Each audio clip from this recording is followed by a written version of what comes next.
Yo, people, welcome back to the YouTube channel. You already know what time it is. It's time for another watch-along. West Ham versus Arsenal and Nottingham Forest versus Manchester United. I am still recovering from what I saw yesterday. And you know what? I'm parking it. I'm parking the shamelessness.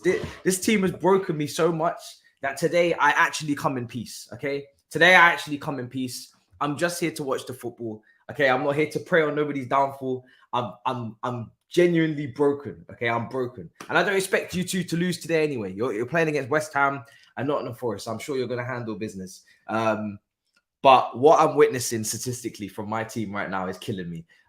It's a madness. People are telling me Mudryk is our highest assister or joint highest assister. All of these stats are coming out, and it's hurting. But yes, we're wearing the Spanish, as Toby would say. Oh wait, oh wait. We're wearing the Spanish top for hola amigos. Do you know what I'm saying? We're pushing for Enrique to be appointed as soon as possible, man. I ain't got time to wait. I ain't got time to wait at all. It's a madness. But yeah, one game at a time. Do you know what I'm saying? One game at a time. West Ham versus Arsenal, 2 o'clock, and then Nottingham Forest versus Manchester United at 4:30, I believe it is kickoff, isn't it? So it's going to be an interesting. We're going to get predictions going in a minute, but yeah, it's gonna be a madness. Story Explorer FC, you know what it is. He has 1 assist. No, he's got 2. He's got 2. He got an assist yesterday, I think, isn't it? And then he got an assist against Leicester as well. If I take a look at the stats, I think he's on 2 assists. Yeah, he's on 2 assists. All right, let's get predictions going for this game. We're going to go through the lineup. Zinchenko is out injured as well. I think that was a late piece of news that just came in there. So Tierney comes into the team. I don't really see that as a downgrade anyway. I don't think that's a weakness. I think that's just it's obviously just a different type of player to play in that position, but I don't see that as a big issue for Arsenal. It just changes the way that they have to play the game. In terms of obviously Zinchenko inverting now, Tierney's probably most likely going to be overlapping. But let's get predictions going. Yeah, there's no need for a double header graphic today because obviously both the games are not on at the same time. Just to the person in the chat there. So West Ham versus Arsenal is first, and then after is Nottingham Forest versus Man United. So it's made it a little bit easier. The games are not overlapping. All right, let's see. West Ham win, Arsenal win, draw. Let's get the predictions going. Poll's just gone out. Let's see what you guys are thinking there. Personally, I'm not straying away from an Arsenal win. I think Arsenal will win the game. Now, do I think it's going to be easy? It depends on West Ham, isn't it? Because they're a good team with the lineup that they have, with the individual quality that they have. But when it comes to performance this season, it's been pretty bleak. So I think if Arsenal get an early goal, I think it could be a battering, especially after Man City winning yesterday against Leicester. They'll want to prove a point again. They'll want to respond. They'll want to put their marker back down. And like Turkish said on the Big Six, it's absolutely critical. It's absolutely critical that Arsenal just win the next 2 games. How they win them is obviously, with no European football, you'd want to win them well. 1 game a week. For Arsenal now, you'd want to win the games well, with Man City competing on multiple fronts in 3 different competitions. So I don't think just scraping past is gonna it's not gonna breed any confidence to everyone involved on their side of things. But listen, a win is a win. And at the moment, 4 wins out of the last 5. Only Manchester City and Aston Villa are in better form in the last 5 games, and it's just Arsenal just need to win. They need to win. They've got this game. They got Southampton at home, which is as good as it gets. Team that are bottom of the league at the moment. It really doesn't get any better than that for Arsenal. And then they play Manchester City. So this is the kind of game where most Arsenal fans will be keeping an eye on, maybe with a little bit of caution. But I say you guys are still pretty much confident. You've had a whole week to prepare. West Ham on the opposite side of things have not had a week to prepare. They played against Ghent on Thursday, so they've actually had to play 2 games in this week. So that only makes it more of a problem for them, if anything, in terms of the preparation. Arsenal have had the whole week, so they shouldn't have any real issues, to be honest. And if I'm looking at the team that played against Ghent, it was slightly rotated from Moyes. Downs came into the team, Lanzini came into the team, Emerson Palmieri came into the team, Aguerd started, Bonner started, Johnson started, Ings started. The only players that started this game and are started against Ghent is Declan Rice, Bowen and who else is it? Rice. So yeah, Rice, Bowen, and Kufau as well, actually. But yeah, not many started the game against Ghent that are starting today for West Ham. So a lot of rotations going on for them. So yeah, lots of changes. Just Kufau, Rice, and Bowen, just the 3 starts from Thursday.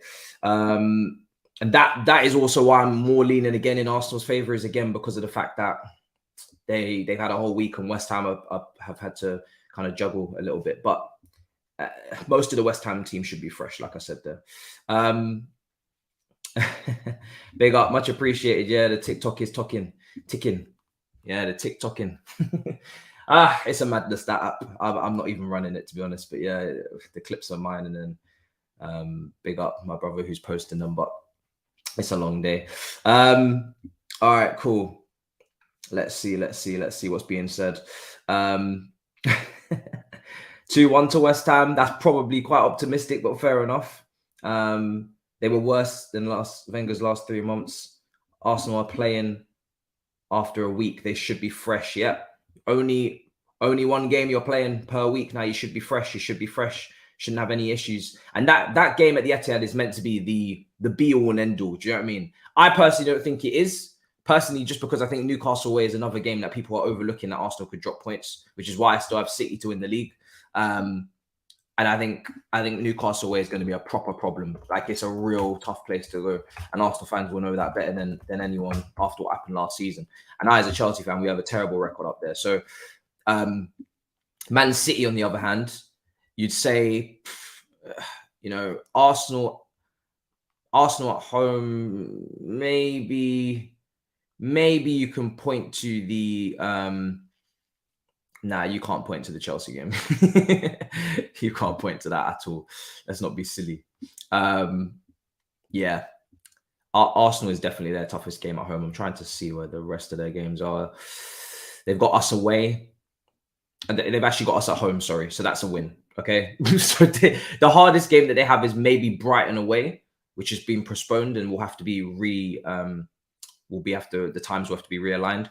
Fulham, Brentford away. They're not teams to disrespect, of course, but Man City, in the form and in the way that they're playing and the way that they're moving, you would expect them to win those games. That would be big shocks if they were to drop points. So it's just Arsenal at home for City, whereas for Arsenal, I'd say Newcastle away and City away would be the 2 games to be looking out for. So yeah, it slightly leans on in City's favour on paper. Yeah. City don't have Newcastle, just Arsenal. City have Fulham away, Brentford away. But like I said, I think they should be handling that unless there's a shock. But the way that they're moving right now, you'd expect them to do business. You're going to beat West Ham and Southampton. If we draw with City, we can afford to draw 1 more game, regardless of what City does. We'll win the league. I don't know if that's true. That's a lot of people have said that. And I don't think it's true. Okay, I'm going to run the mathematics. So if you beat Southampton and you beat West Ham, which I think you will, that's 6 points, right? You're currently 3 points ahead of Manchester City. Same games played until this fixture, where you obviously have a game played more. So you could go 6 points clear today. But when games are equal, you're 3 points clear. And you have a -7 goal difference to Manchester City. Their goal difference is better. If you play at the Etihad and you draw, hold on a second. If you draw, you'll be still 3 points, okay? And then Newcastle, so you'll be 1 point clear, okay? Oh, you're playing devils. You're playing a risky game. I see what you're saying. Mathematics-wise, it checks out, but then you'll be 1 point clear going into all of the games. I mean, I'd want to keep that 3 point cushion and try and fix that goal difference. But yeah, you're right. If you draw against Newcastle, you'll just about be 1 point clear. I mean, yeah. Do you know what? Get it done how you have to get it done. Get it done how you have to get it done. But I mean, that is tense. That is very, very nerve-wracking. That is very, very nerve-wracking if you do that. So you think you'll avoid a loss at the Etihad? Because I personally think you're going to lose at the Etihad, and that's where I think now going up against Newcastle, you're going to need to win. That's how I see it. I think it'd be tough, Etihad. I know you've got players back, There is no set maximum as well. He's out for 4 to 6 weeks, so that helps. That is definitely a big bonus in your favor. I don't know. The way City are moving right now, it'd be tough getting a point there. It would be tough. You needed to get a point at home. That's what you needed to do. You needed to get a point at home. But yeah, I think it's going to be tough. I think it's going to be tough to get a point. But I do think. No, it's not different. No, brother, please don't get confused. I actually do think you're going to lose at the Etihad. Yeah, but that's what I'm saying. This is the game here. This one here, for me, you just needed to see that out, man. You needed to see that out. I'm not gonna lie, you did need to see that one out. But listen, we'll see what happens. But I do think it's going towards City personally. I'm pretty confident. But yeah. So obviously the lineups are on your screen. So we know Zinchenko as well at left back, but Tierney comes in. Holding. He did give away the penalty for Salah at Anfield. I don't know the confidence levels with him in the team with Antonio up there as well. He's quite a physical striker to come up against. I must take a look at the West Ham bench as well to see if Scamacca is there. But that could be. I think Antonio is going to definitely pin himself to Holding and to try and see what he can get out of him, because Gabriel's been pretty damn good this season. On the West Ham bench, you've got Fornals, you've got Ings, you've got Lanzini, you've got Emerson, Downs, Johnson. Yeah, no Scamacca, so he must be injured. So yeah, it's going to be interesting there. But that's what I expect Antonio to try and pin himself to Holding. Benrahma, Paqueta, Bowen. It's quite an attacking team from David Moyes, to be honest, for once, against a top team.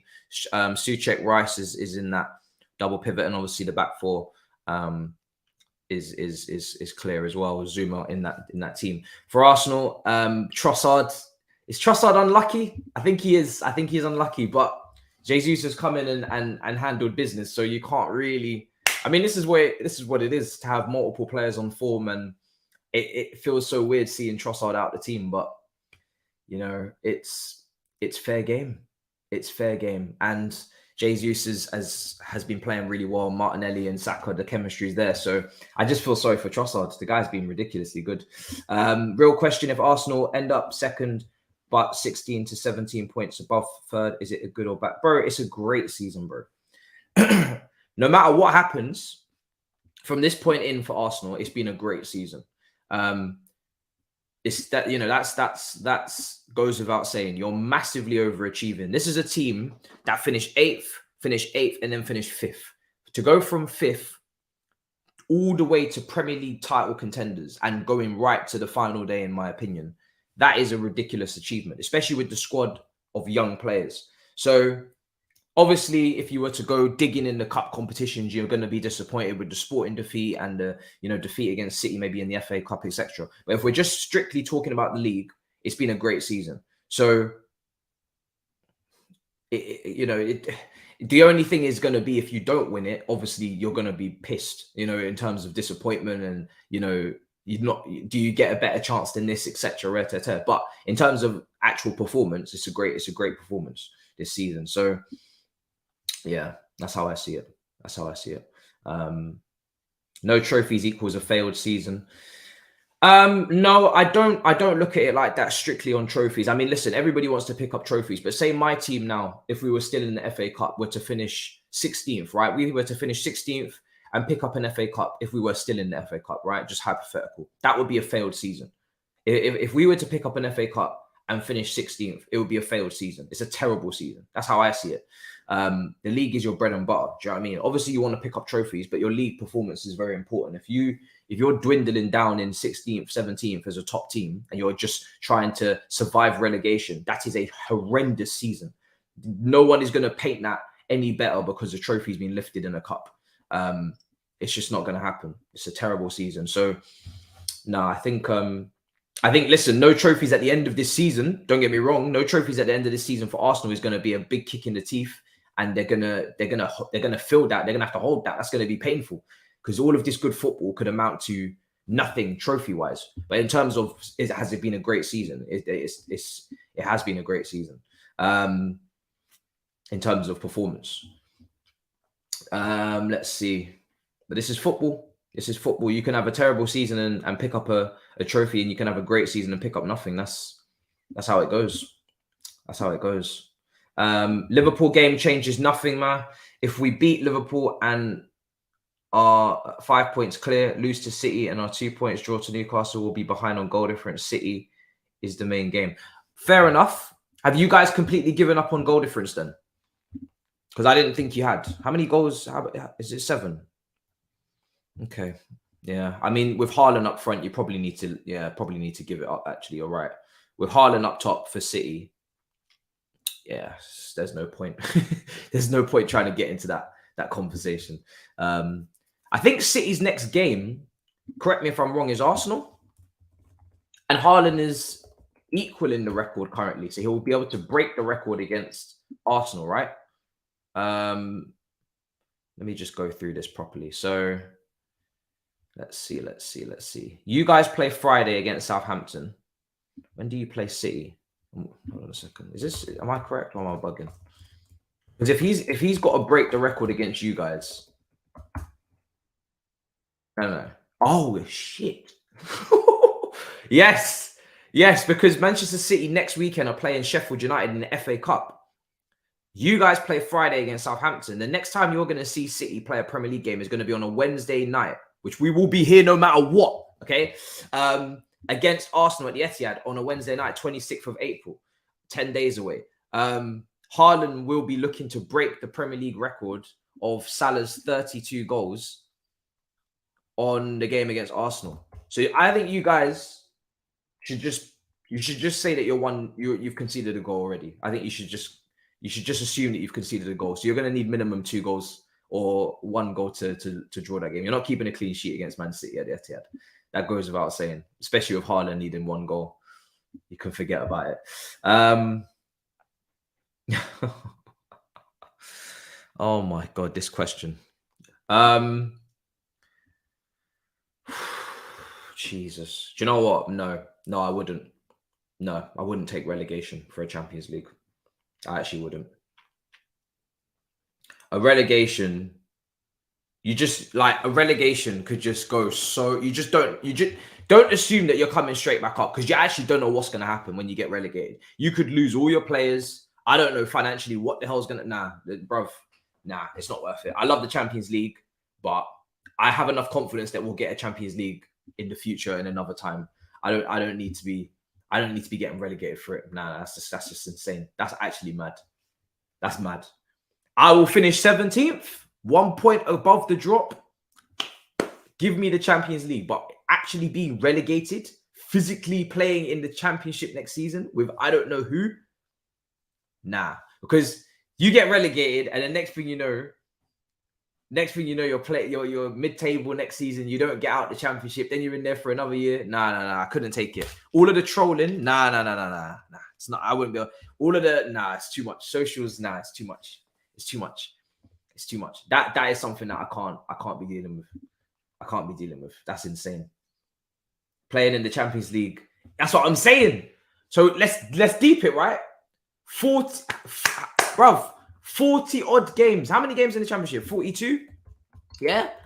And then you got to play Champions League football. Brother, we probably get relegated again. we would probably get relegated again. Sorry, not 42. 40. How many games is it? 48. We would probably get relegated again. We probably get relegated 46. That's it, yeah. We probably get relegated again.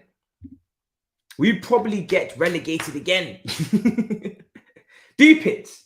46 games plus 2 cup competitions and Champions League. Nah. We get relegated. We'd be in League One. We'd be in League One the following season. Nope.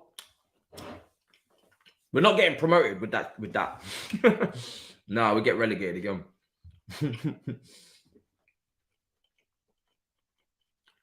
No, we get relegated again. We'd actually get relegated again. No. Now that I've fully deeped it, that's too many games. That's actually too many games. It would actually be hilarious though, wouldn't it? But no. I don't wish that upon my people. That would be insane. That would be insane, man. That would be insane. Can't be dealing with that, guys. Can't be dealing with that. Great question, though. Great question. We'll be playing against Wrexham and Knox County. We could. To be fair, we could get them in the cup. We have next season. We're going to be in the Carabao Cup second round because we're not going to qualify for Europe. So we actually play in the second round instead of the third. So we might play one of them teams.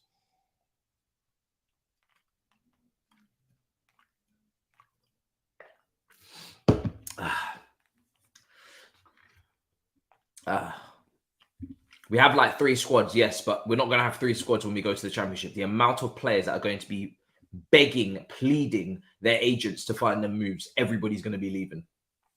Apart from Enzo Fernandez, he'll be playing in the Championship on that big contract. We won't be taking any points off City. You'd be crazy to think that. There's even some people that are still thinking that we have a chance against Real Madrid that I'm seeing on Twitter. I don't know what you've seen in the last 3 games under Frank Lampard to even believe in for a second that we have any chance against Real Madrid. I don't know what you see. I really don't. But we have absolutely no chance. Not a single chance. They're not even doing tactics right now. He's been getting to know people. Let me go through the news cycle, right?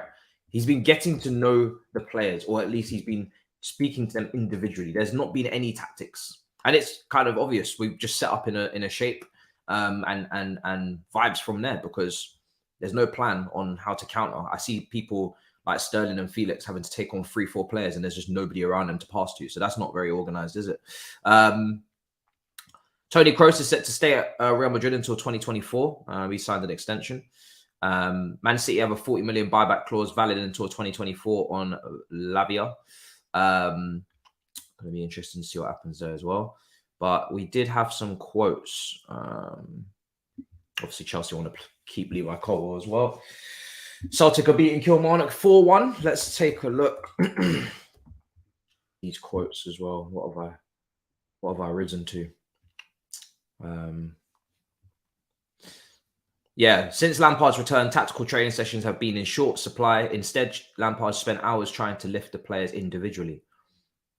This is a very tactical league now. Vibes, individual quality is not going to get you anywhere anymore in this league. You actually need to have a system. Look at the way De Zerbi and Brighton played yesterday. Look at the way these teams are playing. You have to have a plan, a real system now. You can't just turn up with everybody in a good mood and feeling themselves that day and then turn over a team in the lower half of the league because you're just better than them. You used to be able to do that.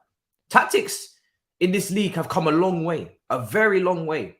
Now we've got teams like Brighton that are playing in box midfields with the 2 centre-backs and funneling the ball constantly vertically and got their wingers right out on the touchline, taking people on and ripping them to shreds. Like before, it just used to be Kevin Davies up top, lump it, slump it, knockdowns and volleys. Do you know what I'm saying? For Bolton Wanderers under Gary Megson. That's what it used to be.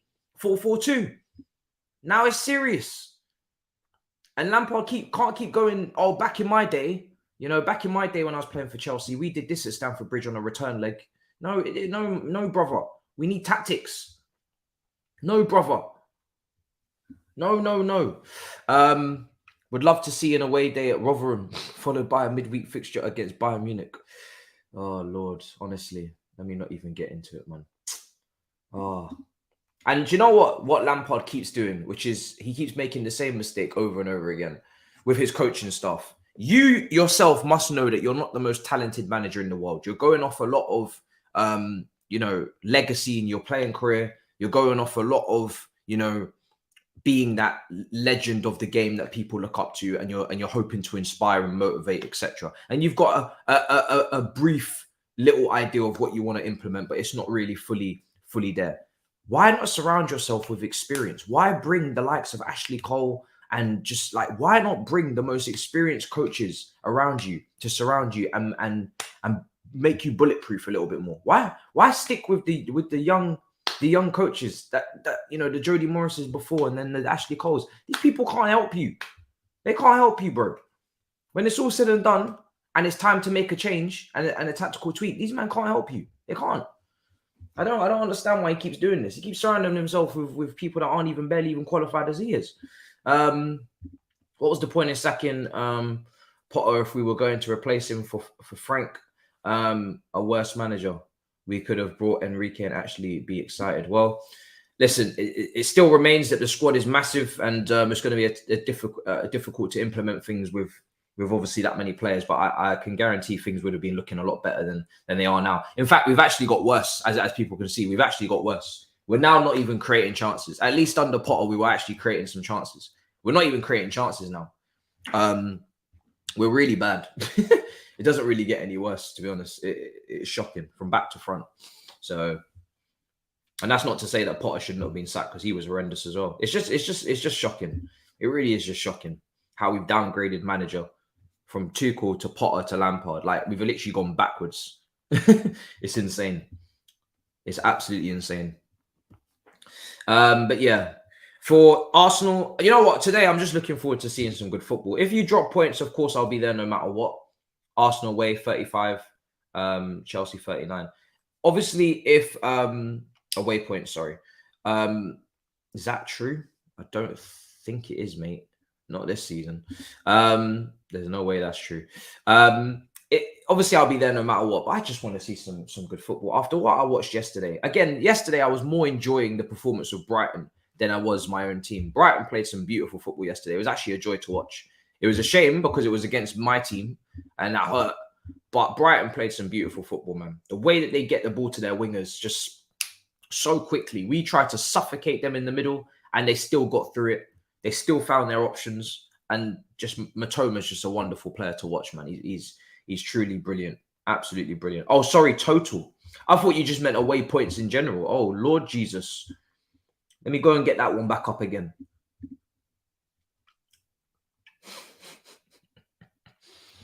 Oh, dear. Oh, dearie me. Arsenal have nearly got... Oh, Lord. Arsenal have nearly got more away points than we have points. Father, Lord.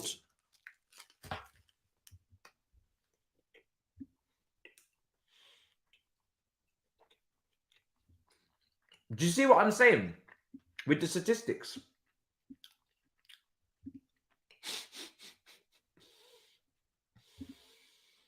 Yeah, I know it's real now.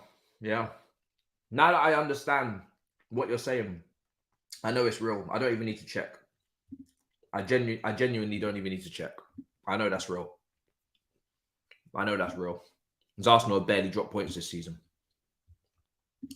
Oh my God. Oh my days. I mean, do you know what? At the end of the season, I might just do a video of embarrassing statistics, and then I'm going to also do another video ranking the worst defeats of the season. I'll maybe say top five worst defeats of the season. Just to make it clear. Some of the statistics this season, honestly. Yeah, that doesn't surprise me. It's just tough to read. No.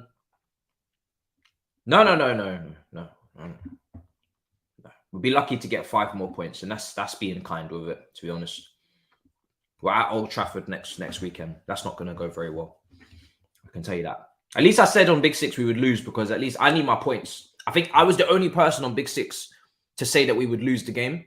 And I was sitting there thinking to myself, wow, after everything that's happened, right? After everything that's happened in the last couple of weeks, people still believe that we can get something against Brighton, a team that from back to front are brilliant, a team that have incredible chemistry, a great manager, goals like in their team. It's just insane. And then when I heard that Lampard was rotating, nobody else on the Big Six knew, but I heard the press conference that Lampard said that he's going to be making changes. And as soon as I heard he's making changes, I said, we're finished, because he's probably going to go back to a 4. He's probably going to start taking out key players, which is what happened. And I knew from that moment we were finished. Even when we took the lead, I knew we were going to lose. Have you ever taken the lead? Have you ever taken the lead in a game and know you're going to lose? What does that feel like? What does that feel like? Have you ever taken the lead in a game and you know you're going to lose? How does that happen? Before the game even kicked off, I knew we were going to lose. I was already angry before we kicked off. I've never felt that before in my life. If you go back to the watch-along, you're going to see me before kickoff angry because I don't want to watch the game, but I have to. And I know what's going to happen. It's insane. I actually said 2-0. And to be honest, I would have been spot on, but Gallagher decided to have the flukiest goal in his life. So, yeah, man, crazy. Now I know what Spurs fans feel like, man. It's insane. Oh, my God. I didn't even get to laugh at their Bournemouth winner. I was recording my review as the Bournemouth goal went in, and I was this close to celebrating, and I thought, nah, how shameless can you really be? You're doing a review for a game that you lost, and you want to celebrate a team scoring it. Now, come on, man. Shameless behavior. To be honest, Matisse, we have loads of injuries. Who has loads of injuries? You're not talking about us. You must be talking about a different team. You must be talking about someone else. You're not talking about Chelsea. There's no way.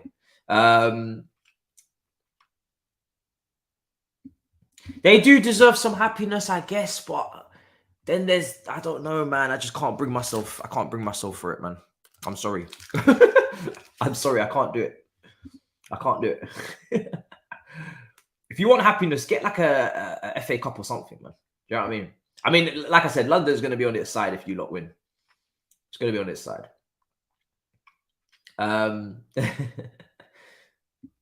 Arsenal people, you know, like I said, you're always nice to me in the streets. Arsenal fans, you're good people. You're good people. Apart from the absolutely shameless, annoying ones. But every fan base has that. So it's not an Arsenal thing. You're good peoples. It's just the crest. It's just the cloth. It's the colours. I can't deal with it, all right? It's just, I just can't be handling that. You are good peoples. Your players are good peoples. I actually don't have any animosity to your players. I like Saka. I like Odegaard. I like Martinelli. I like watching these guys. They're quality players. I like... I bump into Arsenal fans all the time. You're good peoples. We hate each other's teams, but you're good peoples. But the badge, the name, the tags, the colours, the crest, everything, it just can't run. It's ingrained in my veins. I'm sorry. It just cannot run. It cannot run.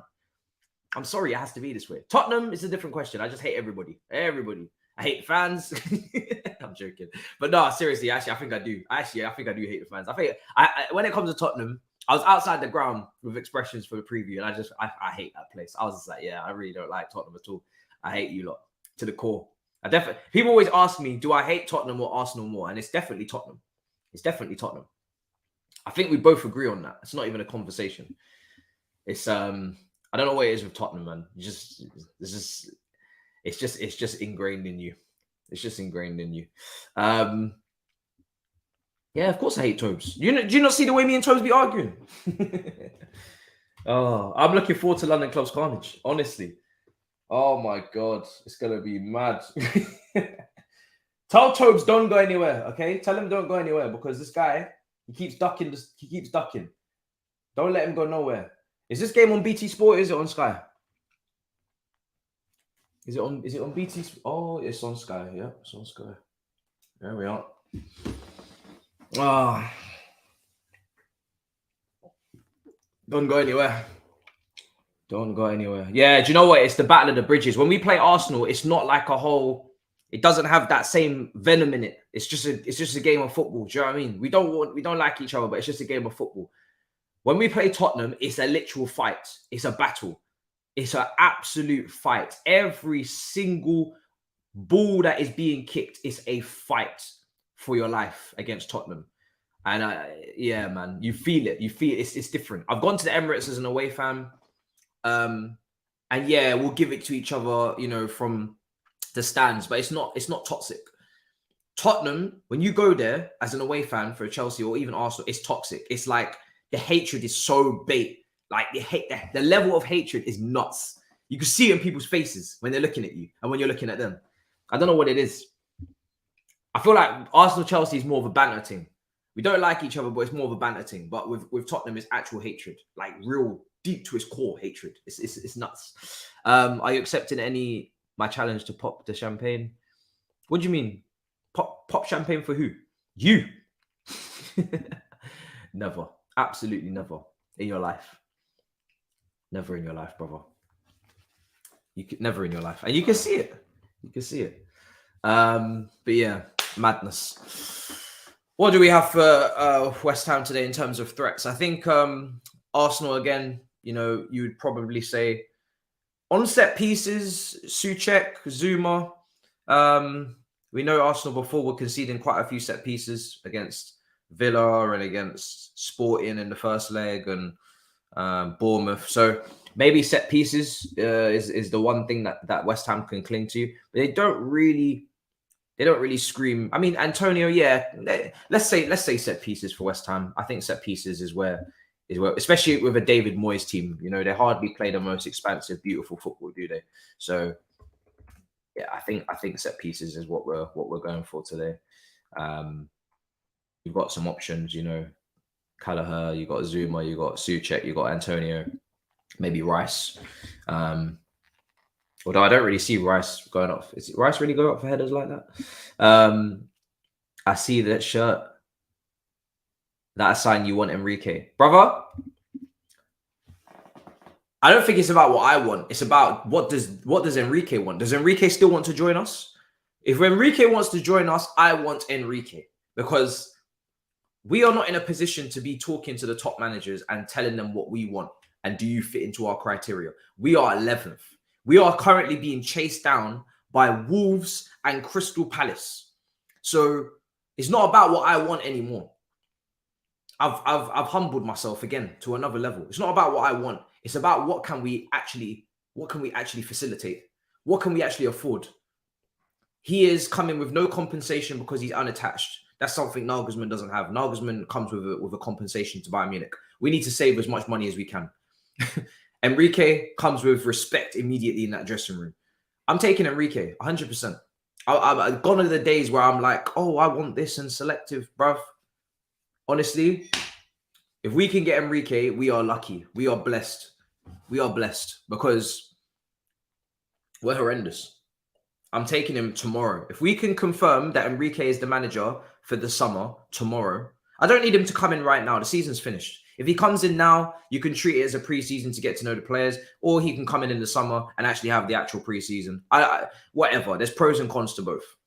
But if you're telling me right now that we can know that Enrique is our next manager, I'm biting your hand off. I'm taking that immediately, right now, to this very day, right now, because we need to be careful. PSG. Let me tell you the worst scenario. PSG are looking for a manager, right? Their manager's going to be leaving if he's not already left, right? I don't know what the situation is there. I think he might just close out the season. PSG are looking for a manager. Real Madrid are looking for a manager. If Enrique goes to PSG and Nagelsmann goes to Real Madrid, then we're going into our second tier of options. So we need to get this shit sorted immediately. If they fuck this up, I swear to God, hey, Lord Jesus, you're not going to hear the end of it. If they mess up this appointment, I'm telling you, you're not going to hear the end of it. They need to stop faffing around. They had Luis Enrique fly to London for them. They don't know. They don't understand how lucky they are. Privileged.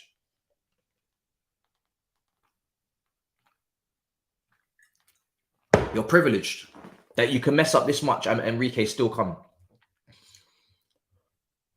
to your door. He doesn't want Spurs. He's already rejected Spurs. I can tell you that. He does not want Spurs. Why would Nagelsmann want Spurs? Come on now, let's not be silly. Where's the lowest we could finish? It's a good question. It's a good question. I'm just looking at the table now. We could definitely finish behind. We could finish behind Crystal Palace, Wolves, and Bournemouth, and West Ham.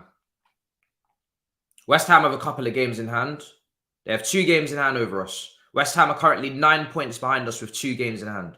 If they were to win both games, they're 3 points behind. So that's realistic in terms of the points gap. And like I said, I don't see where our next win is coming from. So I'm going to say we're realistically as low as we could go is probably about 15th. I think 15th. With Palace, Wolves, Bournemouth, and West Ham all going ahead. I think 15th. I don't think we'll finish behind Leeds or Everton or Nottingham Forest, but I think Wolves, West Ham, Palace, Bournemouth, those 4 would put us in 15th. I think that's doable.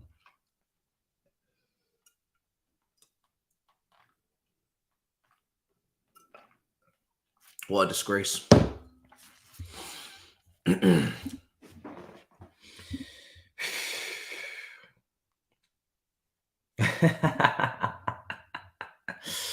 No, I don't. No, I need West Ham to win. I need West Ham to win. I don't mind. If West Ham want to overtake us, let them do it. I don't even care anymore, honestly. The season is finished. The season is absolutely finished. I'm not going to be preying on any teams around us to not win games. One thing you're not going to hear me do is sit here and say, oh, I hope Crystal Palace don't win today, or I hope Wolves don't win. I don't even do that when we're in races for top four. Because I feel like if you want top four, you should handle your own business. If you don't handle your own business, you don't deserve it. So I don't even do that for top four. I really don't like looking at other results and be like, yeah, you know them Chelsea fans that be on Twitter, oh, we just drew at home to Brentford. And then Arsenal, say in the top four race, right? Arsenal lost away to Palace. Yeah, Arsenal lost. Yeah, we're still in the top four. I'll celebrate Arsenal losing because it's hilarious, but I'm not celebrating the fact that we needed it to help us. No. Fuck that. If you want what you want, you go and get it and you handle your business and you win your games, especially the games you're expected to win. So when it comes to this, there's no way in God's grace I'm going to be sitting here telling you that, oh, I want to be 11th, so Palace, I need them to lose. Wolves, I need them to lose. Bournemouth. I hope these teams win. I hope these teams win, actually, because I want us to either win or fall. I don't want us to fake it till we make it in 11th. No. Either win games or fall down the table. Simple as that. I want this team to look at the table when they wake up and go to Cobham and they turn on the TV and they see the table. I want them to see where they should actually be. I don't want to see a false narrative. I don't want to see a facade. If you are playing like crap, I want you to be down in 15th.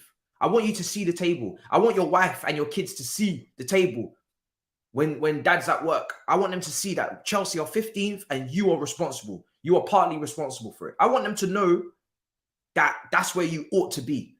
I don't want you to be in mid-table when you don't deserve it. Nah, be down there. You've been in relegation form basically since what? October, November. So go and sit in the relegation zone. Go and sit in that area. It's where you deserve to be.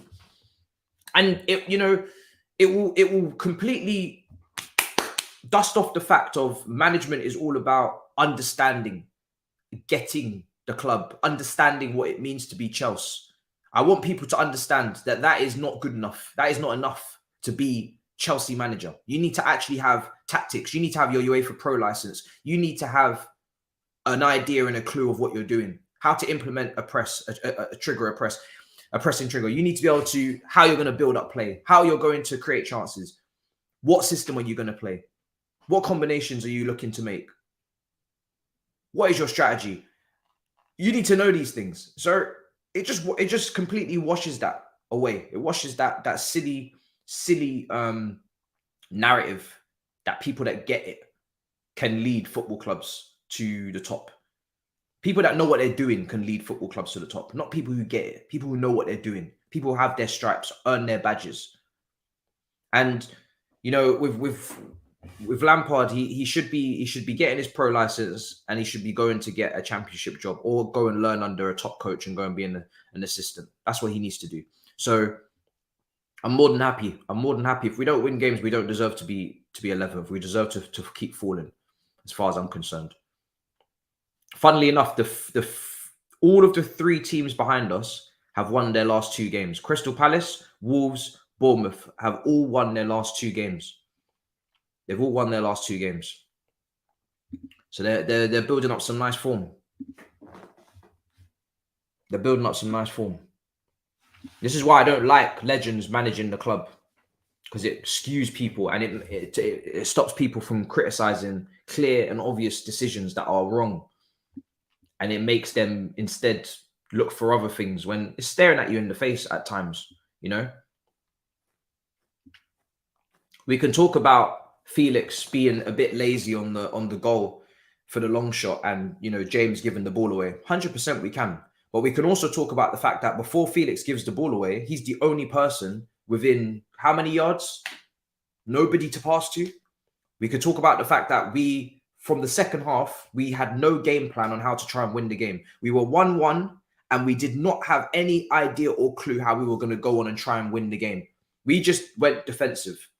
We made 4 substitutions. All of the front 4 came off. All the front 4 came on. And all that was for, and I said it in the watch-along, is to just continue to keep pressing that box. The whole plan was just press that box. That's all we had. Press the box. 2 centre-backs, 2 midfielders, press them. If you can do that, then that's it. There's nothing else to it. I have nothing else for you today. I don't have any plan on the ball. I don't have any plan for anything else other than just press that box. And when you don't press that box and you get cut apart, good luck. Best of luck. We're probably one of the worst coach teams in the league. I'd say probably bottom 3 worst coach teams in the league. So, hey, that's what it is.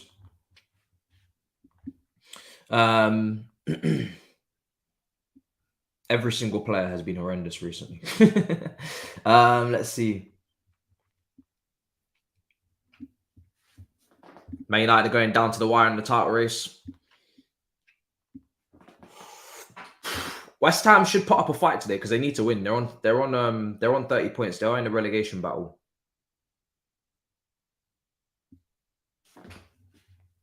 So they do need to try and get something out of this, but it's tough, man. That Olympic Park, the pitch always looks quite big, and that suits Arsenal. They play it on the ground. They'll make the pitch big. Saka and Martinelli will hold the width. Or maybe now that Tierney's playing, maybe actually it will be a little bit different. I don't know. I'm looking forward to seeing how you guys play with Tierney. We'll give you Pep on loan versus Arsenal. Please. I mean, you need to give him us on loan now so he can fix everything before Arsenal. Don't just give him for one day. It's not going to work.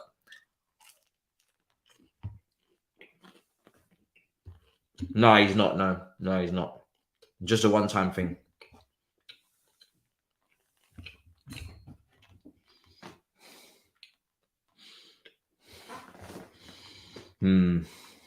But yeah,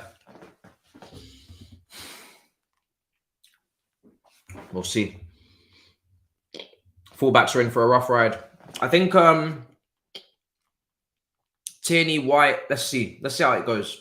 Because I'm used to literally just the same thing every week from Arsenal. Zinchenko tucks in, makes your two ahead, 4, 4-man box midfield, whatever you want to call it. I'm used to week in, week out, same thing. So now Tierney comes in. Does that mean Xhaka's going to drop a little bit, play alongside Partey? Maybe Tierney will overlap Martinelli, give him a little bit of support on the overlap. And then Martinelli gets to cut into the areas that Xhaka would usually be holding. It's going to be interesting if Xhaka just drops off a little bit next to Partey. I don't know. Jesus healed the blind. We've beaten one team above us, and that win was ridiculously fluky. Rough times for us. Facts. I've made peace with the fact that we actually might not win another game, to be honest. I'm actually being dead serious. We might actually not win another game. Because nobody can tell me that we can beat anybody above us. And then it comes down to Nottingham Forest and Bournemouth. And Bournemouth have shown in recent weeks that they're a very, very good team. Like, in terms of they're really fighting. They just beat Tottenham away. They nearly got something at the Emirates. So, yeah, I'm making peace with the fact that we're probably only going to get maybe like 2 draws or something. I don't know. Yeah, anything could happen at this point. We might not win another game.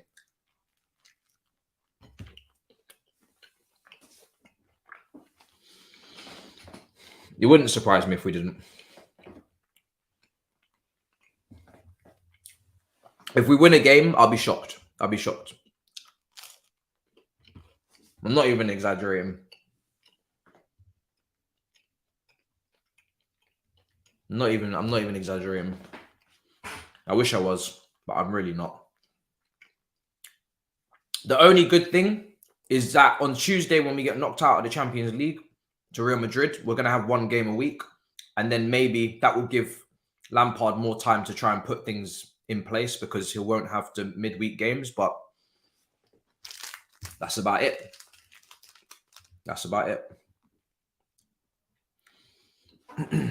Big up everybody in the building. Smash up the likes if you haven't already. Let's get to 200. Kickoff is not far away now. Let me get the timer going. And let's see today what we have in store. Hopefully we have a great game on our hands. Man United versus Nottingham Forest. I was, today when I woke up, I went out last night, gathered my thoughts to try and get over what I'd witnessed. And then when I woke up today, I was like, you know what? I did promise that I would do both games. So we're going to do both games. I was so close to saying I can't physically watch two games in a row, but I'm watching both. And I'm intrigued because Manchester United have injuries and Nottingham Forest at home are actually a really strong opposition. So that's what motivated me to think, do you know what? I would hate to not be there no matter what for something that could go horribly wrong today. I would hate to miss it, I feel like I need to be there. I need to be there. Timer. There we go. Game's kicked off, guys. Yeah, exactly. Harry Maguire, I get to watch him again. I don't want to miss that. I had to motivate myself today because yesterday was really damaging, more mentally, very, very traumatizing. So I had to motivate myself, but I managed to really deep it, and I want to be there. So at the moment, Arsenal just on the ball in build up with Gabriel over to Holding now. Let's see. It's so funny that West Ham have all this extra space around their pitch. So I'm guessing their pitch is, in terms of Premier League regulations, this is the biggest pitch. This should be one of the biggest pitches in the Premier League. It should be right on the cusp of the limits, because there's literally so much space around the outside that it would be foolish not to make it the biggest pitch in the Premier League, because there's no restrictions. So when I say that, it's just to say that Arsenal on a big pitch like this, when they'll keep possession, it's going to be tough for West Ham. And I think that's why a lot of West Ham fans are actually calling for, a sacking and to actually have a manager who can play a certain way that suits the players that they have, like the Paquetas and the Scamacas and the Cornets, etc. Because your ground, maybe Upton Park maybe suited that type of style, but when you're on a pitch like this, you got to play some football, man. You got to play some football. This ain't a tight pitch. It's a big pitch, big canvas that you got to paint on, like Picasso. Do you know what I mean? You got to get the paintbrushes out, bro.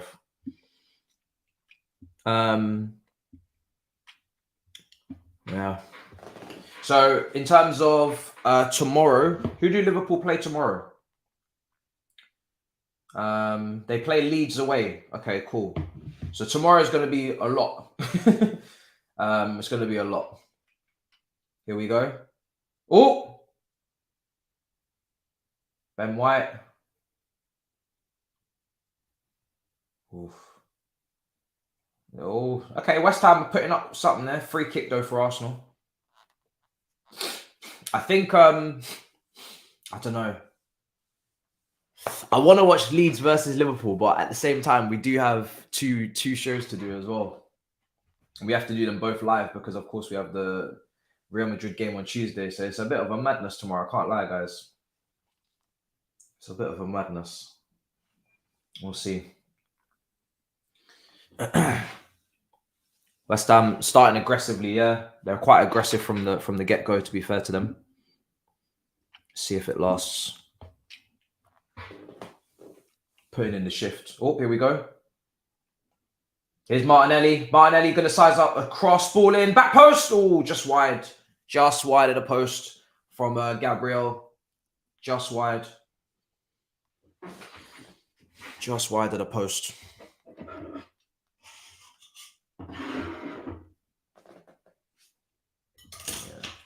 It's going to be a lot of defending today for West Ham, isn't it? A lot of defending. West Ham have one of the smallest pitches in the Premier. Really? West Ham have one of the smallest pitches? That doesn't make any sense.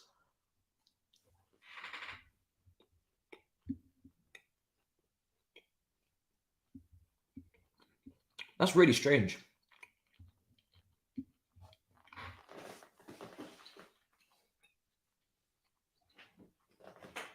Yeah, that's really, really strange. Oh, Gabriel clears. Here's Bowen. Antonio, ball into the box. Headed over. Oh, West Ham gone. Into the arrow. Ah. They want handball. They're not going to get it. They want handball, but they're not going to get it. They want it, but they're not going to get it. Xhaka.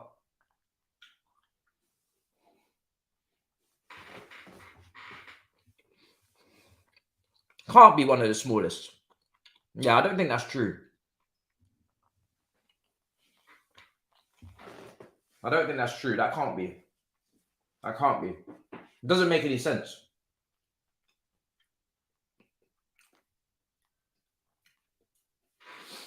It doesn't even look like one of the smallest. West Ham are so poor. Here's Gabriel. Now Xhaka. So yeah, as you can see. Oh wait. Hey, hold on a second. Bro. Oh, I thought that was Jorginho for a second. I was like, what? Okay. So it looks like Tierney's still playing the Zinchenko role. Maybe. Let's see. He's coming out wide now. Here's Gabriel. Yeah, Tierney's pulling out wide. Gabriel. Xhaka's inside. Okay, yeah. I think that's how we expect it to be. Good tackle from the right back there. Here's Tierney. I think Tierney's going to play his usual game today. I don't think they're going to invert Tierney. I think Xhaka's going to be a little bit more restricted. His party switching out to Saka on the right hand side. 1v1 with Cresswell. Black kit. There we go. Ball coming in. Here's Saka. Saka doing very well. Party doing very well again here. Oh, in behind. They're in behind. They're in behind. Oh, for fuck's sake, man. Oh, Jesus Christ. It's too easy. Oh, my God. Oh, my God, man. It's too easy. Wow. They cut them up. Chef and queft. Chefy and queffy, bro. Oh, my goodness. Wow. Wow. What a goal. Oh, great. It's a great goal. It's a great goal, man. Saka, right-hand side, pins the fullback, and they just work it really well, really patient. Saka really good in the tight spaces into Party, and they just work it until they find a little gap. He's onside. No, he's onside, Kufal. You're keeping him on. Jesus, back post, tap in, 1-0 Arsenal. It's brilliant football. Absolutely brilliant football, man. We are so shit. What a goal. What a goal. Ben White with the assist. Jesus with another goal for himself since he's come back from injury. Kufal with his hand up. Mate, you're the one playing him onside. And if you were actually, funny thing, Kufal, if you were actually focusing on the game and not putting your hand up, you would have been able to intercept the pass from Ben White. Because there's literally no reason for you not to be in the correct position to intercept that. It's very obvious that he's playing that ball across the box. And you should know Jesus is behind you. So that's what happens when you're not concentrating. Too busy worrying about offside flag. That's not coming because you're playing them onside. And you let Jesus round the back of you. Oh, and you can't stretch in that situation because otherwise it's an own goal. So you need to be in the position. You can't be out here trying to stretch for a ball across the box. Otherwise it's going in the net. Oh.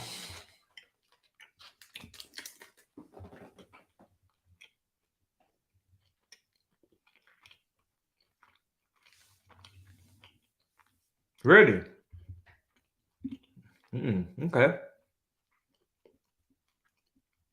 Yeah, bro. This is like putting in eye drops. Watching this. It's like putting in eye drops. I watch my team play like League One opposition, like a League One team. I watch them play like Cheltenham. And I'm not talking about the horses. Yeah. And then I come and watch this and it feels like I've just put in eye drops and my whole eyes are clean again. I feel like this is laser eye surgery, to be honest. Chelsea blind me and then I come and watch come and watch this, and it's like getting laser eye surgery. I can see clearly again. This is football. Here's Martinelli on the left-hand side. Wow. It must be nice to find your wingers out wide and cross to them and stuff. Crossfield balls. Here's Martinelli again. Oh my God. Oh my.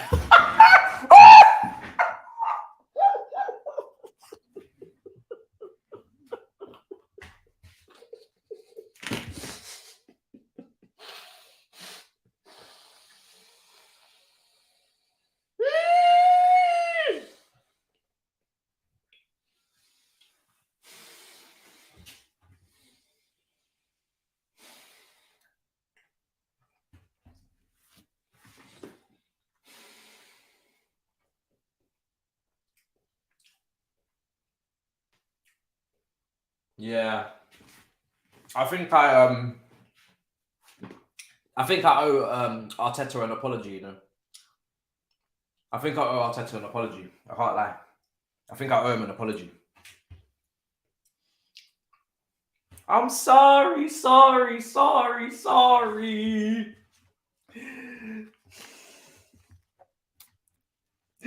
Fuck's sake. Oh, nah, man. I'm actually sorry. This is destruction. Oh my God.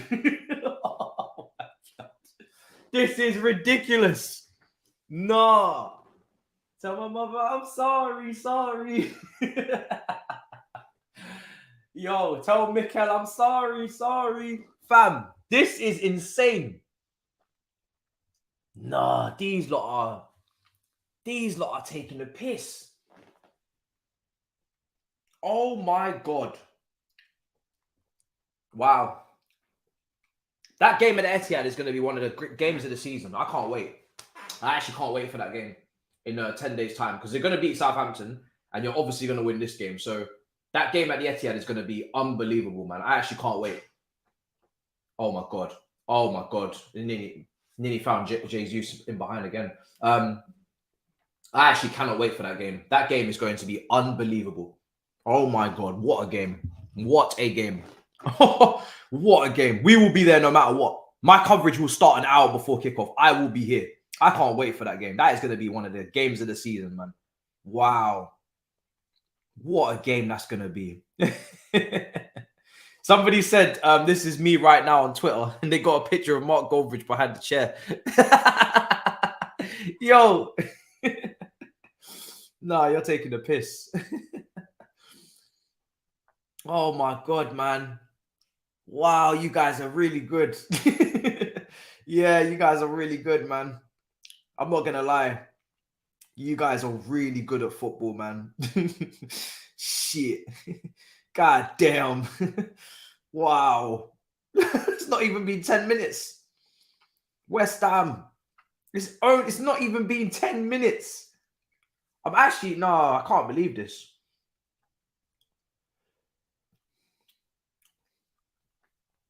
Oh my God, I can't believe it. It's been 10 minutes. I think you've only had 2 shots. Correct me if I'm wrong. I think you've only had 2 shots and they've both gone in. They've had 3 shots. 3 shots, 2 on target, 2 goals. Oh my God.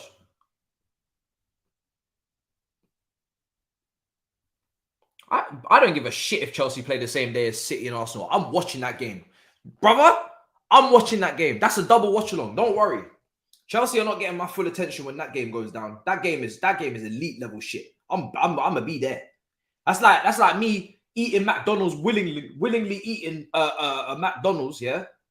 Chicken nuggets and chips from McDonald's when somebody's asking to take me to I don't know, Sexy Fish. You know what I'm saying? I don't know. I've never even been to Sexy Fish, but there's no way in hell. There's no way in hell I'm watching my team without watching that game as well.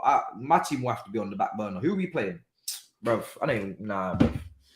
That'll be I'll break the rule that one time. I'm not gonna lie. I'll break the rule that one time. I have to break the rule that one time. I'm not missing that game. That's gonna be unbelievable. That's gonna be unbelievable. Kufal.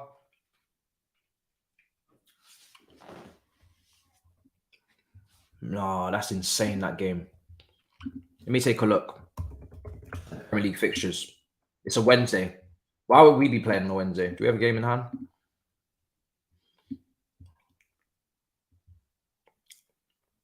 No, we don't play that day. We play the day before against Brentford.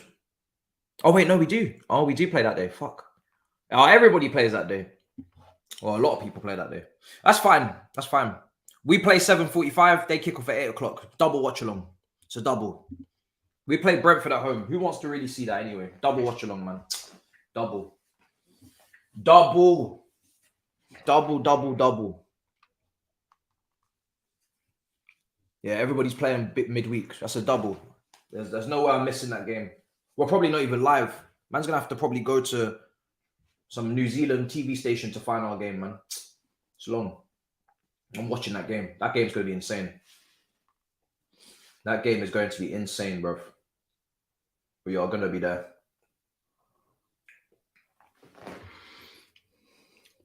Yeah, I'll be covering all the games that week. Don't worry. Spurs versus Man United will be there no matter what on the Thursday. Don't worry about it. We'll be there. Ball over the top. Xhaka. Martinelli. Oh, yeah. Lord Jesus. Yeah. West Ham. I don't even know where West Ham go from here, to be honest. You guys have opened up sesame. You might have opened up all the sesame seeds. I don't even know how you guys even respond. Like, what do you do here? You're 2-0 down inside 15 minutes. Oh my. And the more you come onto them, the more they're going to score because they're just going to just break on you and find all the gaps and then you're finished. So I don't know. I don't know what to say. I can't believe what I'm watching. Wow.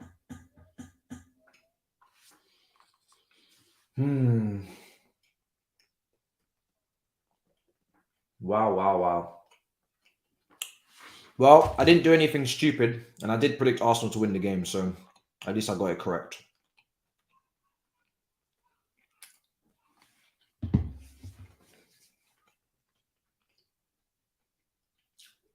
Here's Xhaka. Jesus.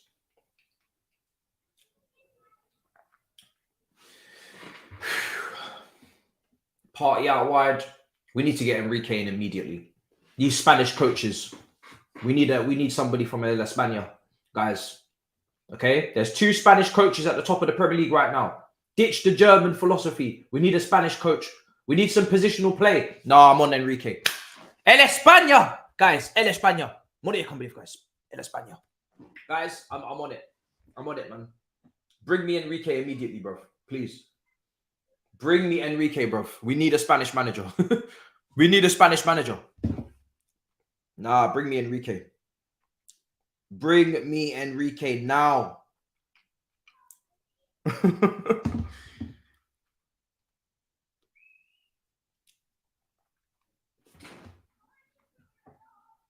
Nah, bring me, bro. Nah.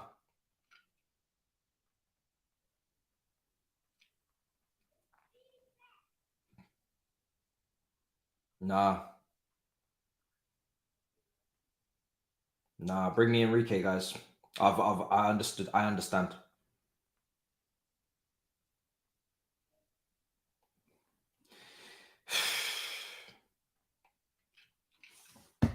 Here's Antonio down the left-hand side. Oh, big tackle.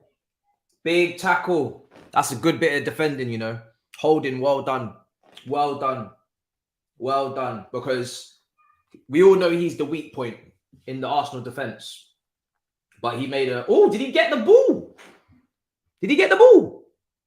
It's a free kick. I thought he got the ball. I'm going to take that praise back. Yeah? I'm going to take that praise back. He's the weak point for a reason. Yeah. I'm going to take that praise back. I thought Holding got the ball. I thought he got the ball. Looked like he slid in real nice there, but nah. No.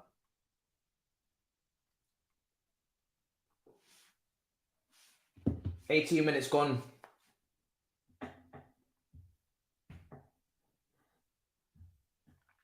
Yeah, it's Baba and Eunice from Mourinho. I'm on Enrique's side now.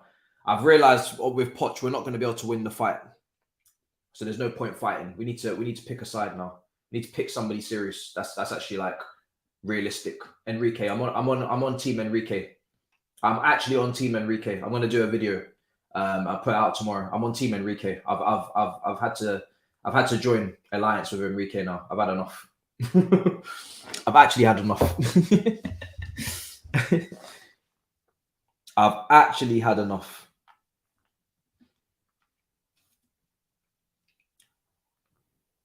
I've had enough. Yeah, I've had enough, guys. Yeah. I'm coming. I'm coming, guys. I'm coming. The video is coming tomorrow, man. The video is coming tomorrow morning. I'm on my way. I'm on my way, man. I'm on my way, guys. All right? I'm on my way. I'm on my way. Yeah. We're better in groups. We're better as a collective fighting together than apart. There's no point in me pushing the Poch thing. We have to fight together now. There's an evil that there's a common evil that we all need to defeat now. There's no point fighting amongst ourselves. We have to join forces. Yeah. We have to join forces, man. We literally have no manager in charge right now. We need to work together.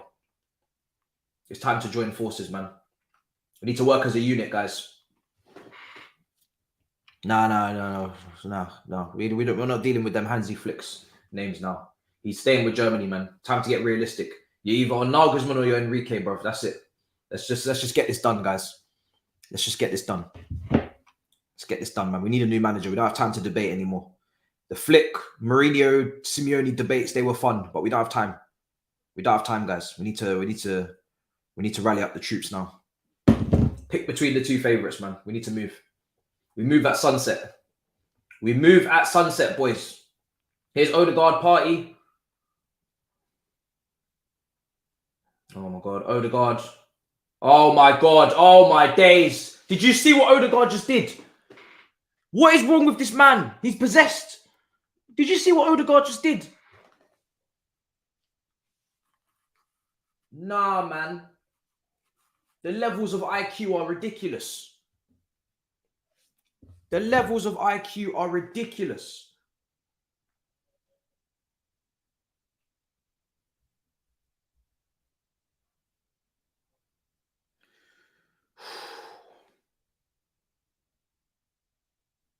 Wow.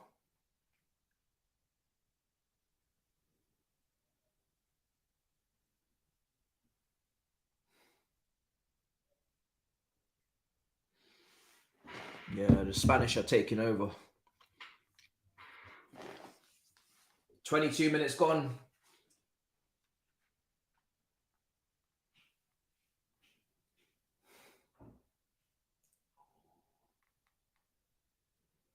Go on. Martinelli pressing, pushing. Cleared. Party headers it back. Headers it on. Oh my God. Here's Jesus. Even the headers are accurate with the passing. Martinelli. Jesus Christ. What's wrong with these lot, man? Chill. Odegaard. Oh my. These lot need to chill, man. Fuck. These men are passing the ball more accurately with their head than my team passes it with their feet. How's that possible? How are you doing accurate flick-ons like that? How'd you do that? How do you do that? These men are doing accurate flick-on headers. Huh? Man said, nah, this guy swiping, that line killed me. This brother said, are we winning already? I was watching the snooker. These Arsenal fans are getting lazy. They don't even watch their games because they just know they're going to win. Nah, this is ridiculous. This is ridiculous. You need to focus. That's mad. Man is not watching a title contending game because man said, are we winning already? Man said, are we winning yet? Man sitting at the back of the car like, are we there yet? Nah, you're taking the piss, brother. Man said, are we there yet? Yo, yo. Oh my God. I've been on a road trip for the last 8. Well, how many hours now? Probably, whoa, how many? I've been on a road trip for months. Yeah, I've been on this road trip for months, and you're sitting in the car saying, "Are we there yet?" Nah, that's mad. That's actually mad. You don't know struggle this season, do you? You don't know struggle, brother. Oh my God, man's turned up with a hot cup of tea, couple of biscuits, little custard creams, and he says, "Oh, the Arsenal game's on. I've missed the first 20 minutes. We've scored 2 goals. Why haven't we scored 3?" That's probably what he's saying in his living room. He's like, "Why have we not scored 3?" Jesus Christ. Yet I'm sitting there with grains of rice and little bits of cabbage and cauliflower, hoping for a goal that's not deflected 5 times before Gallagher scores. Brother, I am starving. Absolutely starving. Jesus. Here's Martinelli.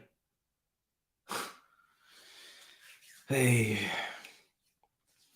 Unbelievable. Here's Ben White. Party again. Look at the setup, man. Odegaard dropping in. Why is it so hard? Why, bro? Why can't we play like this? God damn. Here's Odegaard.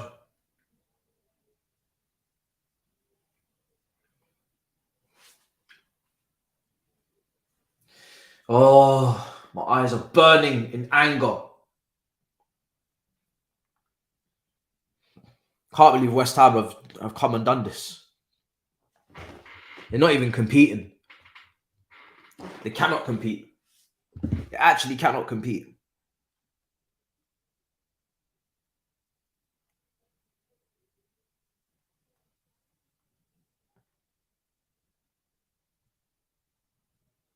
Bro, I'm done. No more English managers, no more German managers. Today I speak Spanish after watching this performance. And after watching City, I speak Spanish. Yeah? I'm gonna come tomorrow's video speaking Spanish. I don't give a damn.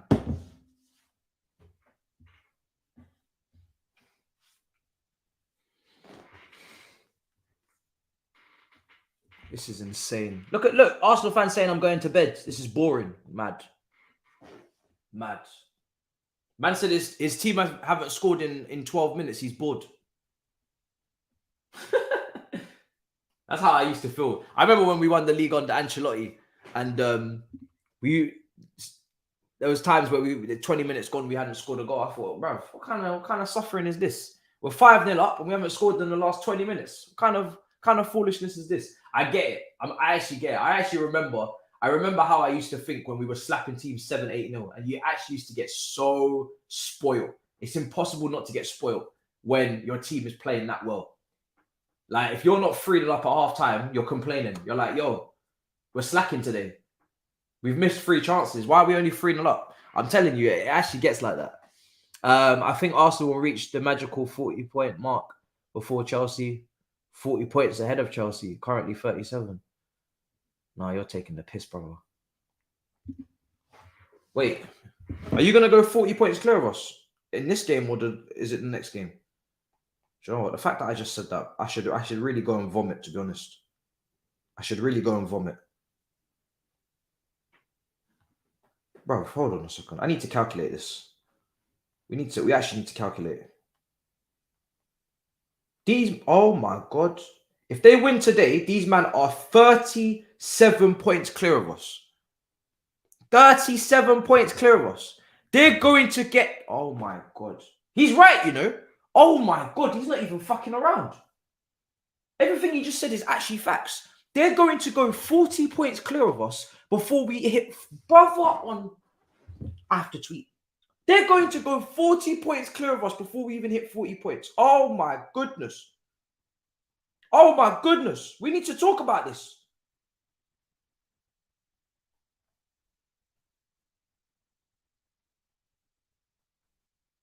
Oh my God. Oh my God.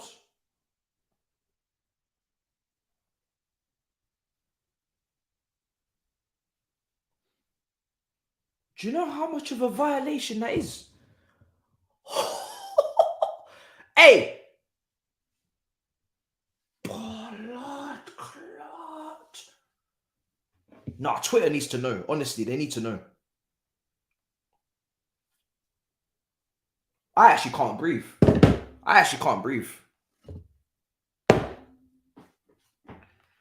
Oh my days.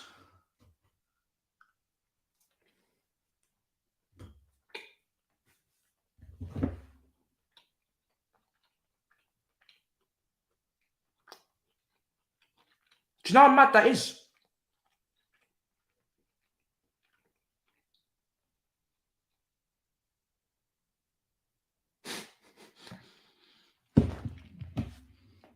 Oh my God. I actually genuinely don't know what to say. I'm speechless. That is so bad. That is mad. I only do in facts, brother. You see you on the big six. Oh, Jesus Christ. Oh, Jesus Christ. Here's Antonio. Oh my God. I can't even speak. I nearly called Antonio Anthony. That's how fucked I am in the head now. I can't even speak. I can't even speak English. I can't even speak English. I'm not even bilingual. I can't even speak English.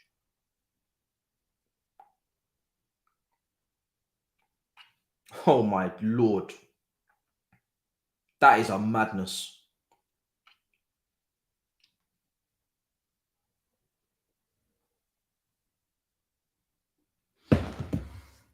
VAR. Penalty for West Ham. Wow. I was so wrapped up in my own depression that I couldn't even see what happened. Party. Rice intercept did well. Oh, that's very bad from Gabriel, man. There's no need for that. That's poor from Gabriel. Oh, Jesus. What are you doing? That's so clumsy. What do you mean? What do you mean this? What's he doing this for? Of course it's a penalty. You touched him, didn't you? Why is he going like that? Does Gabriel understand how football works? Why is he going like this? Like you didn't touch him. You did touch him. It's very obvious that you touched him. It's very clear.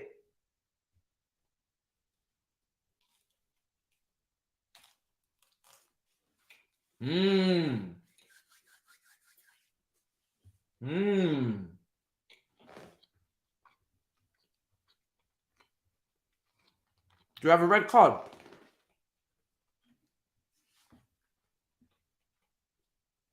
Do you think that's a red card? Is that a red card?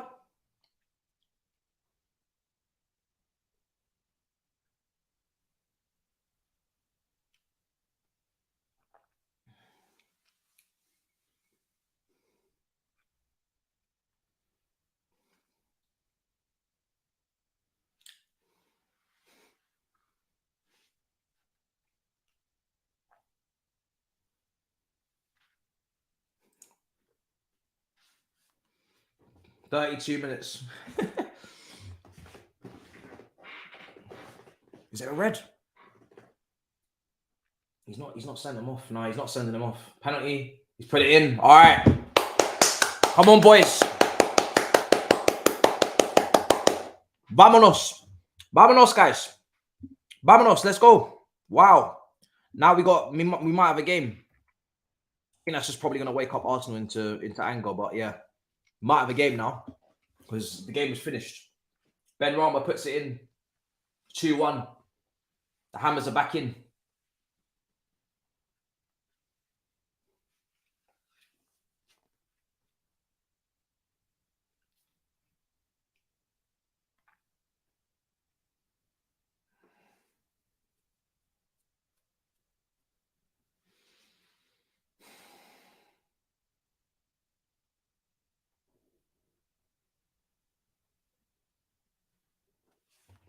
$33 minutes.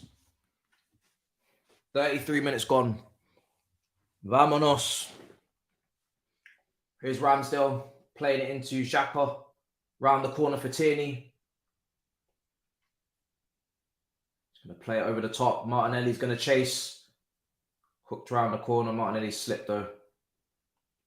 Yeah, it's out for Arsenal throwing.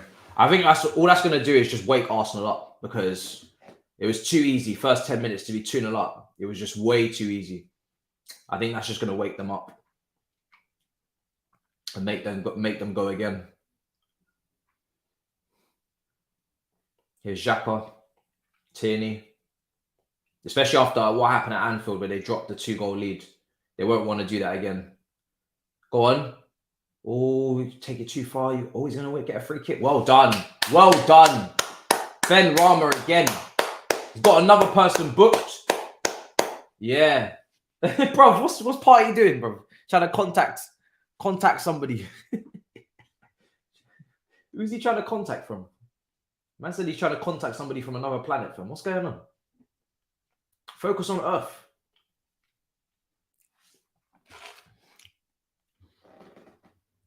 We are scared.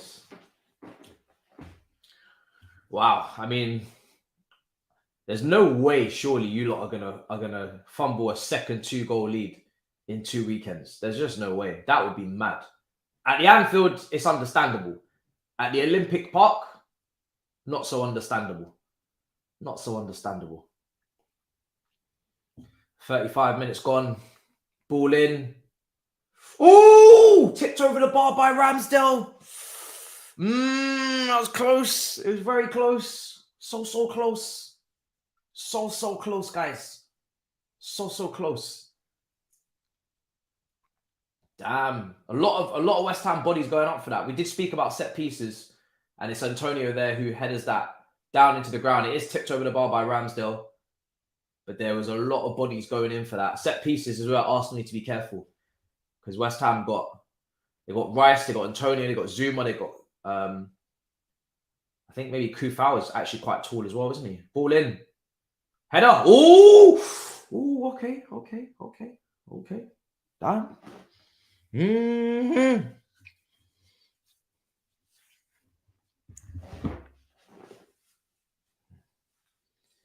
What's going on here?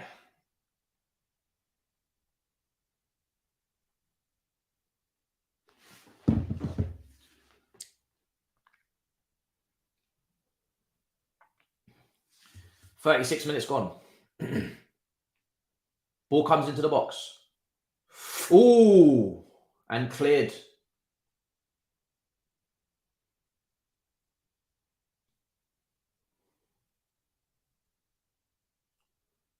Cleared again.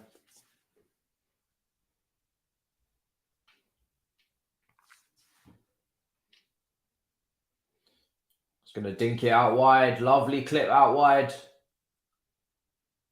West Ham have turned it up. West Ham have turned it up before half-time. They've turned up some notches. I thought this was done. I said the same thing at Anfield as well when Arsenal were 2-0 up. I said it's done. I keep saying it's done, and it's not done. Damn, the deal is not done yet. I keep jinxing it. Because I said it was done as well at Anfield, but I really believe this time it was done. I don't know what's going on.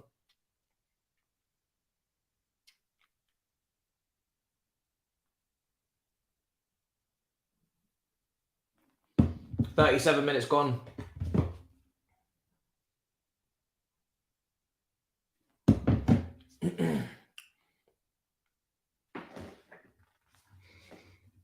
Starboy blinking again. Martinelli. Yeah, Arteta's on the sideline screaming at his players to just calm down and regain some control. They're not far from half-time. There's only 7 minutes to half-time. West Ham are lumping it, slumping it. Long balls, aerial duels. Antonio wins the first ball. Souček going up for the next one. This is what West Ham need to do. Yeah, look at Gabriel. Look at this. Shaky defending now. Long throws, man. What we got? The whole lot. Yeah, that's what we want to see. Stop this tippy-tappy nonsense. Long throws, knockdowns, Ben Rama and Paqueta long shots. Let's go. Long throws, bro. This is what you need to do. Rough them up. Yeah. Ball in again. Paqueta. Woo! No. That was mad. Oh, bro, stop this backshot super chat, bro. God damn. What's wrong with you?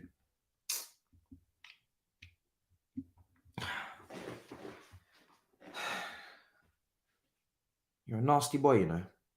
You're a nasty boy.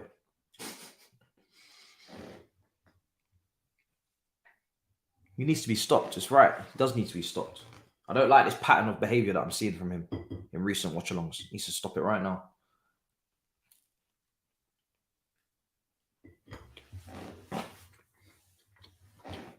Why is Aguerd not playing? I'm not really sure. I'm not really sure why he's not playing, you know. I'm not really sure. Because he played against Ghent. So I would have assumed that he would have started a game like this, but maybe he's not fully fit. He might just be coming back from an injury. Don't want to play him 2 games in a short space of time. I don't know. Martinelli's in a lot of space on the back post. Saka, but good clip into Martinelli. Odegaard. Oh, Martinelli's got in the way of that pass. Arsenal almost had something there. Here's Bowen. He's going to win the throw. Yeah, Arsenal had something going there, but they wasted it.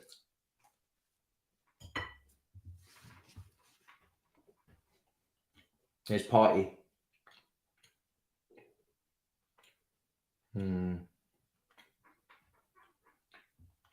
He's hooked it out. Why has he done that?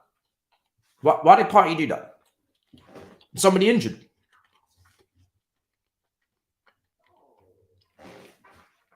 I'm confused.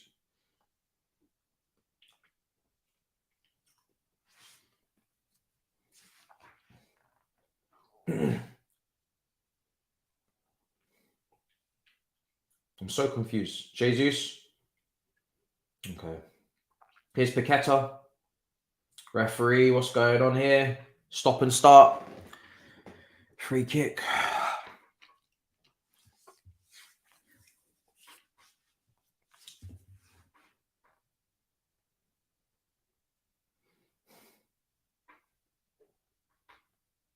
Yeah.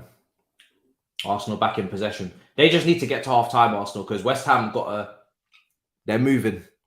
West Ham are moving. They're trying to get long balls up top. I think they've gone to a 4-4-2, actually. I don't know. Antonio's kind of playing off the left, is it? Up against White and Holding, is it? Paqueta, then Rama, Souček, Rice. They're leaving a lot of space in that midfield with how high they're pressing up Souček.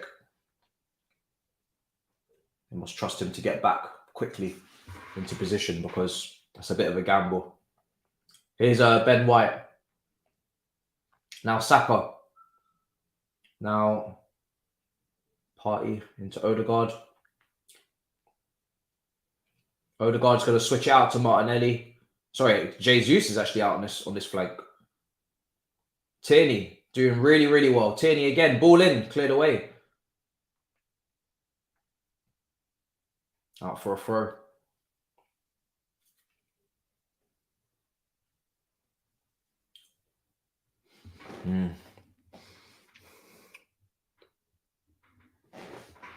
Here's Tierney again.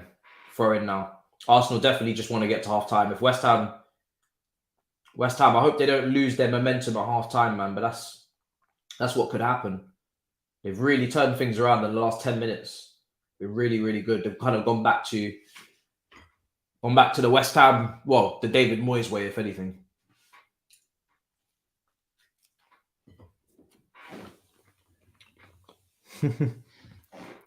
Starboy, can you stand up?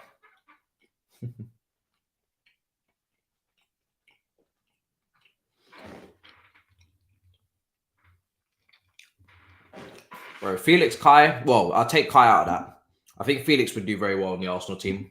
I'll take Kai out of that because I think they could. I don't think Kai would start. Felix, would he even start? Probably not anyway. But I think he could do the role that Jesus does pretty well. Oh, what's going on here? Is that offside? What's going on? It's absolute bedlam back there. I don't know what's going on. It looked like a massive offside. Then somebody was... Now Creswell's on the floor after running into Ramsdale. I don't know what's going on. Honestly. But yeah, I think Felix could do Jesus' role in that Arsenal team with the instruction. I don't think Kai would even have a role.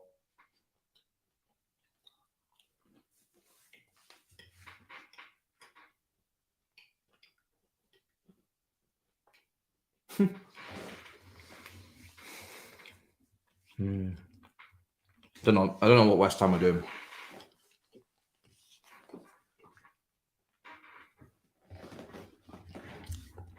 I don't know what they're doing.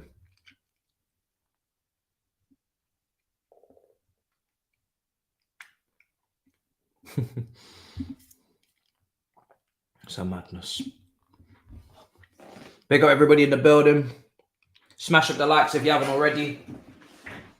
It's going to be a double watch along today. That's a really good... I mean, it's an easy finish for Odegaard in the end, but very controlled. Very controlled finish. Party wanted a handball. Gabriel just couldn't sort himself out. Really couldn't sort himself out. And has Ramsdale ever saved a penalty for Arsenal? I'm not talking about people missing the target. I'm talking about him actually saving a penalty.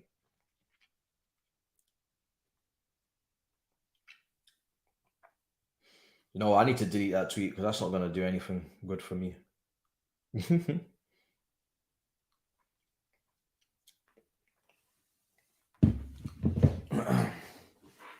Here's Creswell.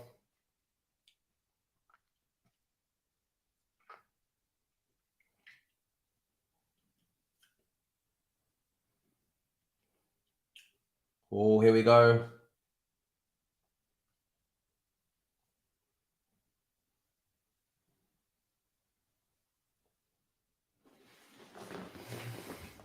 Three minutes to go.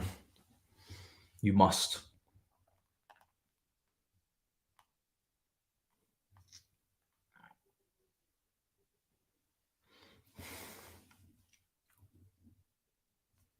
Oh, he's pretty awful. Yeah, actually, you're right. Yeah, sorry. So he's never saved a penalty once. Yeah, I did see him against Sporting. You're right. Yeah. Wow. He needs to... That's probably the one of the last things he needs to do then is actually get a penalty saving technique because he keeps going. He went the wrong way completely on that penalty. He was nowhere near it. Absolutely nowhere near it.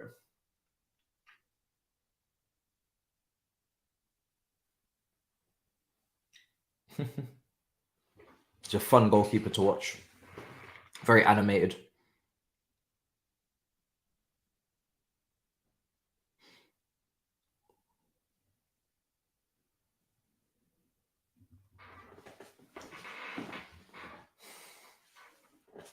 All right, we're almost at half time, guys.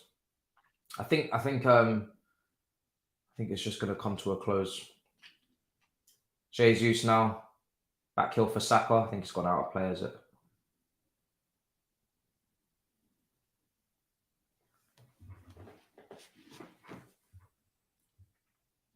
It's mad, you know. Arteta has seen every single thing Pep has seen in terms of the last couple of years. This man has been over his shoulder, reading all of his notes, understanding how he thinks, how he acts, what he does, what he eats, what he breathes, what he drinks.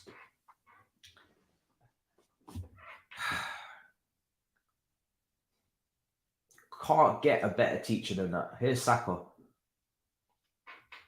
This man has been literally taking in all the Pep notes the whole time. This is why Pep needs to be careful who he surrounds himself with. Look what he's done. He's let this man come and take all of his juice. All of his juice. He's let him come and take all of his juice this season. It's ridiculous. Pep needs to start appointing assistants that plan to stay as assistants. Not future managers. Imagine if we just had 20 Peps in this league because they all were assistant to him at some point and we just had 20 Peps. Jesus, this league would be a brain... Bro, this league would be... bro, brain damage league, bro. I couldn't handle it with all of these students, all these pep students. It'd be long. Can you imagine?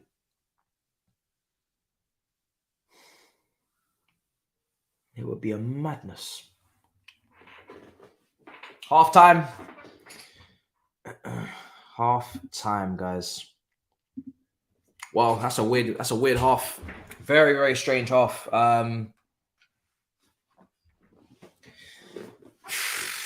The first 10 minutes, I mean, just so devastating. So devastating the first 10 minutes, man. I mean, they'll be disappointed, I think, that it's not more and it's actually 2-1. They had the game in complete control, Arsenal. And we said the same thing at Anfield as well. They had the game in complete control inside 30 minutes. And then obviously let it go. But you can understand how that can happen at Anfield. But against West Ham, they can't afford to come away with anything other than the 3 points. We already know that when we speak about the title race and whatnot. And they were cooking. But West Ham have got themselves back into it, man. They really have. They've been playing very, very well. They seem to have got themselves into a little bit more of a game plan now, which is to just do what they should have done, which is to just be nasty, crafty bastards. Do you know what I mean? Don't try and play the beautiful game. Don't try to tiptoe your way the topic of just putting the ball into the box, long throws, making it a physical battle, getting numbers forward, and just playing on the knockdowns. You've got a lot of physical players in there. The set pieces should be a problem with the likes of Zuma and the likes of Antonio and Rice and Callagher and Kufa. I think is even fairly tall as well. They just need to make this a physical game and not a football match. Same thing for Liverpool, because if you make it into a football match or you try and play football with this team, they'll kill you. But yeah, at the moment, there's still something there. There's still something there maybe for West Ham. But I have a feeling that Arsenal, again, second half, first 10, 15 minutes are going to come out the blocks flying. They're going to be very, very aggressive. They're going to be stringing their passes together, going to be trying to get their third goal. And West Ham, once again, just need to get through that period. If they can get through that period and make it and obviously survive the substitutions and the little tweaks with Trossard, who probably come on in the second half, etc., then you come to a point now where Arsenal, with a goal lead, with 10, 15 minutes to go, might get a little bit nervy. They might get a little bit defensive. Maybe the substitutions will mirror that from Arteta. And then maybe West Ham can get a late equaliser, but they need to get through the early stages of the second half, because Arsenal are going to come out the blocks flying. What Arsenal really want and what they really need to do right now is they need to kill the game. They're the better team, footballing wise. They've got the better players. They know exactly what they need to do on the ball. They need to kill the game. If they don't kill the game, we might get a little shock here. But a shock here is honestly for Arsenal. It's not. You cannot drop points. You cannot drop points, man. If you drop points here, hey, you already know. You can't afford to drop points.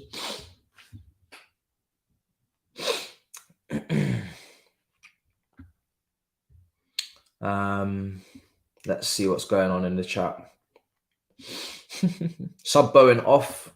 Somebody's saying Ten Hag learnt from Pep. Arteta learnt from Pep. Company learnt from Pep. Company.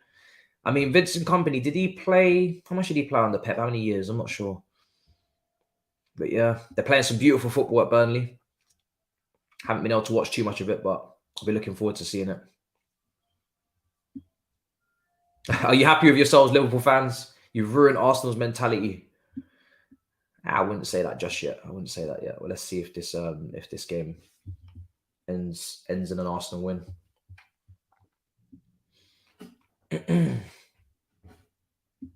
He has a good head of hair. He's not going to be bored. Not yet, but you know, he's early days. There's a lot of years of stress ahead. Xavi under Pep, yeah. Needs to fix his European record, Xavi, but yeah, he's doing it in the league this season. They can. I'm kind of surprised where the game swayed. What was the Xhaka Trent moment in this game for it to sway the way it did? I don't know. But Gabriel, he knew that he shouldn't have made the challenge because he was trying to pull out of it. But then he just ended up becoming a mess. He just ended up became a massive mess and just fell to the floor in stages. He just made the tackle in stages, but he didn't even want to make the tackle. So his legs and his brain were not connected in that moment. And he just ended up being in the way and just getting in the way of Paqueta, I think it was. And penalty. Simple as that. But his brain and his body was not connected in that moment. You could see what he wanted to do, which was not be involved in that situation and just let it go, and what his body actually did. Just two different things. I really thought you were joking about the 40 points after watching the game yesterday. I noticed you weren't joking at all. I'm really not joking. I'm still waiting. And am I really going to get at Old Trafford next week? Probably not. People are saying it's a dive.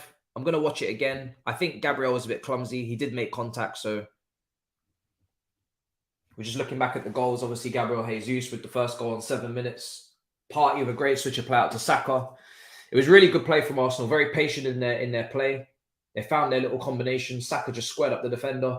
They always work it in a way to Odegaard at some point. They managed to work it to him, and then he always plays that final pass.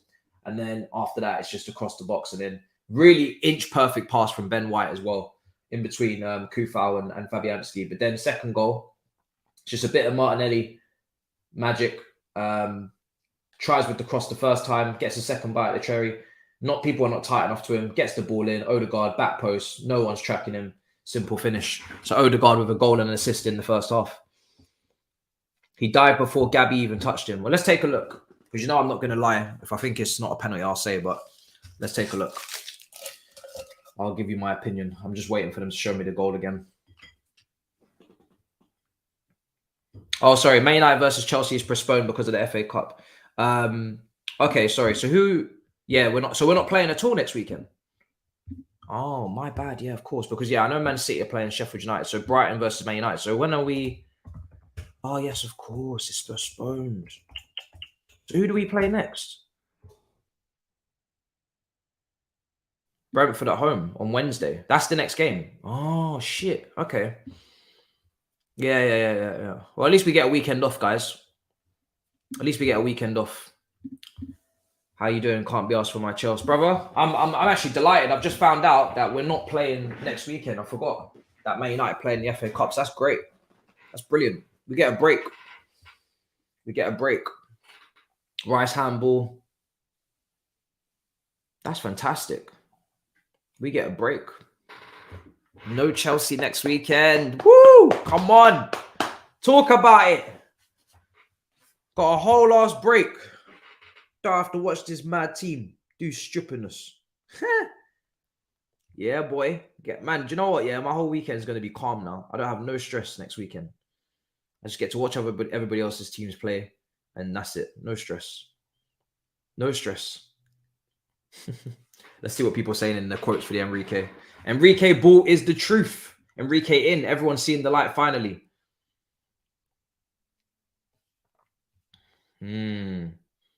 As soon as possible. Enrique makes the most sense. The only managed to take us back to the level required. That's not how it works, obviously.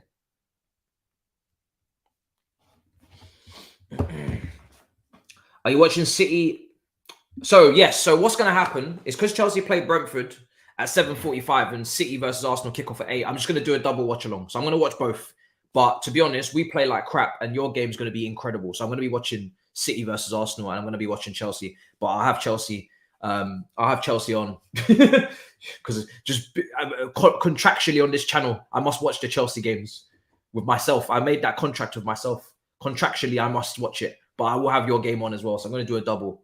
So I'm going to have both lineups on and everything. I'm going to cover both games because I can't be missing the City versus Arsenal game. It's too good. The game is too good.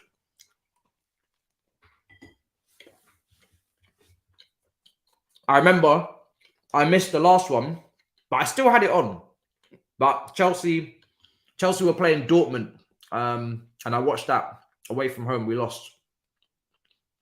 And that was on the same night you guys were playing as well. So I'm not missing it again. Yeah, because Chelsea played Dortmund away from home, and you guys played City at the Emirates. And I watched it because I couldn't find the Chelsea game half of the time. I did find it in the end, but I had your game up as well. but I didn't have it covered in terms of the graphics and whatnot. So this time I'm going to cover both. I'm not missing that. That's going to be an incredible game. And exactly, I need to be there to manifest the Manchester City win. I need to be there no matter what. Still can't believe they beat you at the Emirates, but obviously you had a couple of injuries to key players. So I think, no, there was no, yeah, you had a few injuries, no Jesus, no Party, and yeah.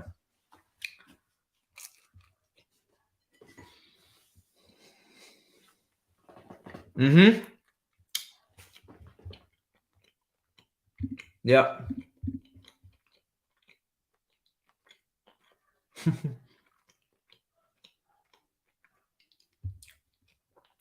Yeah. We're going to do that live tomorrow. Thabz will be back. So that'll be live. Battle of the North will be live. Leeds versus Liverpool will be live. So it's just going to be one after the other. So you just, if you haven't subscribed already, you need to subscribe because tomorrow is going to be madness, right? We got a video coming out on Enrique in the morning. Then we got 4:30 London Clubs Carnage live. Battle of the North 6 o'clock live. Leeds versus Liverpool Watchalong live. So you just do not want, you have to be there no matter what because it's going to be a madness. It's going to be a madness. I don't even know how I'm even going to do it mentally in terms of my physicality, but I'm going to do it. It's going to get done. It's going to get done. Yeah, because we got Real Madrid on Tuesday, so that's why I'm just running everything live. Yeah, because we've got Real Madrid on Tuesday, so it's just easier to do that.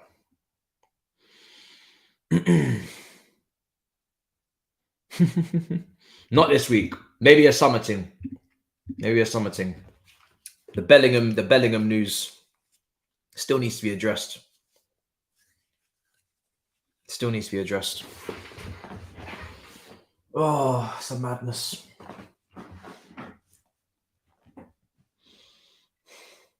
It's an absolute madness. Yeah, tomorrow's going to be a madness. It's going to be a madness. Now, we can't do it afterwards because Big Six is afterwards. So there's no time to do it afterwards. No time to do it afterwards. But yeah. Let's see. Any substitutions as well that you guys would make, Arsenal fans? I mean, to be honest, what substitutions would you really be looking at making at this moment? I just want to quickly go through your bench and see what options you've actually got. I know Trossard is definitely going to be on that bench. Party's had a lapse of concentration a couple of times in this half. Not that you would necessarily take him off, but there are maybe a player or two on yellow cards. Let's take a look. Party's on a yellow card. Jesus is on a yellow card. Party's had a couple of moments. Party. What do you do there? Because obviously what you do not need is to go down to 10 men, have anybody suspended. I don't know if that's coming into your thinking. Maybe Jorginho off the bench. I don't know.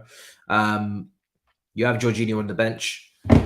You have a couple of young players. Walters, Kivior's there as well. Smith Rowe, Vieira, Trossard, Nelson, Nketiah, Turner, of course, the goalkeeper.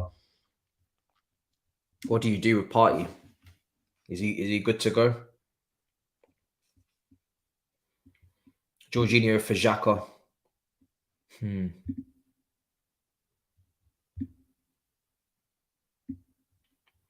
Yeah, I'll do a banner. Second half's about to kick off. Let's get the timer going. Second half's going to kick off very soon.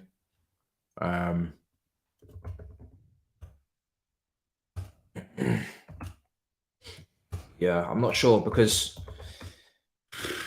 it's a difficult one. It's definitely a difficult one. The thing is with Party now, in the position that he's playing in, he can't really not dive in, but he can't, of course he can't dive in, but he can't really make another bad challenge or he's finished. And that's not what you really need for someone in that position with a whole 45 minutes to go. So I'm on the side of caution with him now, if I would be anyway.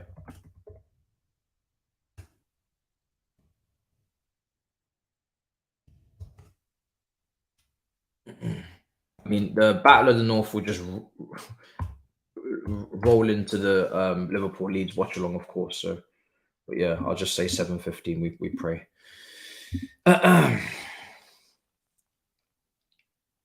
Yeah, no Zinni on the bench. Zinni's injured.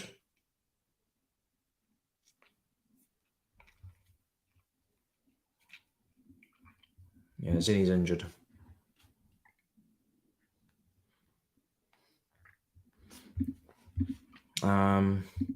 Yeah, I think it's a new thing on YouTube now where they put ads in the live streams.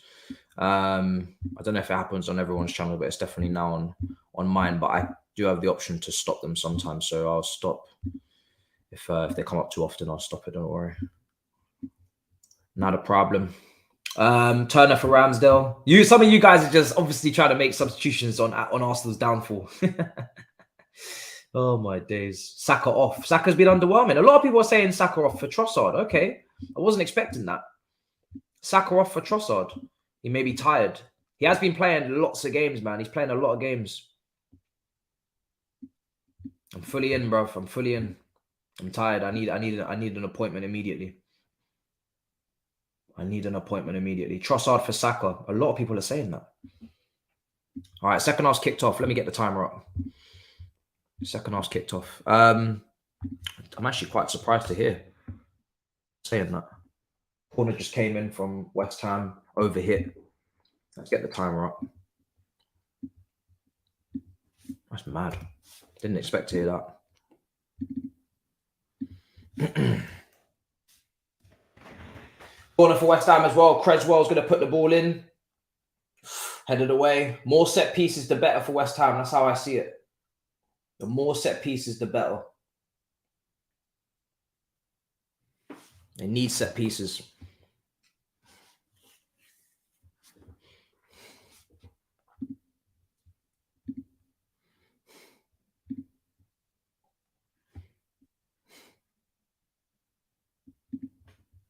All right, let's get it up.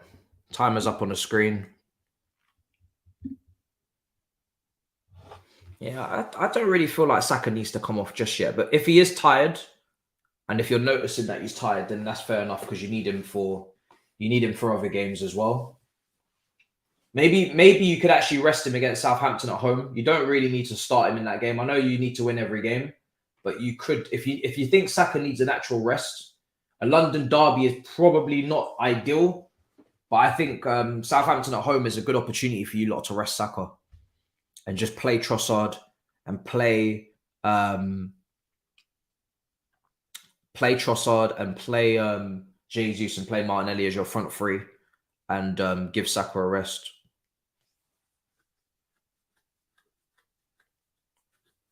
We don't have Liverpool still to play, no. We've already played Liverpool twice. We have Brentford. 48 minutes gone. How is he tied with one game a week? He's been playing every game this season. You know, they've obviously been in the Europa League up until a couple of weeks ago. But when I mean he's been playing he started every single game, literally, in the league. And he's had to come on in Europa Leagues. And so, yeah, I can see why he's tired, man. I can see why he's tired. Some people are saying he's played one game a week since the international break. He ain't tired. Okay. When I looked at his statistics before, he had been playing a lot of games. He'd been playing a lot of games, but since the international break, should be maybe okay. Saka with a shot. Oh, blocked. Let's just run a poll. Is Saka tired? Let's run that poll. Got the predictions for the game actually already locked in. So that's the votes there. Is Saka tired? There seems to be a disagreement. Or is he just lazy? Saka taking the corner. Ball in. Ooh. Very close. Odegaard's going to Martinelli. They want a handball. Oh, it's a penalty. Oh, shit. And guess who's going to take it? Guess who's going to take it? Lazy boy. Oh, my days. Handball by Antonio. His arms are out. Oh, no. Oh, dear. Oh, shit. Is that a penalty? Definitely a penalty handball. It did hit his hand. There's no doubt about that. People are saying it's not a pen. Let me ask. That's a better poll to put up now. I'm going to ask that question. Get your votes in. Is that a penalty? I need to know what you guys are saying. Is that a pen? Because that is a... It'll take them a while, so we've got enough time to get the votes in. Slap your votes in now. Throw those votes in. Is that a penalty? Get as many votes in as possible. I want to see what you guys think about that. Is that a penalty? It's a tough one because it does hit his hand, but it is from very close range as well. There's not really a lot you can do. It's all about whether his hand is in an unnatural position. He kind of turns away, which you should never really do. And people do say that a lot. You shouldn't turn. Obviously, it's natural instinct to turn when the ball's about to come and fly into your face. But when you turn, that's the kind of stuff that can happen. If he just stands and faces the music and puts his hands behind his back, then he's not gonna be in that position. Saka's about to take this penalty. If he scores, he can come off and rest. And he scores. Oh, he missed! Boom! Boom!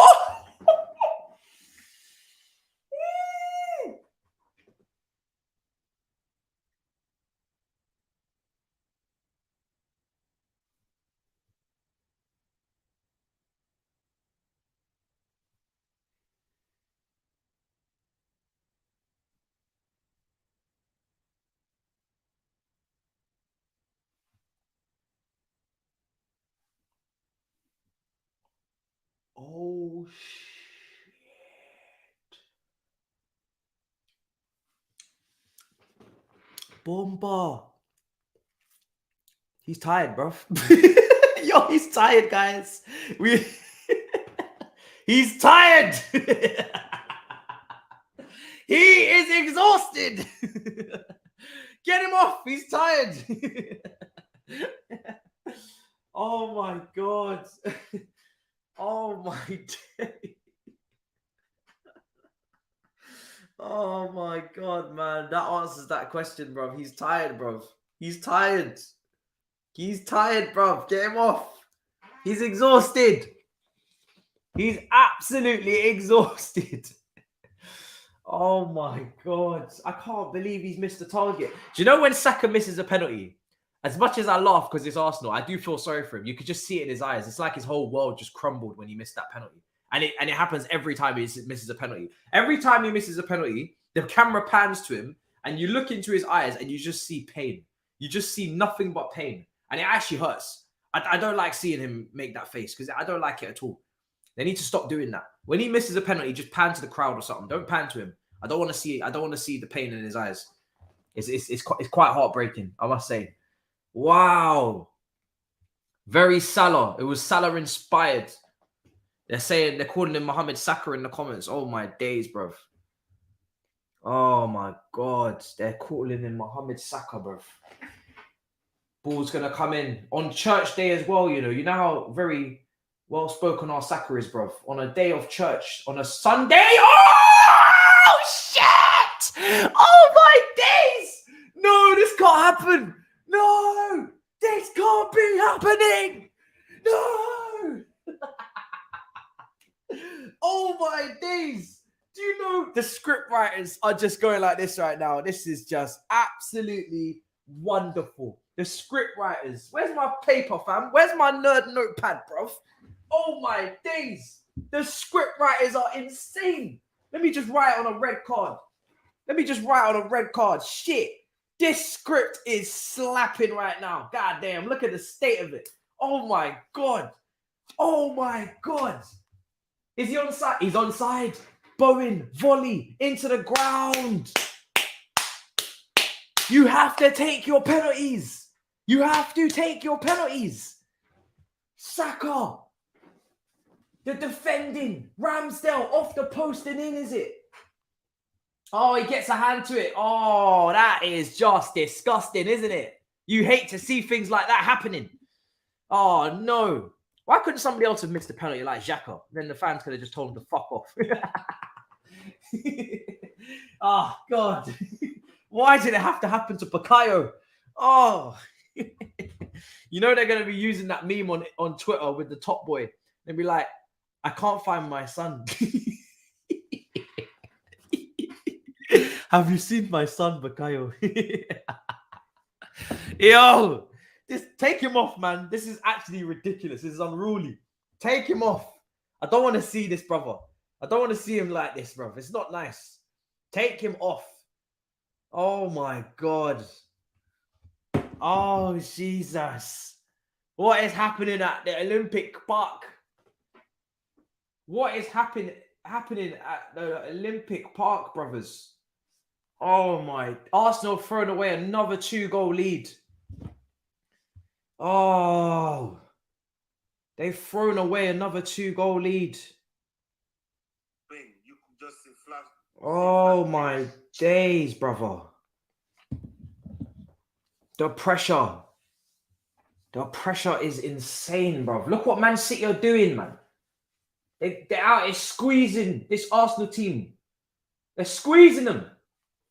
Like lemons, bro. Are you going to get lemonade or not? I don't know, bro. They're squeezing you lot. Look at the stress.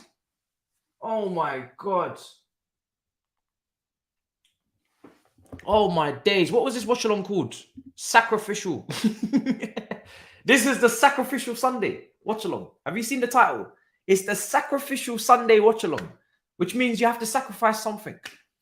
Especially on a day like this, on a Sunday, a day of peace, a day of rest. You have to sacrifice something. Are you going to sacrifice points? I don't know. But something is going to be sacrificed today. Something will be sacrificed. The Sacrificial Sunday Watchalong. Oh, my God. Trossard's got to come on, man. Oh, if West Ham win, can you imagine Lawless? Oh, my God. I didn't even think about that. Oh. If I need West Ham to win, I need West Ham to win. West Ham win, and then I've already lost. Arsenal have lost then to West Ham. And then Toby, oh, my God. Lawless will be on the maddest. Please, West Ham. Even if West Ham get a point, oh, my God. Lawless will actually destroy the whole show. Lawless will actually wreck the show. Can you imagine? He will go crazy. He will actually go mad if they win this. Oh, my God. West Ham and Lawless are the ones to derail Arsenal's title hopes. Because if Arsenal lose this game, as far as I'm concerned, this is City's. I'm gonna keep it 100 buckaroonies. If Arsenal lose this, I'm sorry, it's City's. I'm sorry. I'm sorry. I'm so sorry, but it has to be City's then. It has to be. Oh, my God. Nah, West Ham, come on. We need you to do something for us. I'm motivated now. I got a show to host tomorrow. Yo, I need something from this, man, please. Someone said, walk before you can run. Got to get a draw. Stop jinxing it. Shark emojis are being put in the chat. Calm down. Aim for a draw first. We cannot get ahead of ourselves. Facts, bro. You're right. Calm me down, man. Calm me down. I need to be calma. Calma. Oh, my days. I can't even stay still. I'm so excited. So excited for tomorrow. Even though, I mean, we lose every week. Who really wants to talk to me at this point about my team losing? It's the same shit every single week. Just going to repeat myself. I might have to delete that tweet about the Spanish man. Oh, I've jinxed it on all levels. I've actually jinxed it on all levels. I said the game was done at 2-0 last week at Anfield, and it was not. I said the game was done this week at 2-0, and it is not. Somebody, who's that guy that always sends in the super chats telling me that my juju is not working? Where are you, bruv? Show yourself. The juju is in full flow. Go on, Bowen. Let's see what you've got. What can you do for me? Paqueta out to Bowen. If they score another. Bowen. Oh, Bowen's in his bag. Bowen's moving like the old Bowen from last season now. Bowen is in his bag.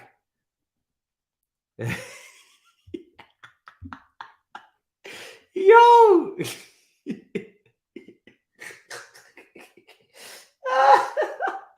That is... No, that's ridiculous. Yo, that is outrageous. That is outrageous. No, that's outrageous. That's actually outrageous. No, man. Oh. Oh, shit, bro. Oh, I actually like Saka as well. But that's rough. That is rough, brothers. That's a long day indeed. That's a long day, man. Oh, dearie God. All right. Let me quickly make a little change. Oh, dearie God. What a Mazzolini. Come on. 60 minutes gone, 2-2, guys. We've got a great game. This is a great start to the Sakarificial Sunday watch along. We've got a great game on our hands. Beautiful to see. Got drama, got chaos. No matter what happens, it's been a great day to start. And hopefully Nottingham Forest Man United is going to give us the same levels of entertainment. Do not go anywhere. I will be live. And hopefully we get just as much banter and just as much joy as we've got from this one so far. Even if it doesn't end the way we need it to end, it's been great drama. It's been great drama. It's really been great drama. Gabriel just shepherding it out now with Bowen, pressing him into oblivion.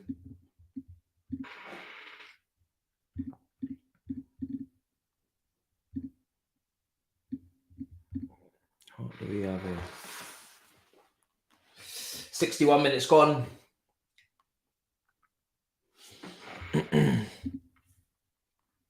Wow. Football is a humbler. Oh, yeah, I should go into the AFTV chat, shouldn't I? You're spot on. These guys are always... Actually, no, let's wait. It's too early for that. Let me wait. If they drop points or if Arsenal forbid, God forbid if they lose, I'm going straight into that chat. That's shameless, you know, because we lost. It is very shameless, isn't it? Yeah. It's very shameless. It's very shameless. We're 11th. You guys want me to pull up into the chat when we're 11th? Do you understand the foolishness that you're trying to encourage? We are 11th. Oh, I'm doing it anyway. I'm going in there now. I've gone in there now anyway. Oh my God. So shameless, man. We're literally 11th. What is wrong with us? Here's Ramsdale playing out from the back with Holding.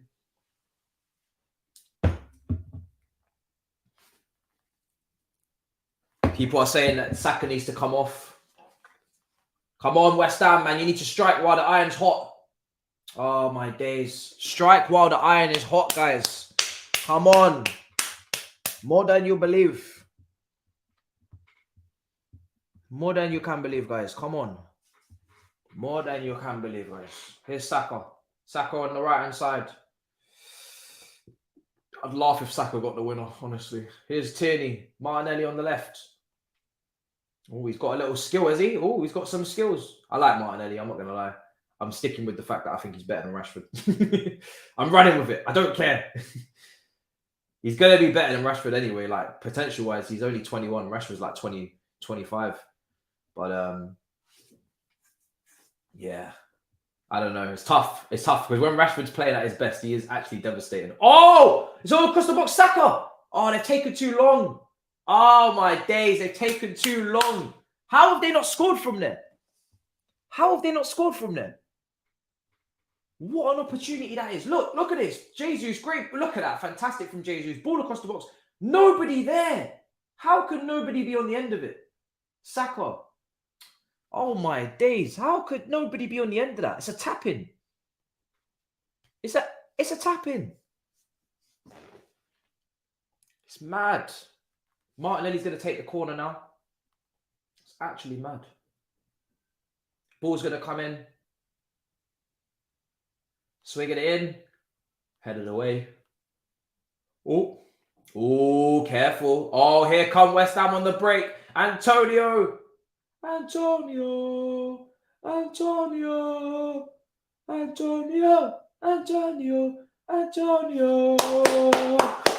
done. Well played, Antonio. Well played.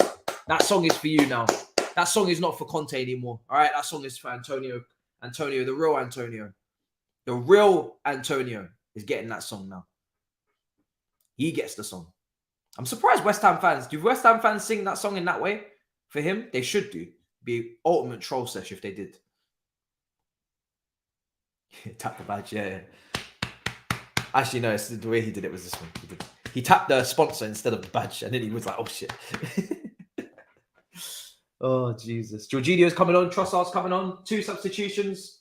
Trossard is coming on for Jesus, and Partey is coming off for Jorginho. Both the players on yellow cards are coming off as Arteta looks to freshen things up, and Saka is not coming off. And I'm actually quite surprised he's taken Jesus off and he's left Saka on. I'm not gonna lie, I would have taken Saka off and brought on Trossard as well.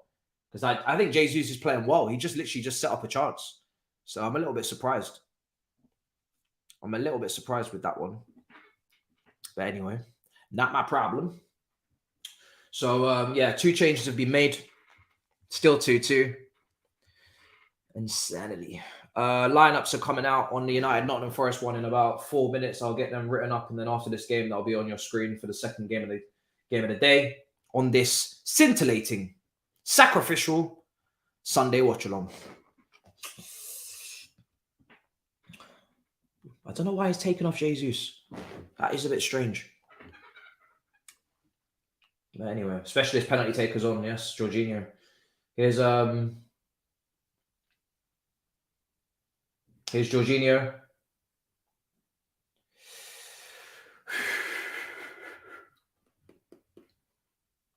Another 2-goal lead slipped from Arsenal. We were speaking about it a couple of weeks ago with their conceding a bit too many goals to Bournemouth, to Villa, to Sporting. It's just conceded too many goals. And they've started doing it all over again now with these goals that they're conceding. And we all know what happened to Brendan Rodgers' Liverpool. They came very close. They scored lots of goals. They were very entertaining that season with Sturridge, Sterling and Suarez. But in the end, the amount of goals they conceded cost them. And I feel like I'm just speaking it into existence, but that could be what costs Arsenal. Just the goals conceded in the end. I mean, in the Premier League, let's take a look at their defensive record. It's probably actually pretty good. It's not, that Liverpool team was horrendous defensively, to be fair. Absolutely awful. I wouldn't say Arsenal are that bad. Arsenal conceded 31 goals. Not that bad. Man City 28, 24 for Newcastle in the end. I would love to see what that Liverpool team actually conceded, because that Liverpool team could not defend for their lives. What season was that? 2015, 16, was it? No. 2017, 18? No. What season was it Rodgers? I don't think I've even got it here. 2014. Yeah. I think it's 2014. Yeah, it's 2014. I haven't got that here. Hold on. It's 2014. Jose Mourinho's first season. 2014. Let's see what that table looked like. They conceded 50 goals. Wow. They conceded 50 goals, Liverpool, that season. They scored 101 and they conceded 50 goals. Jesus Christ. No wonder why they didn't win the league. They were horrendous defensively. Yeah, they deserved that one. I can't lie. How you could see 50 goals and finish second? That's mad. They conceded 50 goals. Wow. Anyway. Oh, that's a short pass. And here comes Saka, looking to redeem himself on this right-hand side. Where is he going? Saka, still going. He's going to go alone. He's going to go alone. Oh, he slipped. Oh, my God. Oh, my God. He needs to come off. That man needs to come off. He is so tired. It's not even funny. Head loss. Absolute head loss. Oh my days. What is he doing? He's knackered, fam. Bruv, he's knackered, bruv.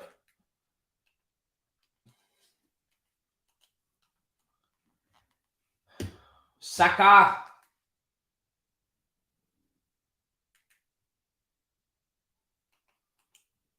Saka's one of those players where it doesn't matter how many times he messes up, I'm never going to get much. I mean, listen, we've had our banter, right? But I don't enjoy it. Just take him off. I don't enjoy it. Just take him off. Who are they going to bring on now? They don't really have an option, do they? They don't really have an option, guys. Who are they going to bring on? They have no option. They have no option whatsoever. Anyway, 70 minutes gone. Star boy. 20 minutes to go. They're going to go long. Ooh, Ten Hag has arrived in a flat cap at the City ground. He's come in his farmer's cap. Maguire's come with his AirPods. He's ready to listen to the music. Harry Maguire. Oh, yeah. What's the starting 11s? Run them up. Keylor Navas is in goal for Nottingham Forest as well. It's going to be an interesting one today, guys. More than you can believe, guys. More than you can believe. I'm addicted. All right. Wow. 71 minutes gone.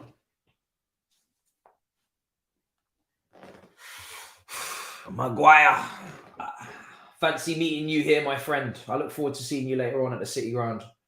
What's he got for us? What was that quote that he said that he'd not lost a game since the start of the season? He didn't want to toot his own horn too much. Is that a real quote or is it just someone being silly? Here's Trossard. He's going to play it out to Martinelli. Into Trossard again. Trossard, Odegaard.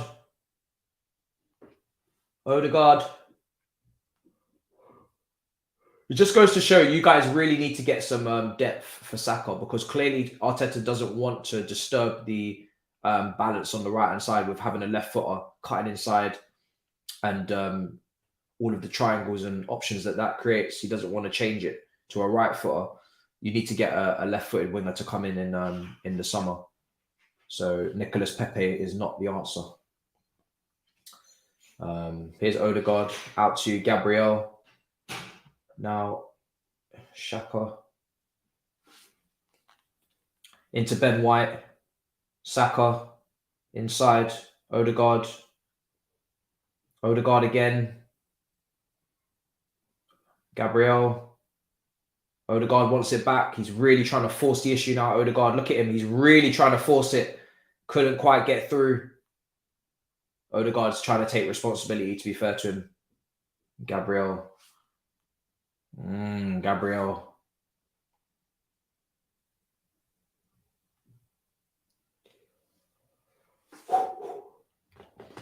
Bowen, can you do something for me?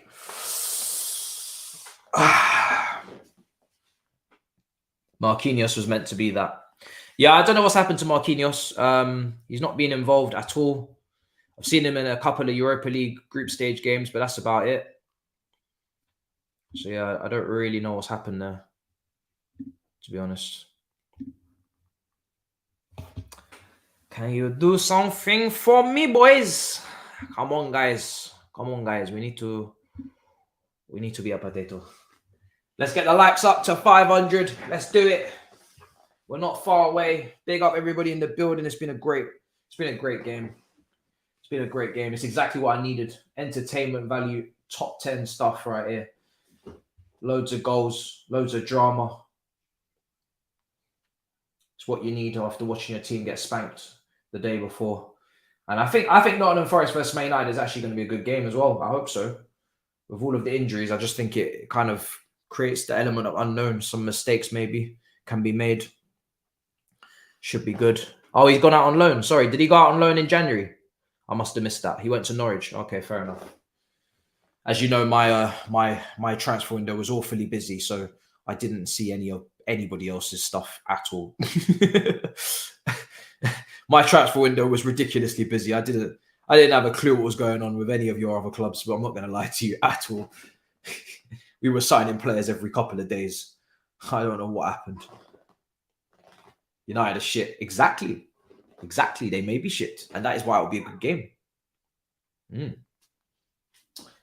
We will see. With the injuries that they have, we will see. Arsenal are 11 with Brighton for goals beyond the 76th minute. So they like a late goal, don't they? They like a late goal.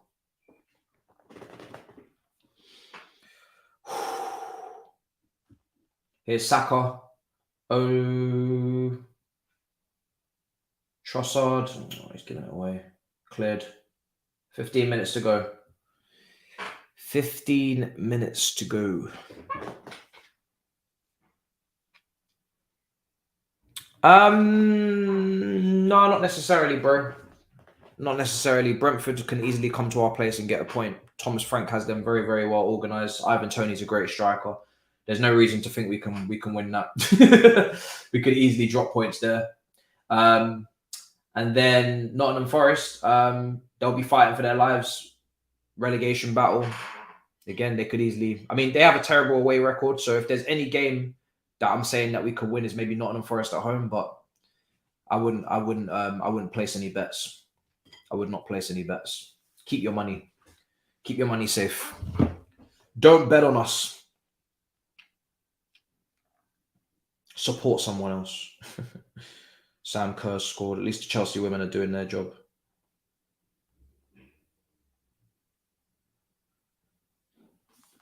Fifth, 16, come on. Come on, guys. Come on, guys.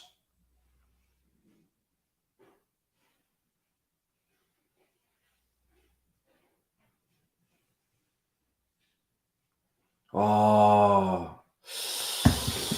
West Ham, come on. I'm looking forward to seeing that Man United team. It's a good ball over the top there.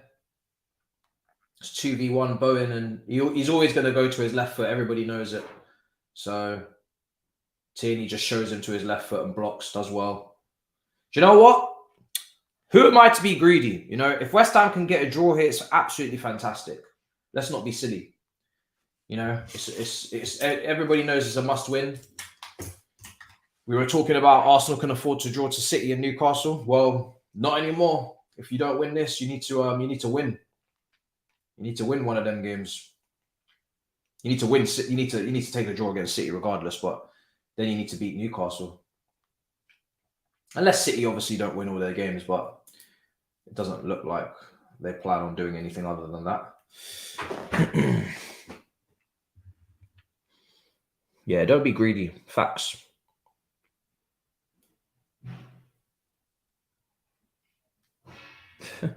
Bruv, we're not winning 3 games, bruv. You're being too optimistic. You're being way too optimistic. We're not winning 3 games. Where'd you get 3 wins from? Where'd you get that from? Where did you find 3 wins in the next? How many games are left in the season? That's like half the games. Where'd you get all them wins from? I'm astounded that you think we can win 3 games. Where'd you find 3 wins from? Actually shocked to my core. We've only got 7 games left. Where'd you find 3 wins? That's nearly a 50% win ratio. That's not happening. That's insane. You need to knock that down to at least 2. No, not even 2. You need to knock that down to 1. If we get 1 win, I'll be impressed. 2 max. I don't know where you found 3 though. 3 is insane. That's a mad run of form that we just went on there. If you find 3 wins.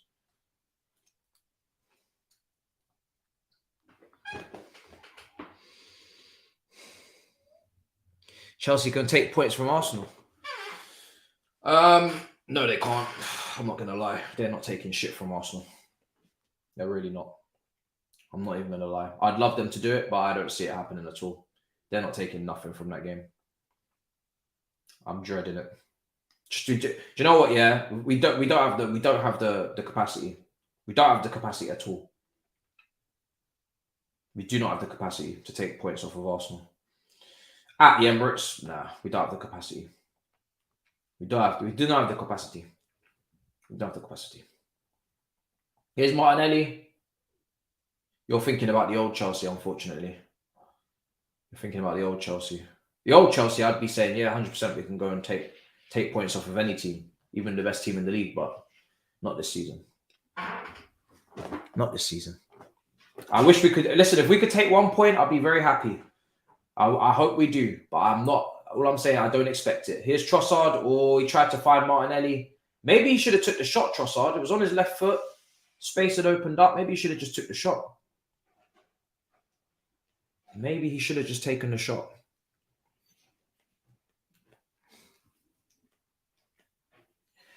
$80 minutes gone.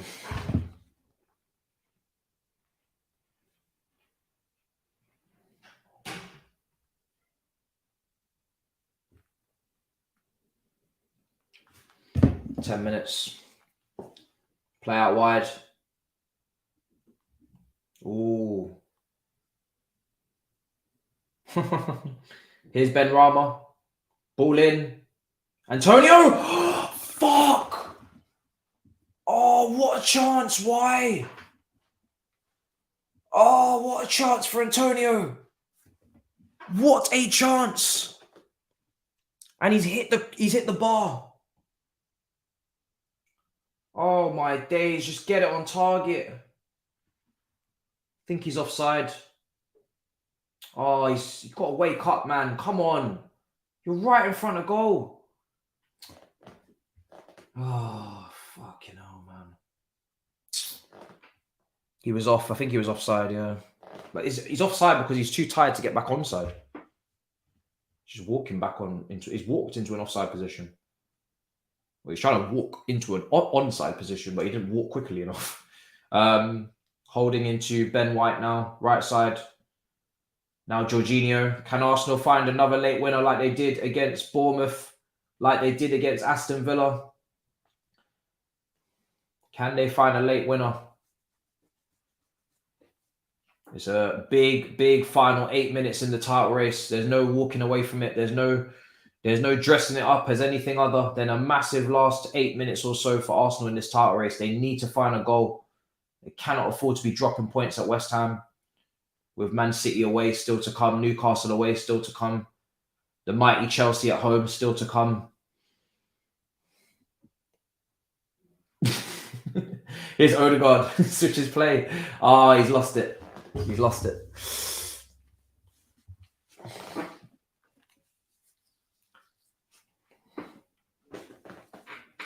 There'll be some added on time, yeah.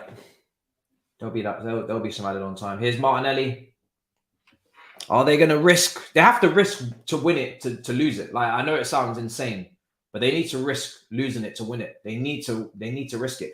It's kind of why I'm surprised he took off Jesus, because I think Jesus would have been on the money for a winner. So surprised. Here's Gabriel to... Oof, what is going to happen here? Do they still have to play Brighton? Yes. Let me find out for you. Let me find out their fixtures. I think City have to play Brighton away, and they have to play Fulham away. City have definitely got Brighton. I don't know if Arsenal do. I don't think they do. They do have Brighton at home. Shit. They have Brighton at home, yeah. Arsenal have to play Brighton.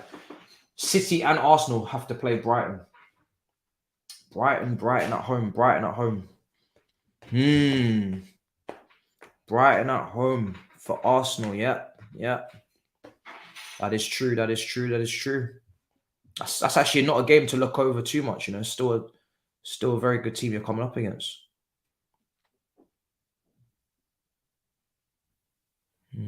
Tough run of games for Arsenal. Yeah. Tough run of games. Martinelli's coming off. Oh, Nelson's coming on. Oh. Can he be a hero? Oh, and Vieira's coming on for Tierney. How's that looking? Back three. Looks like Arsenal have gone to a strict back three now. Vieira's come on. Another creative player. And Nelson is on as well. To bring a bit of extra pace out wide. Arteta's using all of his cards. He's right on that touchline. Observing everything. They've got 5 minutes or so to find the goal, and he's definitely risking winning it to lose it. So fair play to him, because you've got to do that in a title race. You can't just say, I'm going to take a point and move on and try and keep yourselves in the thick of things. Ramsdale is going to roll it out for Odegaard. Here's Odegaard now. Putting a lot of work today, Odegaard. He's had a really good performance, Odegaard, man. He really has. He's got a goal and an assist. He's really trying to even drop into the first phase and bring his team up the pitch. Here's Nelson. Left-hand side, Nelson into Odegaard. Odegaard's trying to shuffle it onto his left foot. Arsenal fans will go absolutely ballistic if they can find a late winner here in East London. Here's Holding into Trossard, who's dropped a bit deeper and gone past a couple tired legs in that midfield for West Ham. Surely they got to look at making some subs as well. Header wide from Saka.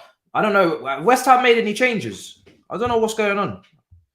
Let me see this West Ham, because West Ham are looking a little bit leggy. Brother, make some changes, bro. There you go. Fuck me. He's not made any changes, you know. This brother's not made any changes. What's he waiting for? Did he forget the game's going on? I want to see your players out there huffing and puffing, can barely even breathe. And now you're finally making some changes. Antonio's been tired for 20 minutes.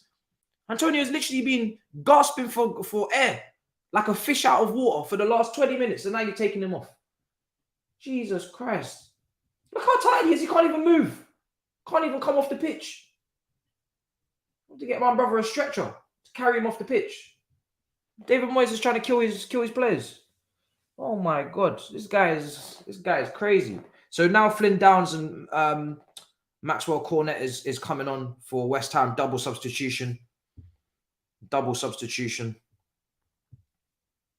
Antonio and Paqueta are coming off. 2 changes. This brother waited until the 87th minute to make changes. Oh my days.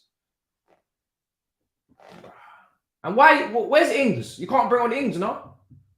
Just to give us something. Where is Inzaghi? Exactly. Where's the English Inzaghi? Where's Ings? Can't even bring Ings on just to give us some hope that you might get a winner. My days, Moyes. This guy is scandalous, bro. Skamaka's not on the bench. He must be injured. Here's Xhaka. Moyes is a scandalous brother. Here's Ben White. Ings is on the bench. Just not bringing him on. Those are his first substitutions. I honestly think he forgot that he needed to make subs. And then when he saw Arteta making subs, he said, "Oh shit, I forgot. I've got some of those. I've got some of them substitution things. Let me make some of them. Let me make some substitutions. That might be good. Might be do that." Here's Ben White. Arteta's going to bring on Nketiah as well. Oh, he's really throwing the kitchen sink at it now. He's going to bring on Nketiah.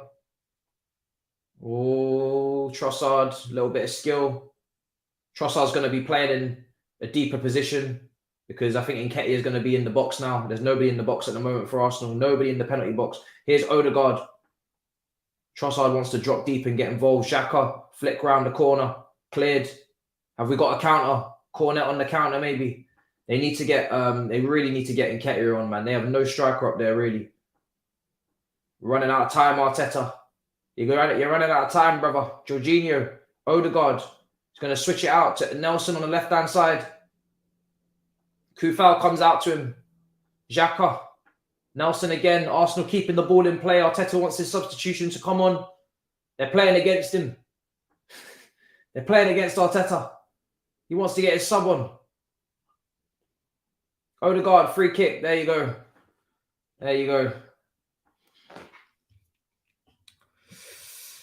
The elephant is falling from the tree.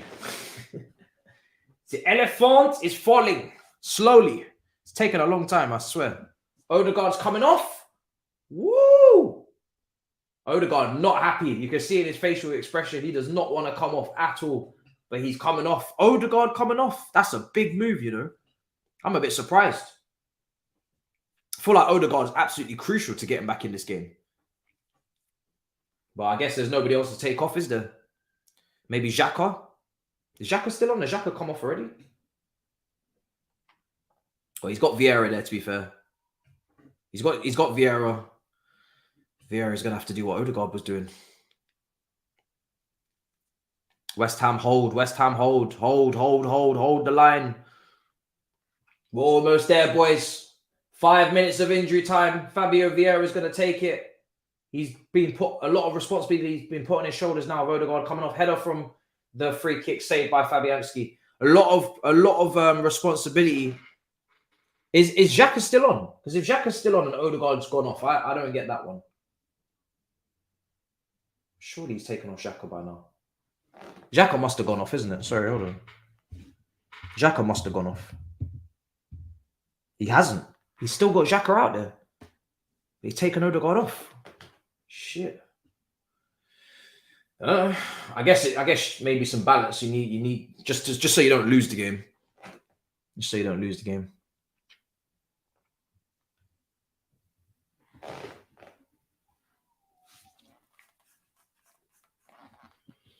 Four minutes.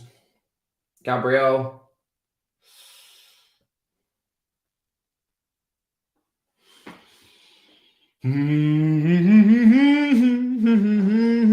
West Ham with the corner. Don't mind if I do. Little late winner.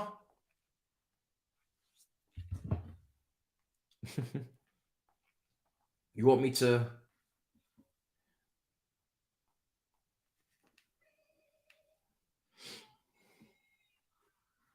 Ball's going to come into the box.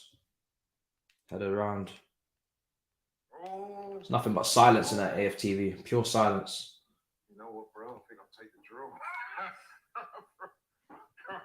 Turkish. I think I'll take the draw, man. Because the way things are going, man, boy. 3 minutes left. Nothing but silence at AFTV. Silence. Ball in. What have we got? I'm just here for it, just in case it all kicks off at the studio.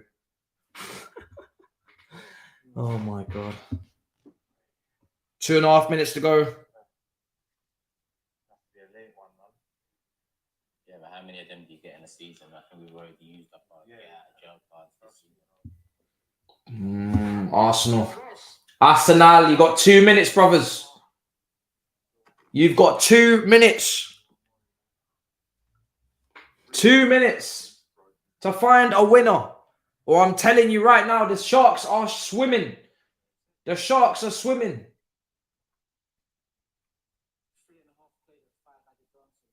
Trossard, Ben White, back post, headed away. Nelson, they got 2 minutes. They need to get a winner. And they know they do.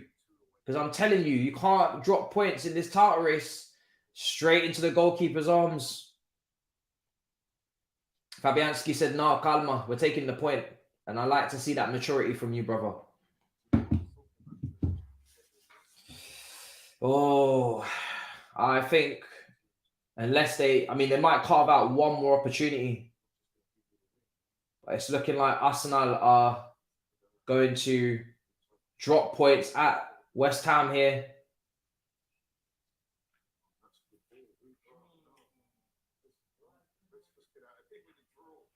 Gabriel, they need to get the ball forward. They got 1 minute left, Arsenal, to find the winner. 1 minute left. Otherwise, Man City are officially favourites. There'll be no more it's in our hands madness, I'm afraid, for you lot. I mean, it will be in your hands to a degree because you have to go and beat them at the Etihad, but yeah, it's a madness. It's a madness. These two draws are going to be... These two draws where you've let the lead go. Let the lead go in Anfield and at Olympic Park. You will pay. I think you will pay for this now. I think you're going to pay for this, boys. I'm not going to lie.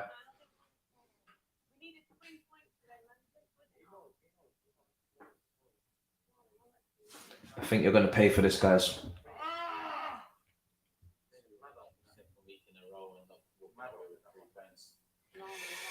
Full time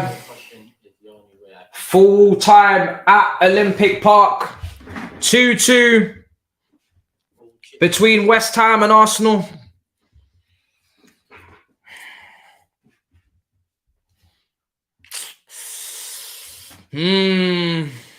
I think you guys have fucked it. I'm not gonna lie to you. I think you guys have fucked it, man. That's 2 draws in a row now. 2 times you've let 2 goal leads slip. Manchester City are just crucifying and annihilating every single specimen that even approaches them in the streets, let alone on the football pitch. And you've got the harder running as well. Wow. It's still in your hands because mathematically, Man City have a game in hand. They can go 1 point behind you. You're still leading. You need to draw at the Etihad minimum, and then you're still calling the shots. But you definitely now put yourself under pressure to beat Newcastle away, to beat Brighton, of course, and to get something at the Etihad. It's getting rough, and there's still 7 games to go. There's a lot of games to go, a lot of games still to be played. 2 goal lead, man, and a penalty miss. Can't afford to not bag your penalties. You cannot afford not to bag your penalties, man. That's a rough one. That is a rough one. A lot of Arsenal fans, I can already tell, are going to be giving up the goose chase after that one. They're going to start to really think about whether or not they can actually hold on to this lead at the top of the Premier League. There's going to be a lot of doubt setting in now as I just type up the Nottingham Forest Manchester United lineups. There's going to be a lot of doubt setting in, a lot of questions.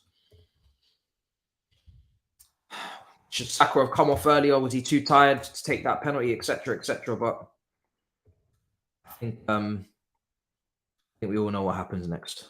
Unfortunately for you lot, very confident, more than you can believe. Fortunately, for you guys, but it does look like you're gonna falter at the final hurdle. I don't expect you to capitulate or anything at all. I do think you guys are going to keep winning games mostly, and you're going to hang in there. I do think when it comes to push comes to shove, I do think you're gonna crack in some critical games. And I didn't expect this to be one of them, if I'm honest. I did not actually have this down as one of the games that you would fall in. I thought you'd win today. I really did. You have not, but you have not. Who takes the blame for a game like that? It's unfortunate. I don't know, but I think, like I said, letting a 2-goal lead slip is it's fine at Anfield, but to do it at this stadium here against this team, you can't do it in a title race, man. And again, I said it. I think I said it before. Man City are they're tough, man, because you shouldn't have to accumulate this many points to win a title. You know, you could win a title before on 85 points, 84, 83 points before. Man City have just come and taken this thing to a whole new level where if you don't come with 90-something points, you're not getting the league. You're actually not getting the league. If you take a look at some of the title wins that Ferguson had at Manchester United, most of them were 80s. Most of them were 80 points. When did he hit 90 points, actually? Let me go through this thing. When did Ferguson even hit 90? City continuously hit 90. There's 8 games to go. So there's 24 points available. And that would take them to 94 points. I think they can get that. I think they'll win. I think they can win all their games, to be honest. They're in their groove. They might drop points once, maybe. But I don't even think they'll do that. I think they're going to win all their games, man. I really do. This is what they do. This is what Manchester City do. It was 93 before that, 86 when they had no competition, 99 for Liverpool, 98 again for City before that, 100 points for City before that, 93 for Chelsea the year before that. 81 for Leicester, which is outrageously low for a Premier League winning team. 81 points. Leicester won the league with 81 points. Do you know how mad that is? In 2016, Chelsea won it with 87 the year before that. I didn't realize we hit 93. Fair enough. That's actually pretty good. Yeah, mad. Is the title over? It's not over. It's not over at all. No, it's not over. It's still in your hands, actually. But I think today is the day where you're gonna look back on it, and that's where you didn't win it. I really don't think you're gonna win it now. I really don't. I was half playing around before. Now I'm not really even playing. I'm not gonna lie. I'm not even playing with you guys anymore. I'm not gonna lie. I think you really have fumbled the bag now. Like to draw at Anfield is actually a good result. It's the way it was done that obviously made people get their backs up because it was 2-0 lead and whatnot. But a draw, listen, most times Man City go there and they try to get a draw and they that's how they win their titles. Nobody goes to Liverpool in a title winning season and expects to win. It's not an absolute requirement. You can get a draw there and move on. But I do think when you drop, it's the way you've done it again. You know, if you would maybe come from 2-0 down today, maybe you could take a positive from it. But it's because you've with 2-0 up. It's the second weekend in a row where you're thinking to yourselves, how have you not won that game? You were in cruise control, and you've let it go. That's not every point is equal. It's equal mathematically, but it's not equal mentality-wise. And I think when you let go of a lead like that for the second week running, I think it's gonna sting. It's gonna sting in the fan base. I think it's gonna sting in the dressing room. It is, but let's see. Lineups are coming up very, very soon for Manchester United versus Nottingham Forest. Let's just get them up here now. And it should be a good game. That back line for Man United is not very nice, I must say. It's not a very nice lineup defensively. Still some key players in there, but yeah. All right, let's just quickly get this written up. 3-1. But I'm going to ask you guys, actually. I'm going to run a poll. Do you think the title race is over? It's a better question. Let me ask you guys. Do you think the title race is over? Or do you, like, you know the points mathematically, you know what the situation is. Who are your favourites? I mean, I'm going to guess everybody's going to go with Manchester City. Ask that question first. Well, you're saying it's over, some people. Okay, well, let me ask if it's over or not, because that's clearly... If people are saying yes, then asking if City favourites is redundant. Is the title race over? I mean, it can't really actually be over mathematically, but in your head, is it over, I guess? Do you think it's done now? Wow. It's a crazy result, man. That's a crazy result. I think it's gonna sting, man. It's gonna really sting in the dressing room. Because again, these Arsenal players, most of them are the same Arsenal players that let the top 4 race slip last season. And that's what's going to be going through their mind, I think. Especially when they go to Newcastle away. It's going to be traumatizing almost. It's the same Arsenal team that faltered at the final hurdle for top 4 last season. And they have been different this season. They have been different. They have been built different. But the reason why they're here is in this position is because they're built different. But it might not be too much of a different ending in terms of the pressure. It's just a different type of pressure now. It's worse. It's worse pressure. But it might not be a different way. That it all ends in the end. It is a madness, guys. It is a madness.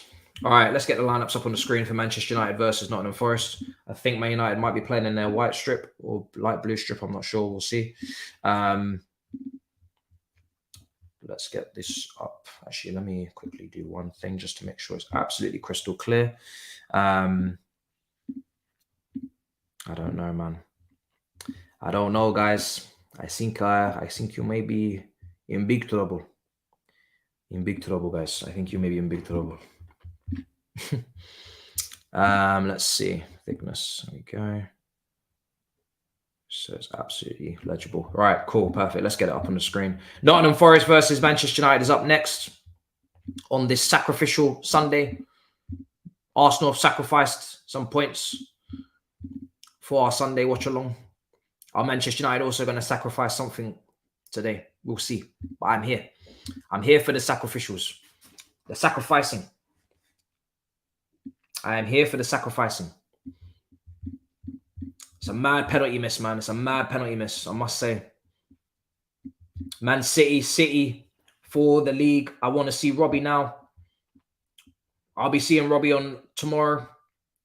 Tomorrow lunchtime, we'll see him. I'm a Liverpool fan, just asking. Is the title race over? I mean, I don't think it is. I don't think it is. But I think Man City are definitely the favourites. And I think Arsenal have put themselves in a really bad position now with the games that they got coming up. That's what I think. I think Man City are going to beat them at the Etihad as well. I said that earlier before the game even kicked off. I think they're going to get beaten at the Etihad. Not battered or anything. No. But I think it's going to be a great game. But I think they're going to get beaten at the Etihad. I really do. It's a rough one. It stings.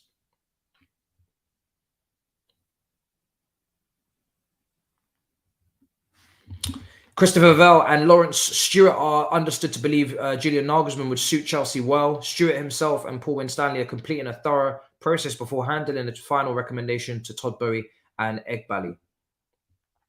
No surprises here. Two people that have worked with Nagelsmann previously would, of course, think Nagelsmann is the best fit. Let's see.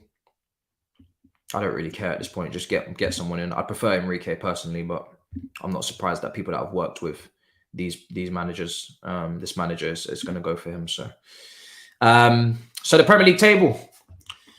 Before we go into Manchester United versus Nottingham Forest, Man United currently in 4th, 56 points, level on points with Newcastle with a game in hand, opportunity to go ahead after their defeat yesterday against Aston Villa. Aston Villa are only 6 points behind the top four, having played a couple of games more, and now only 3 points behind Tottenham after that loss as well against Bournemouth. So Aston Villa, they're if Man United were to lose today, they could say that they feel like they're just on the fringes of a top four race. It's still a lot to do, and it will still be a lot to really finalize and really actually get it done. They'd have to go on a crazy run and keep their crazy run going. They've got Brentford away, Fulham at home, United away. That game at Old Trafford, Sunday the 30th of April between Manchester United and Aston Villa could be a top four game, top four decider maybe.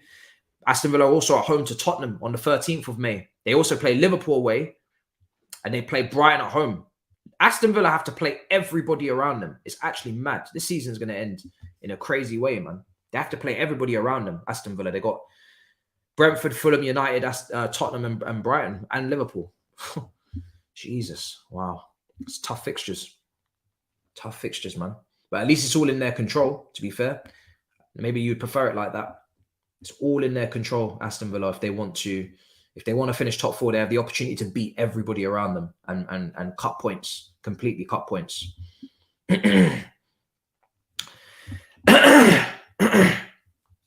Sorry, let me change the score. So we're back to square one now. Nottingham Forest versus Manchester United. The lineups are on your screen. De Gea, Wan-Bissaka, Lindelof, Maguire, Dalot is playing at left back today. No Luke Shaw, no Malacia. Malacia obviously made a massive mistake in that game against Sevilla in midweek on the Thursday for the first goal of two. Casemiro, Fernandes, Anthony, Sabitzer playing in that second striker role again with Sancho and Martial up top. So it's the same front four that played against Sevilla in the game on Thursday. Same front six actually, just changes to that back line with obviously the injuries suffered to Martinez, to Varane, and to I don't know what's happened on the left side. I don't know if Malacia is injured or if he's just been dropped. If I take a look at the bench here, there is no Malacia on the bench and there is no Shaw. So I'm guessing Malacia must be injured. Man United fans, let me know in the comments. Man United's bench is very weak. or very young. Weghorst on the bench, Fred, Pilastri, Ericsson, Elanga, Gomez is there, youngster, Williams is there as well. Zidane is in there as well, young kid. So Butland, it's a young bench going forward. It's a young bench going forward. Andre Ayew and Emmanuel Dennis on the bench for Nottingham Forest. On the bench for Nottingham Forest. Quite a bit of firepower, actually. Jesse Lingard is on the bench for Nottingham Forest. So is John Joe Shelby as well. So a lot of senior players on the bench for Nottingham Forest. You think it's their A players, if anything. Should be interesting. Nico Williams, that right wing back as well. Where's Turkish? Turkish in the chat? That's a surprise. Where is he? Are you okay, brother? I hope you're okay. I'm surprised to see you here in this time of dark times. You're running away. Yo, my man said he's running away quickly. Interesting. Change the United colours. Right, what are you wearing today? Red. You wearing black? All right, well, let me just go black then. I think your away kit is white and black, isn't it? So let's just go with that. All right, cool. So I thought you was wearing your little light blue thing today, but you're not wearing it. So let's run with the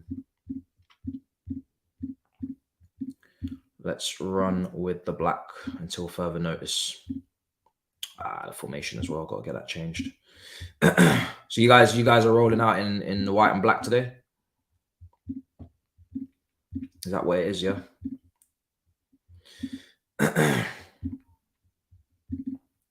Fair enough. Okay, so that's that. Cool, Lawless. I think Lawless was at the game. So they're saying don't go anywhere. You must. What's going on in the chat? People are piping up in the chat. Yo. Oh, I thought you did. Oh, it's all kicking off. What's going on in the chat? Don't go anywhere. Don't go anywhere. Don't duck. They're saying don't go anywhere.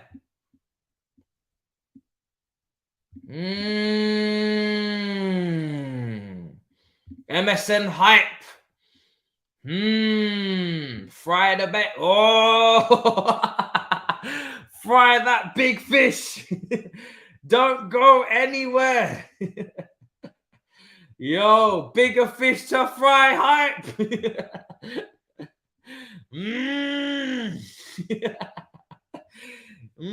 Interested.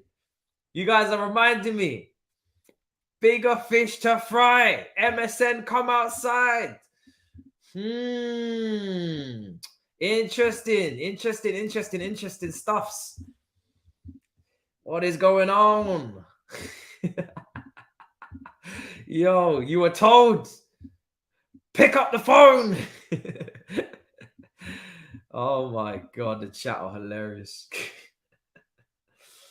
Lawless is going to have a absolute festive. He's going to be moving mad in that show tomorrow. Lawless is absolutely mad. He's going to be moving mad. The Sharks are swimming. Manchester City fans. Tomorrow on the show as well for Battle North, a little substitution. Hugh is going to be coming in for Thabz. Hugh's going to be coming in for Thabz. Thabz is obviously going to the Bayern Munich game on Tuesday. So, or Wednesday, I don't know when it is. I think it's on Wednesday, but he's going to be flying out. So, yes, Hugh is going to be stepping in to cook on the Battle of the North. And Thabz will be back. He must be back. He must. As well with Lawless and with Potts. So yeah, double header tomorrow. It's going to be a madness. Make sure you're subscribed if you're not already. Let's turn our attention though to Manchester United. Like I said, coming off the back of a 2-2, which we were there for, very much there for, against Sevilla, to let those two again. How many games have we seen recently where teams are 2-0 up and they're letting 2-goal leads slip? Two goals is no longer a safe scoreline, it seems. We've had Man United let it slip. We've let Arsenal let it slip. My team would never get into a 2-goal lead in the first place, so I'd never have to worry about that. So yeah, it's a madness. It's an absolute madness. And Man United now, they've got this game, yes, but they've also got a massive game on Thursday again, which we will be there. We will be there no matter what, against Sevilla, away from home. And yeah, I just find it incredible, really, that they let that one go at home, man, against that Sevilla team that are really struggling in La Liga. And they put themselves under a lot of pressure. But let's see. Who's on the build-up today for this? Yeah, they say the worst score in football is 2-0. Juju, man, are you happy now? You are shameless. Arsenal can win. I was wondering where you went. I was really wondering where you went because you've been here every show. Big up your damn self. And I was worried that for this one in particular, you wouldn't be here, but you're here. And I like that. I like to see that you're still here consistent with us, especially in this time where it's not looking so good. So yeah, it's good to see you, brother. It's very good to see you here. Don't go anywhere. Wow. What a game. Nottingham Forest and Manchester United, you've got a lot to live up to because we've had a fantastic game to start off this sacrificial Sunday. Yes. And I named it that on purpose because I do feel like sacrifices do need to be made after, you know, a sombering. Is it a sombering? A sombering Saturday. What do we call it? I don't think we called it that. I think we called it sensitive Saturday.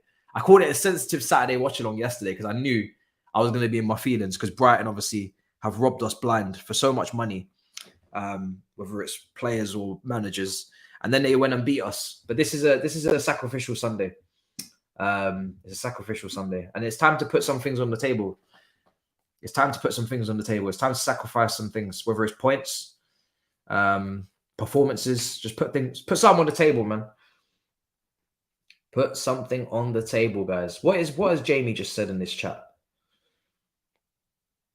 Okay, I'm not reading that. Oh, Jamie. Wow. Is Saliba not going to be fit for the game at the Etihad or no? I'd probably say in the summer, most likely. Probably say in the summer. The fixture list is so hectic right now. Anita's in Barcelona. There's no time. So I'd say in the summer when it all calms down. Let's sacrifice Chelsea to the Championship. How about that? And he's got his dollar signs in there as well. And they actually do look quite nice. I like that. You got the pound sign, dollar sign.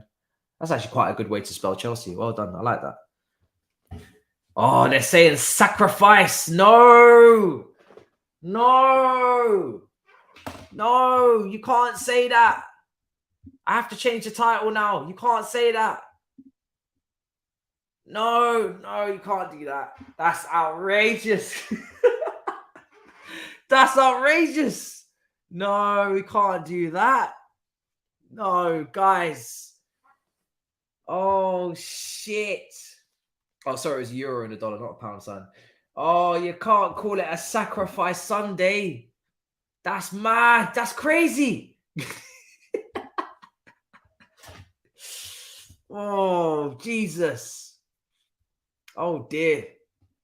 Oh, dearie me. That is disgusting.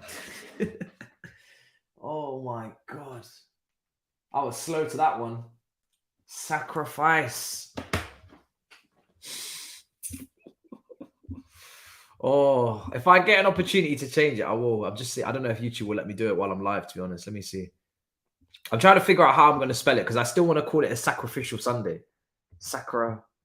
Yeah, it's actually quite easy to. Oh, it works. Oh, shit, it slaps. But I don't have enough characters. But it does slap. Oh, sacrificial sun. Oh, no. I've just figured out how it's going to look. Oh, it's awful. Let me share screen. I don't think I'm going to actually go through with it because it's just so rude. Oh, my God. Look at that. Look at that, guys. Can't do that. That's just wrong. Oh, my days. You can't be out here calling it that, guys. We can't be out here changing the name of the damn stream to that. That's killer. That's a cold killer right there, man. That's just how it looks. That's just how it looks. I don't think we're going to confirm. It looks beautiful, someone said. Yo! But it's so right. But it's so wrong. Oh, dearie me. Wow. Wow. Wow. Oh, God. Oh, no. Magical stuff. No, I just removed the whole Manchester part and just made it Man United. It's much easier. That's insane. That is that is insane, man. That's so rude. You guys are heartless, honestly. By the way, that was voted by the chat. I didn't want to do that. So don't anybody come at me because I didn't want to do that. That was all chat. That was all chat. The chat were the ones that said that needs to be done, not me. I said I don't want to do it. I said it looks mad. And I said, I don't want to be part of this. And I was willing to move on. I just wanted to type it, see how it would look. And I was not going to confirm. The chat started to say that it had to be done. So there you are. There you are. Oh, it's already updated as well on YouTube. There it is. That is rude. I didn't see a poll. Yeah, I didn't run a poll. Let's see what the actual poll says, though. Big up for becoming a member as well. Keishani says Arsenal need Hakimi to defend, or Hakimi to defend. Appreciate your subscription to the membership, and also don't forget with membership you obviously get priority to be playing FIFA on FIFA Fridays as well, up against me on the streams. So if you got FIFA and you want to play me, just remember to add me up on the PS5 or the PS, or obviously on any console really. I think it's crosses over quite nicely. Is the title race over? 61% of you said yes, 39% of you said no in that poll. 1,000 votes on that, so pretty good barometer at least to measure what's going on there. But yeah, an insane situation. I did see your tweets, yes, asthma pump, and I just kept scrolling because, to be honest, you're just bad for that. You're absolutely bad mind for that. I'm not gonna lie, bad mind for that. Yeah, it's mad. It's absolutely mad. Okay, let's see what's being said on the old Twitter. Everybody happy on Twitter? Premier League script writers are crazy because Chelsea will play Arsenal on the 2nd of May. Just like we played Tottenham on the 2nd of May when we drew 2-2 at Stamford Bridge and took the title away from them and gave it to Leicester, mathematically confirmed it. And now we will play Arsenal at the Emirates on the 2nd of May, 8 o'clock kickoff, to maybe hopefully do the same. But I don't know if I have much. I don't have any confidence in us actually doing that this time. We had Hazard that day. We don't have Hazard now. Tire race is not over. The crosses over quite nicely. Crossover platform, my guy. Mudryk masterclass. Can you imagine? Is it true Enrique wanted the job immediately? I don't know if it's actually true, but that's what according to reports recently that's just got up on the TLES.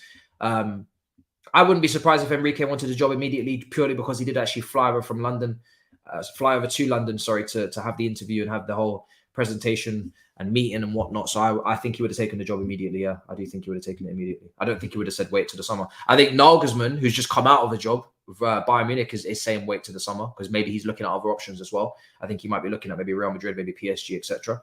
But I think Enrique would have taken it straight away. I think we're very close to doing something very stupid and getting this horribly wrong if we don't appoint somebody very soon. I'm not going to talk too much about it because it's just a theory that I have that we're going to end up looking at both and getting nothing if we don't hurry up in a minute.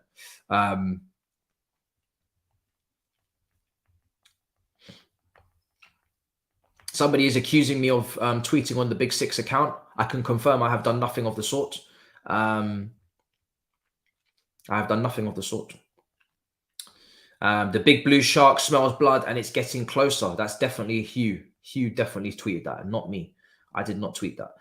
The shark. The shark.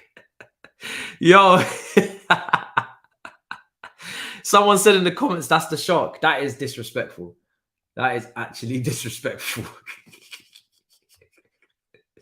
Do you know how mad that is? That Arsenal fan is fuming. That Arsenal fan is fuming. Oh my god. That's actually mad. That's hilarious. The Sharks are swimming. The title race is over, bro. I prefer Man City to win it than Arsenal.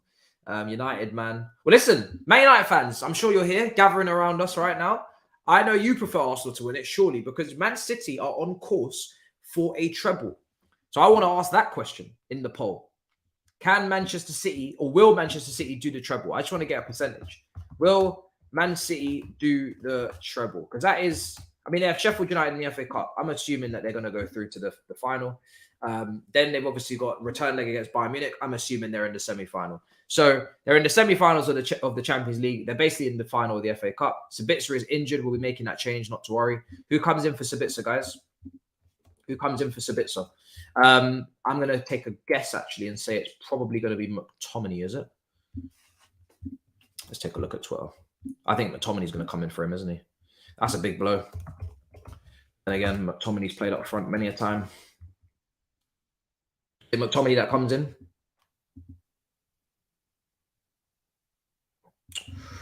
Who is coming in for Sabitzer?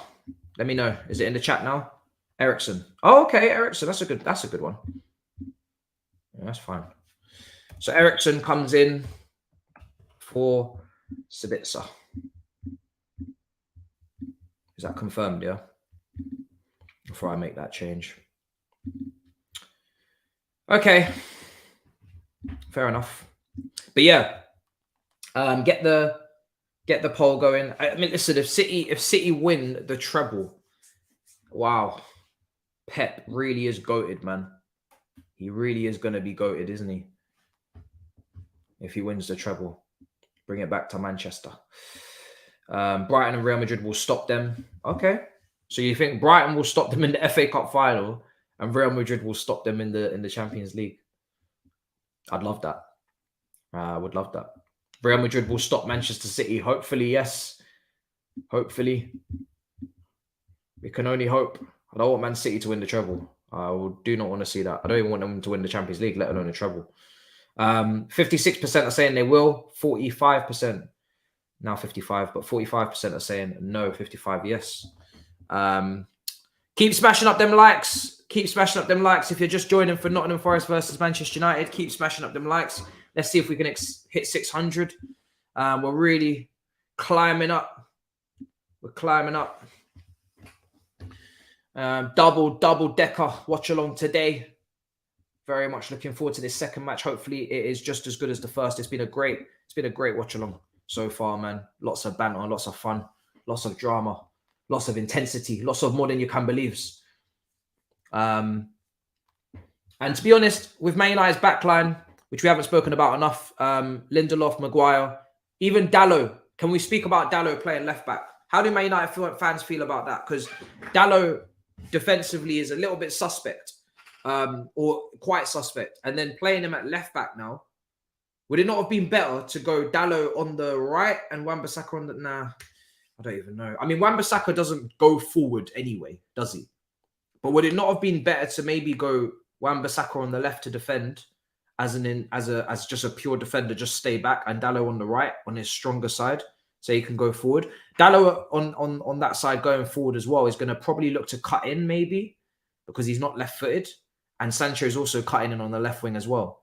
So I would have thought that a Dalot overlap for Wan-Bissaka would have, a Dalot overlap for Anthony would have been better than a Dalot overlap for Sancho. I don't know.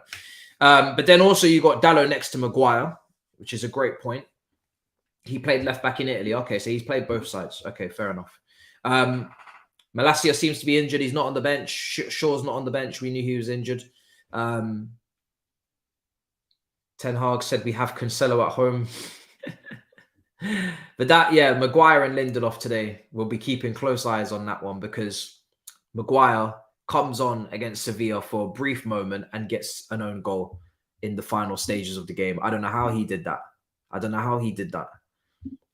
How you come on and make an impact like that is insane. You come on and immediately your team concede 2 goals and you're one of the You're one of the goals with an own goal. So he really is.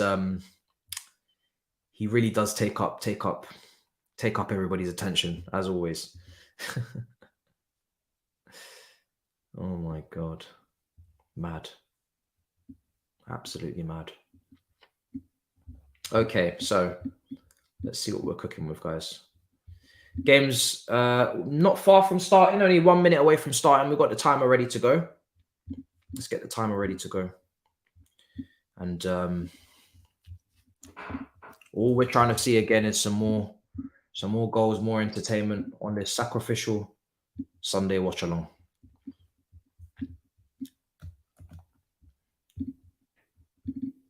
Okay. Let's see what we're cooking with here. Game's going to kick off. Timer's ready. Let's get it up. All right, let's do it. Let's do it. Martial had a really good performance, I think, Martial against Sevilla. I was watching him closely. He was playing really, really well. He's involved in the second goal. Brilliant ball in behind for Sabitzer. So Martial had a really, really good game. Game's kicked off now. So yeah, Martial had a really good game against Sevilla. When Weghorst came on, it was complete opposite. Really, really poor performance when he came on. Probably should have got an assist for a goal, but he passed it to Malassia's right foot instead of leaving it for Elanga or passing it to Ericsson, which I found quite astounding. His awareness there was atrocious. And he's on the bench again today, but Martial and Sancho as well. Sancho needs to step up, man. I don't know what Man United fans are thinking right now. Sancho, I know Saeed said he was very worried. Anthony might be frustrated and he might take a lot of shots, but at least he's doing something. That's one thing I will say. Sancho needs to do a lot more. Oh, it should have been 1-0. What an opportunity for Man United. Sancho, as we speak of him, he should have scored. What a save. Man United should be 1-0 up inside a minute. That was an insane save. Anthony down this right-hand side, reverse pass for Bruno, saved by the goalkeeper. And the second one is blocked on the line. The second one's blocked by a Forest defender. Sancho side foots, looking for the bottom corner. Oh, it's a save. It's a double save. It's a double save. I thought it was blocked. It's a double save. That goalkeeper's done a madness there, Navas. Keylor Navas. Yes. Navas. Does he even know half of the Forest squad? No. Keylor Navas. I don't know what Keylor Navas did to be at Nottingham Forest, but hey, it is what it is. At least he's gone to a big club, to be fair. He's gone to a big club. Nottingham Forest are a big club. That's mad. Was it a block or was it a save? I think it was a save. Yeah, I think he's made a double save there. Yeah, I think I think it was a double save, yeah. Bigger club than PSG. All right, Wan-Bissaka. Wan-Bissaka on the right. Let's see. 2 minutes gone. Started off as a good game so far. Man United will be looking to get back on the horse, put themselves in a good position for top four. Really don't want to drop points here again, otherwise they're going to start to put themselves in dangerous positions with Villa and Brighton putting together some good form recently. And again, it's funny because Brighton should have beaten Tottenham last weekend. So they were literally robbed of 3 points. So if you take away 3 points off Tottenham right now and you add them onto Brighton's tally, Brighton would be in 6th on 52. Brighton would be in 5th on 52. Tottenham would be on 50 in 7th. Oh no, they'd be in 6th on goal difference, ahead of Aston Villa on goal difference. So Brighton would actually be 5th if they got the points they deserve maybe at the game at Tottenham Hotspur Stadium. And Brighton would only be 3 points behind, 4 points behind Manchester United and Newcastle. Fine margins, man. Yeah, they'd only be 4 points behind Man United and Newcastle if they got what they deserved last week. Only 4 points. With same games played as well. Same games played. Wide free kick here for Nottingham Forest. Tottenham really stole They really stole. They got what they deserved this week anyway. Headed away. Here's Anthony. Wan-Bissaka. He's playing it over the top. It's overhit. Overhit.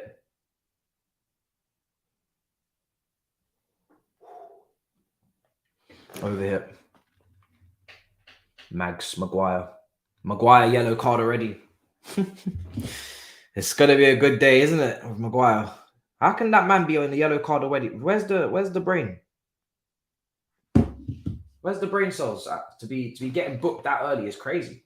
4 minutes in and you're on a yellow card. Do you know how mad that is? That's insane. So now he can't touch nobody, basically. Otherwise, he's off. What kind of game management is that from the captain? The captain is on a yellow card inside 5 minutes. The captain is on a yellow card inside 5 minutes. Do you know how stupid that is? It's crazy. That's mad. What is he doing? Is it Nikito, is it? Ball in, long throw. Headed away, Maguire. Headed back in by Forrest, and again. Oh! Oh! Almost 1-0 to Nottingham Forest. It's a great block in the end. I don't know who it's from, if it's from Lindelof or... Should have been 1-0, man. Both teams should have scored. Both teams should have scored. Long throw into the box. They won the first... Well, Maguire won the first header. Back into the box. Headed it back in. Headed again. And then shot blocked by maybe Wan-Bissaka, was it?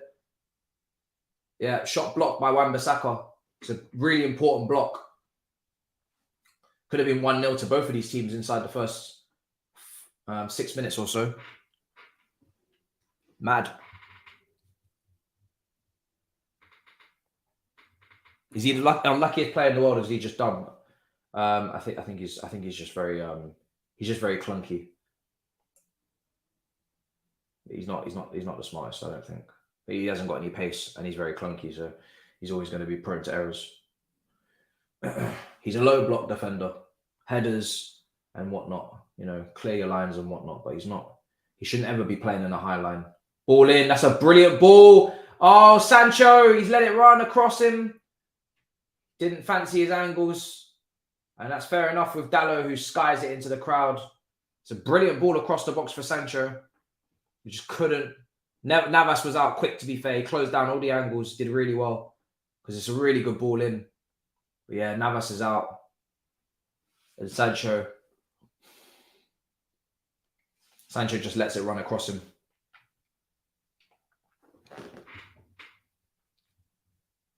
Uncoordinated as hell. Yeah, I mean, we said it before the watch-along started. We could end up 15th, yeah? Nottingham Forest. I mean, yeah, man.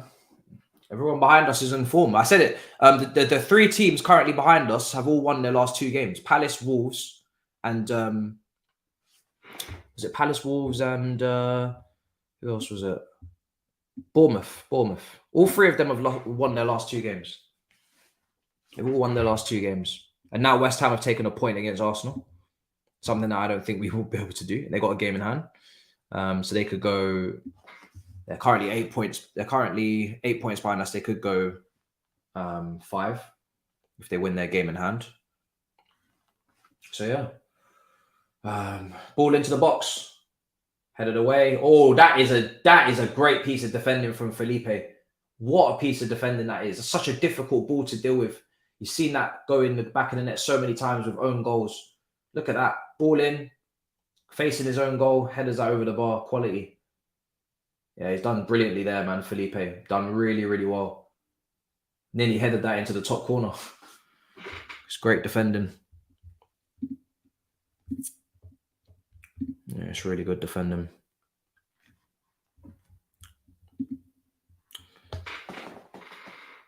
That City extra thumbnail. What have they put up now? Here's Nottingham Forest on the attack. Brilliant tackle from Wan-Bissaka. He really is probably the best 1v1 defender in the league, isn't he? This guy just does not mess about, man.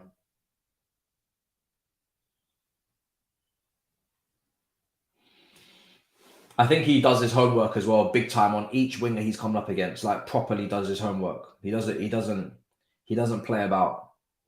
I think he properly does his homework on these players he's coming up against. I bet City Extras thumbnail is going to have a shark in it. I bet. Oh my god. He's going to clear it now. Head it back in. Offside, so he left it. Oh my god.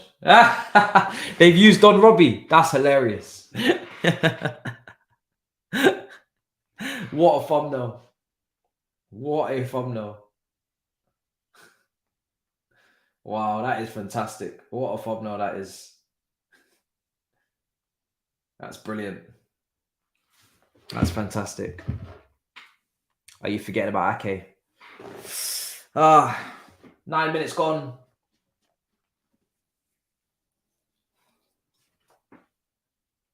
Here is cleared.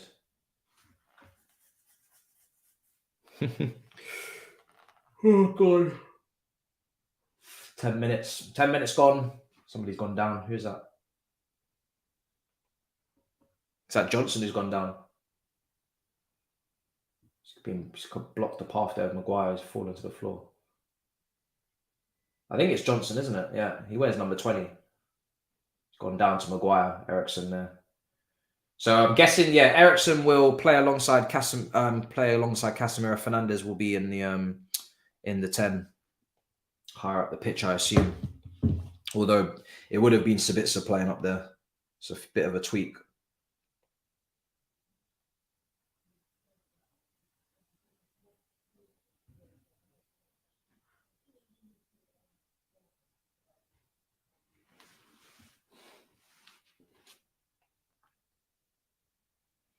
Ten minutes.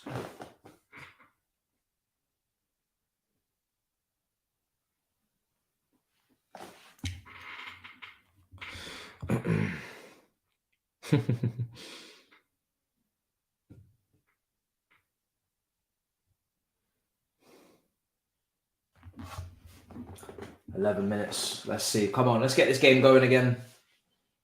Let's get it going again. Man United start up and build up now. Lindelof.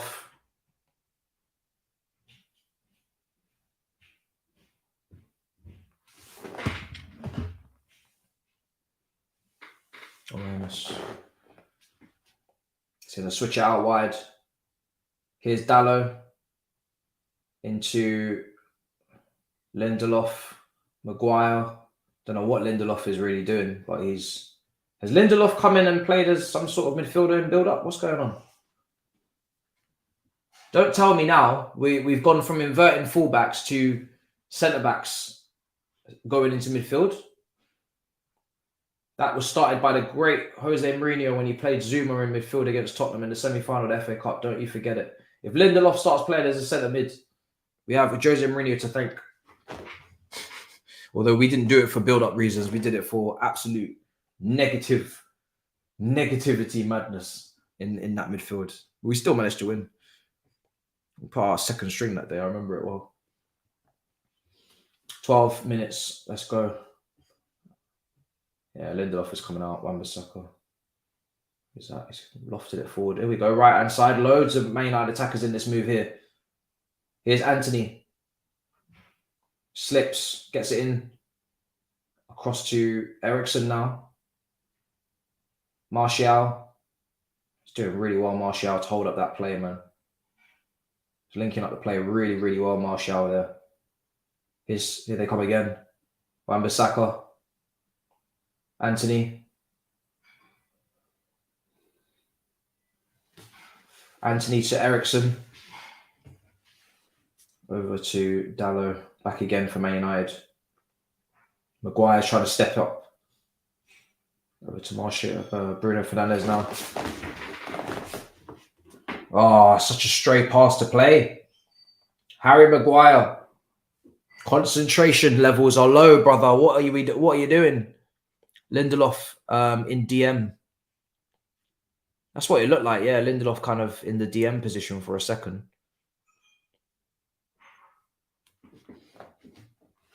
Crazy. 13 minutes gone. I think Lindelof could probably do that job if he had to be fair. Probably could do the job. But yeah, Maguire's just played it out. Gone off the header there. Here we go again, Man United. Eriksen headers it on, flicks it on. Martial holds up the ball really well, to be fair to him. He really does. He does knit up the play very, very well. He does knit up the play very well. Does a very good job in doing that. Just can't keep himself fit. That's the problem. That's the only problem with him. Or the main problem.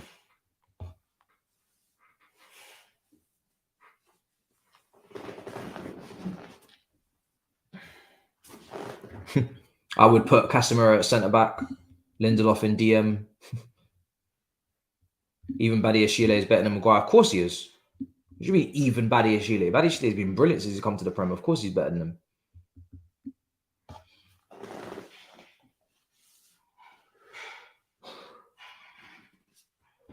You say it like Badiashile has not been playing well. Here's Lindelof. Sancho left side. Looking for a combination here. Right across. Wan-Bissaka, loads of time and space. Should have probably rifled a shot. Anthony shoots when the shot is not even on. The shot is not on. And it's always the same shot as well. Bruv, the shot was not on, bro. Your body position was not even ready for that. Jesus, this guy, bruv. Sometimes he just doesn't need to be shot. It's not every day you need to shoot, you know. Damn. The shot was not on at all. Like, his whole body position was wrong. Whole body position was wrong.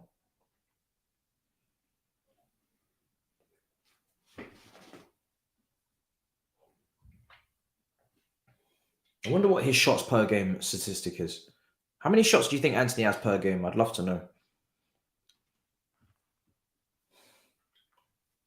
I'd love to know.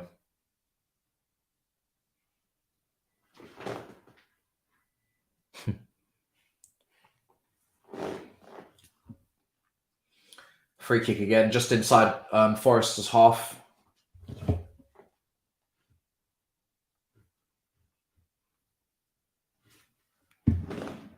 Six shots per game. I wouldn't be surprised. Have a good day. Big up, bro. Big up. Here we go. Forrest from distance. Oh, Jesus Christ. That was again another shot that was never on. Yeah, can we get it? Can we play it a little bit? You know, do we really need to take that shot? Do we really need to smash it from 35 yards out with our left foot against David Hale? Can we actually, you know, maybe play a little bit here? Facts. 100% from Cooper. 100%. Just unnecessary. And now, mate, look at the space. Look at this space for Man United on the break. Anthony, is he going to pass it? He's taken too long. He's fucked that up completely. Shot. Save. What a shot from Wan-Bissaka, I think it was. Was it Wan-Bissaka? That was. Anthony really should have looked to his left, man. Really, I think it was Bruno with the shot, not Wan-Bissaka. Yeah, Bruno. Bruno does really well to release Anthony early. And look, if you just keep your eyes open, you'll see Eriksen there. Eriksen was there. It's just a small deflection on the shot. Great save from Navas again. Great save. Navas is having a really good game. Having a really good game. Made some big saves already in this match. It's very end-to-end. Now Nottingham Forest got a corner. I don't even know how that even happened. How did Nottingham Forest get a corner? The camera just panned from a Bruno Fernandes highlight to a Nottingham Forest corner. How do we do that? How do we do that one? We've missed the whole shot. We've missed the whole shot, bro. Did that happen for everybody else? Or did you guys see what happened for Nottingham Forest to get this corner? I didn't see anything. Ball's going to come into the box. Oh. De Gea does not want to come out for that. That's what I'm saying. That's what I'm saying.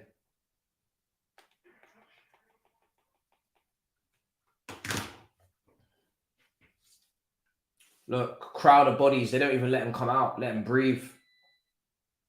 That's hit Harry Maguire's arm. That's hit his arm. Can we VAR that maybe? It's hit his arm. Look at this again. Look. Oh, what's going on there? Bro, that's what I'm saying about him. He's very clumsy. He's very, very clumsy. If they're checking this, he's very clumsy, man. I don't think... no penalty is going to be given. I think it may... His arm was in the way, but I think he may have connected with his head, but it's just... It's fine margins. He's very lucky. He's very lucky. So he could have already given away the penalty there. And he's been booked.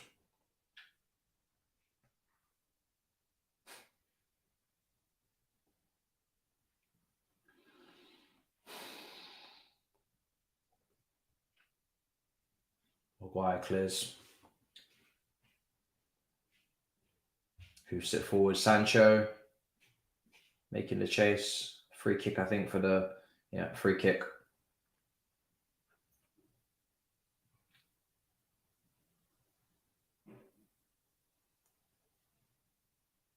Yeah, free kick. Natural movement.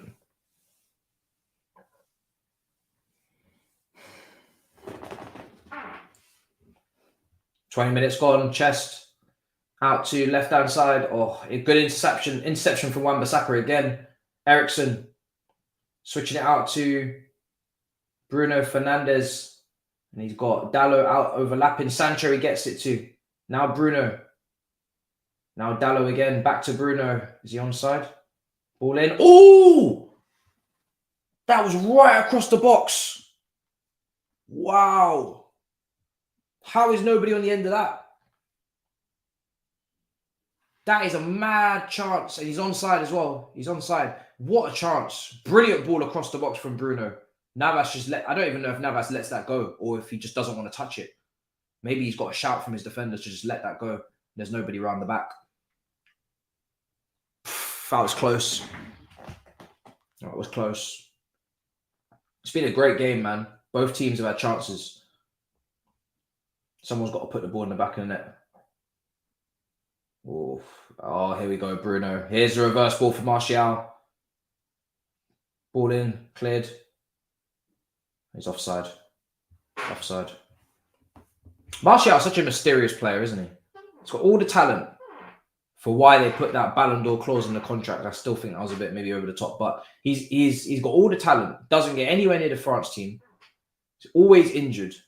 But then when he comes into the Man United team, you could just see the clear up in quality from what they had before. It's mad. Very mysterious player. Because I wouldn't take him because he just can't stay fit. But he is a very good player. Not a bad player at all. Just cannot stay fit.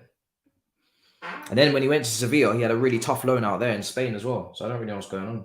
And I saw, I think it was his wife and his ex were chasing each other down the motorway in France. It's a madness. Absolute madness.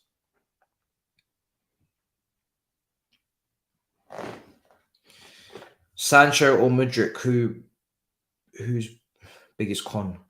Well, to be honest, Sancho's been here a lot longer, so I don't even think that should even be a question, to be honest. This is Sancho's, what, second season? So Mudryk's only been here for what? For 3 months? So, yeah, I don't think that's even a fair question. I don't think Sancho and Mudryk should be in the same sentence, to be honest. Left-hand side, ball played down the line. Big tackle, big interception. Harry Maguire out for a corner. Out for a corner.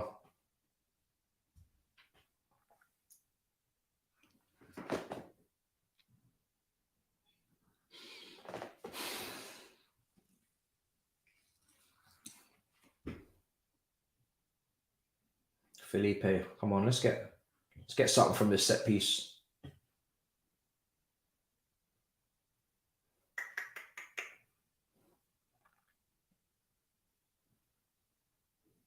Eriksen.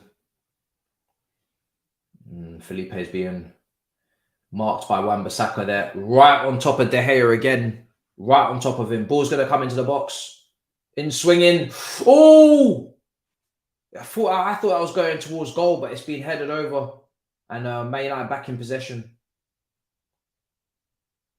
Sancho. Wow. I thought I was going towards goal. These set pieces are a problem for United though. Even though they've got Maguire in there heading a lot of things away. He probably is the only person that's maybe heading the ball away, to be honest. Lindelof is definitely going to get done in the air. It's just Maguire. Maguire's the only person that seems to be winning any sort of aerial duel in that back line. Here's Eriksen. Shot at the keeper. Navas cleared away. Nottingham Forest get it away. Can't make it stick. Man United are coming forward again. There's definitely goals in this game. Eriksen and Bruno interchanging. So Bruno maybe more coming off that left. Basically, this feels like a 4-3-3. Eriksen is definitely not playing alongside Casemiro, I don't think. It looks like a 4-3-3. Bruno to the left of it, Eriksen to the right, and then Casemiro in the middle. Let's hit the post. Oh, okay. I was so confused because the ball came in and it looked like it was headed towards goal, but then it just started coming left, and I was like, am I confused? Hit the post and then went left. So it was an effort on goal. It's hit the post. It was very close to scoring. It's hit the post and come out and just come to the flanks. I thought I thought I was bugging. Yeah, the game could go either way. It's really, really even right now. It's really, really, really, really even. Can't call it at the moment. Both teams have had opportunities. I wouldn't be surprised statistically if it's really, really even.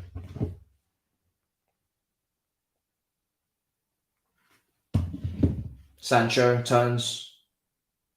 He's going to go down the left.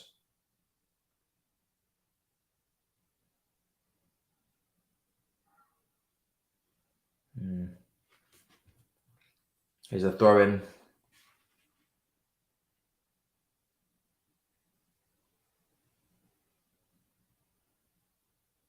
Let's see. Man United, statistically, let's see actually. Yeah, very even. If I take a look at the statistics, it's 4 shots for Man United, 2 on target, 3 for Nottingham Forest, none on target at the moment. So they've just hit the post there. A little cut back, cleared away, another corner. This will be Man United's second corner of the game.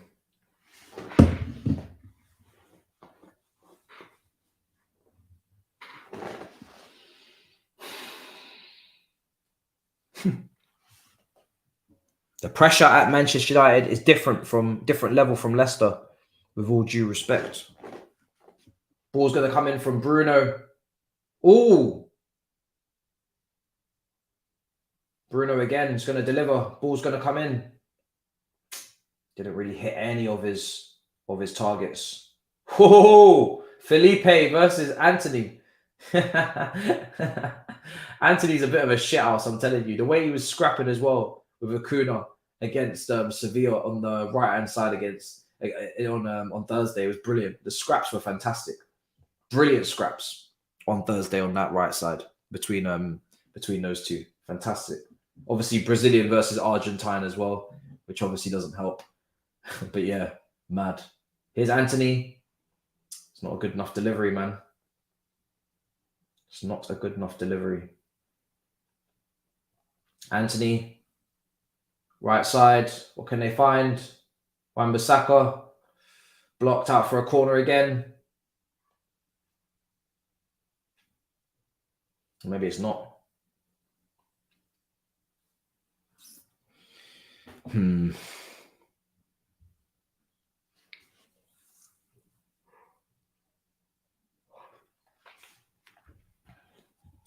Bruno Fernandes had the most successful final third passes.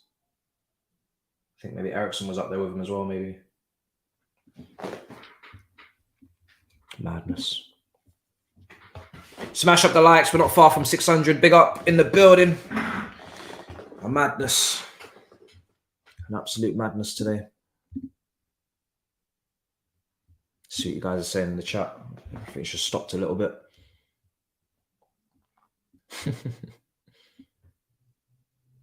Maguire is the opposite of Darwin Núñez. Darwin Núñez will cause chaos for the opponent, but Maguire will cause chaos for his own team. Oh my days.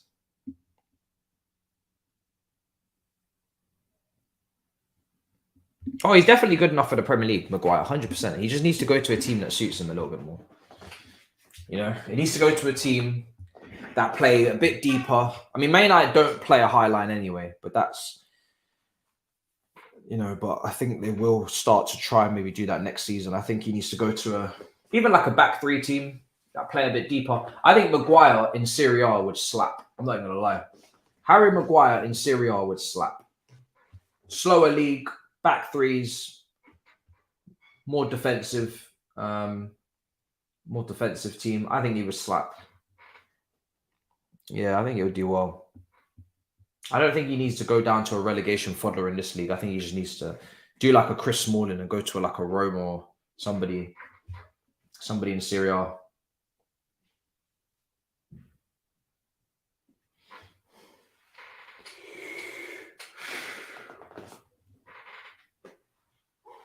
You don't think he would do well?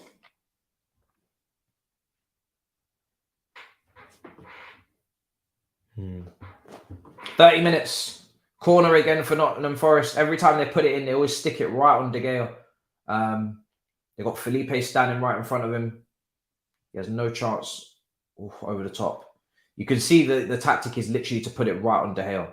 That is the tactic. Every single corner to stick it as close to De Gea as possible with all of those bodies.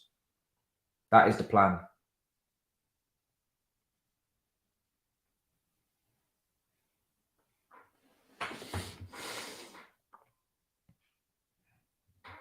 Maguire versus Napoli, I will be there. Here's Dalot to Eriksen. Eriksen. Martial does really well. Martial, brilliant pass. Martial, oh, what a save. Anthony, 1-0 offside. Is it a goal? It's a goal. It's a goal for Manchester United. It's going to count. It's onside. Anthony scored. Anthony has scored. Brilliant play again. Martial intercepting, winning the ball. I think it was Bruno that played the ball first time in behind. And Anthony's tapped it in at the far post.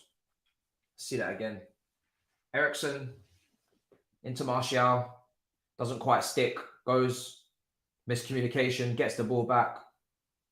Shot, save, and Navas. And yeah, and Anthony's on the follow-up. And he's onside. Who is that? Who is it playing that pass? It's Bruno.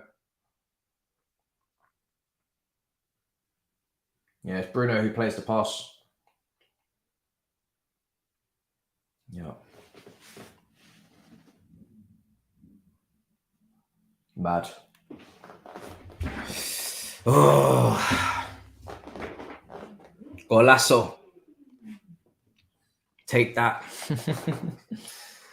Man United actually, out of all of the top 6 teams right now, probably are the ones that have the least amount of stock in. Obviously, I have more stock in my club. Obviously, Arsenal and Man City, I'm invested. Tottenham, I really hate, and a lot more than you guys. And you know, I want Newcastle to obviously make top 4. I don't think you guys are going to cause a problem for them for that, because you can obviously both make it. Tottenham are the ones I need to just keep losing so Newcastle can get it. But I don't expect you guys to actually finish outside the top 4. As much as I'd love it, I'd love you guys to finish outside at Aston Villa to get it, or Brighton. I think it would be a lot to ask for, to be honest. It'd be a lot to ask for. But against Sevilla, I will be happy. I'll be happy if you can get dunked out of the Europa League.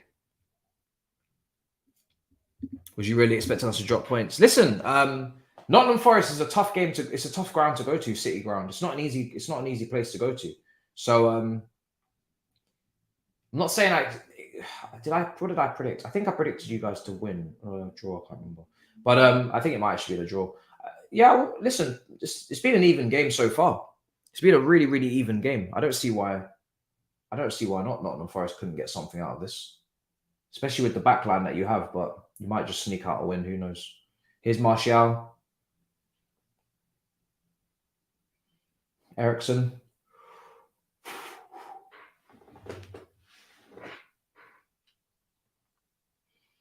Ericsson. A lot of space opening up here. Wan-Bissaka. Here's Anthony. Sancho, Anthony. Sancho again. Sancho. Right side. I saw what he was trying to do. Just couldn't get it done in the end. He's up again, Maguire. Maguire is such a old-fashioned defender, I swear. Just loves getting his head on the ball. A lot of other defenders will try and take a touch, bring it down, play it. This brother just loves heading the ball, bro. Just loves it. Here's Ericsson. Bruno. Oh, big tackle came in there. Ericsson again. Wonderful pass out to Dallo. Out for a corner. Man United turning it up.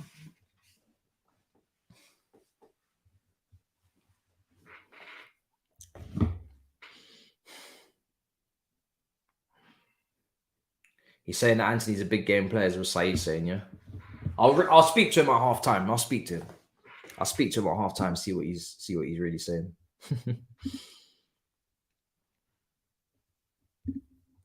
Mad.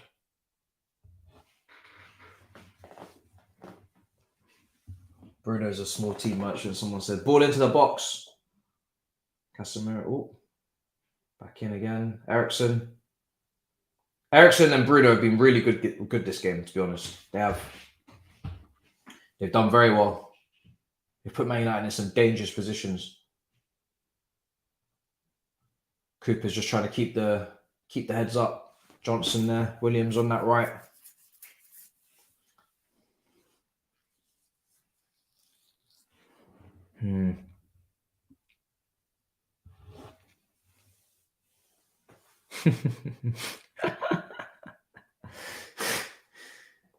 Man said Maguire's the modern day John Terry with no brain.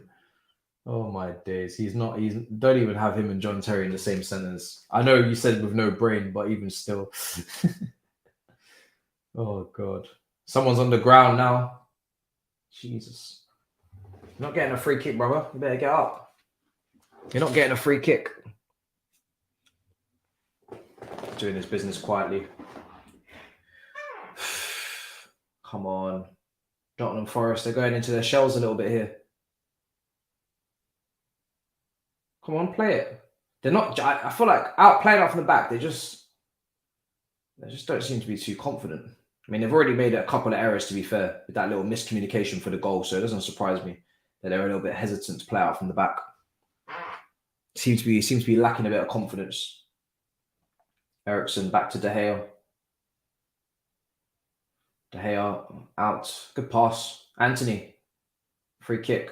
Man United are starting to play a lot better now. Playing a lot better, Man United. A lot better. A lot better.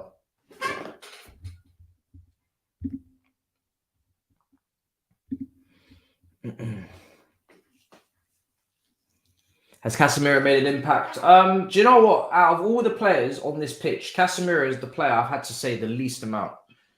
To be honest,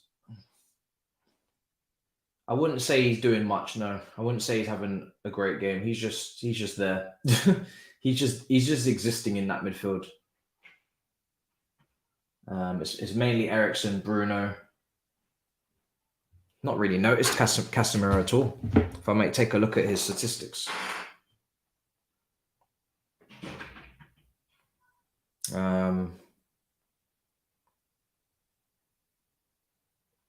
Let's see. He's not done anything. He's not won. Casemiro's not done anything in this game. He's not won any aerial duels. He's not won any ground duels. 2 out of 4 long balls completed. No key passes.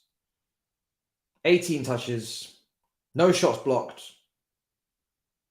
no tackles, no interceptions, no clearances, no block shots. No, he hasn't been dribbled past, and he hasn't dribbled past anyone. He's done nothing really. He's barely been involved. His stat line says it all. I'm not surprised because I've not had to say his name once. Not defensively, not going forward. He's just there. He's just existing in the team. But it's almost like they're playing around him. They're not really playing through him.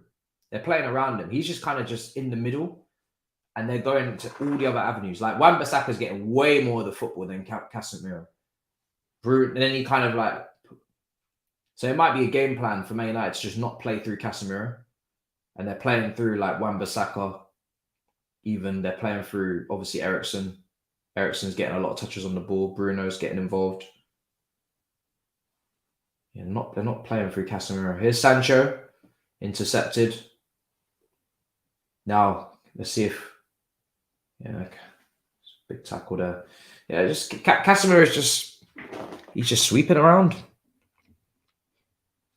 Yeah, just sweeping around. Maybe he's being cautious. I don't know. He's not really involved. I'm not surprised that his stat line was like that because I've mentioned everybody else today. I've mentioned Sancho's been getting on the ball quite a lot. He's trying to combine. Dallow's probably been the second least involved, but he's still way more involved than Casemiro.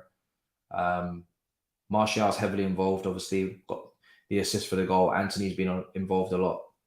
Wan-Bissaka's loads as well, both centre backs. So it's just Casemiro. Just Casemiro. And they're definitely not really trying to build up down the left either. I think Man United are trying to build up down the right side. Leeds versus Liverpool tomorrow. How will that go? We shall see. Them stats killed me. Killed me too, brother. Friday night, Arsenal at home to Southampton. Newcastle versus Tottenham next Sunday, 1 o'clock. We'll be there. We'll definitely be there for that. Top 4 race.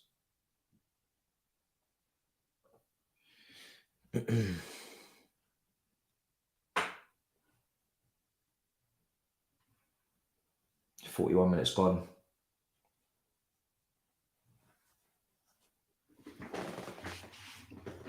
What game are you guys watching against Everton? Let me take a look at what's been going on. Is it just these 2 games today, isn't it? Yeah. The Premier League. Williams, surprised he didn't whip that in, to be honest. Gibbs White.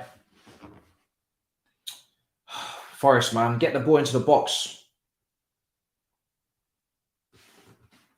Well, to be fair, just don't get it near Maguire because he always heads everything away. Good little nice clip. Good. Ball in. Do you know what? Sometimes you got to give Maguire his flowers. That's great defending. Oh, it wasn't even him. It was Lindelof. I was trying to give him some praise. No point watching us. We're boring. We will lose to Newcastle. No, I'm watching you, brother. Don't worry. I'm watching you. I'm definitely going to watch you. You might be boring, but Newcastle won't be boring. I'm watching it. I'll be there no matter what. Chelsea don't play next weekend, so I'm watching all the rivals. I'm watching all the rivals next weekend because Chelsea are not playing. Maybe I'll go DR for maybe Saturday football show or something. I was wondering if Casemiro touched the ball. Look, just, do you know what, yeah? For the next 5 minutes, just watch Casemiro. Just watch Casemiro and you'll see what I'm talking about. Even Martial has come back to do first phase play. They're just avoiding Casemiro. Martial just picked the ball up off the centre-backs. Watch. You see what I'm saying? Where's Casemiro? There he is. Finally. Eriksen. Here's Fernandes. Oh, that's a terrible pass, man. Nottingham Forest coming on the counter. Bruno's the one that's giving it away. Intercepted. Oh, my God. Keep it down. Keep the shot down, man. It was laid on a plate for you. Nottingham Forest. Keep the shot down. It's terrible from Dallo. Terrible. Oh my days. Should be 1-1. Dallo is so lucky. Shocking touch to take. Absolutely horrendous. What kind of miss is that, man? Are you a striker or not? I honestly don't get how Emmanuel Dennis doesn't get game time, because Emmanuel Dennis was really good at Watford. Him and Sarr. I don't know how Emmanuel Dennis... How does Emmanuel Dennis not get any game time at Nottingham Forest? It's actually mad. He's a good player. He's not blazing that over the bar. You've got to get it on target.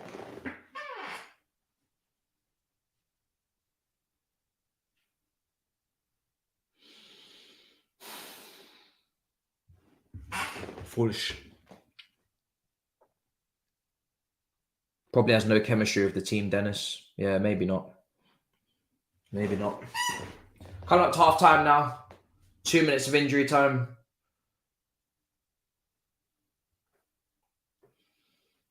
This game desperately needs a Nottingham Forest equaliser. Casemiro. Anthony. Let's see. Maguire now. Minute and a half to go. Here's Fernandes. Him and Ericsson have swapped sides. Wan-Bissaka into Martial. What are they cooking? Martial here. Really, really good play. Turns. Done really well, Martial, man, today. Here's Ericsson. Here's Dallo. Ericsson again. Ball in. Good cross. Oh, brilliant. So close for Bruno. Really, really good play. Great cross. And it's a good header, to be fair. It's not an easy header. He's got a lot of pressure on him, I think, being marked. Hasn't really... Oh, wait, no, he's not marked. He's free. He's got a free header. Oh, he's got a free header there, man. He had a free header. Probably had time to take it down as well. Thought he was marked. He wasn't. Here's Wan-Bissaka. Now Bruno. Yeah, he was completely unmarked. Should be hitting the target.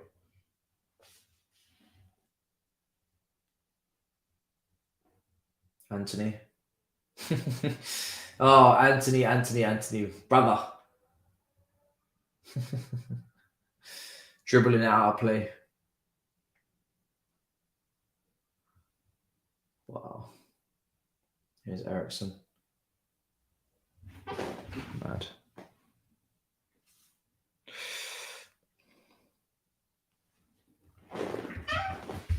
Anthony again. It's going to be half time now. Yeah.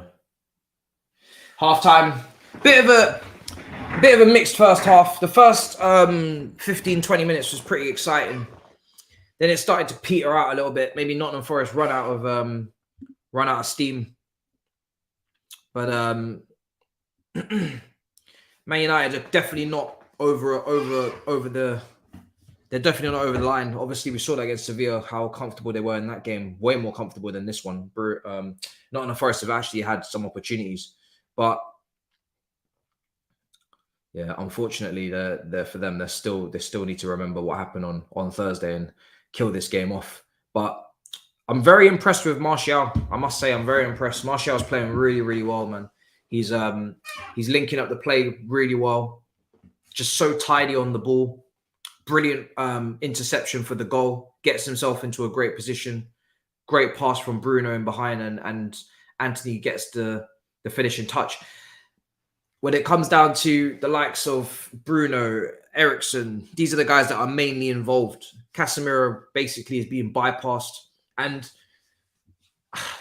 to be honest, Sancho, I still want to see more. I still want to see more from Sancho, man. I don't know what it is, but he's just not doing enough for the price and for the player that we saw in Germany. I'm not getting it from him. I'm not getting it. It's almost like he needs the Pep system.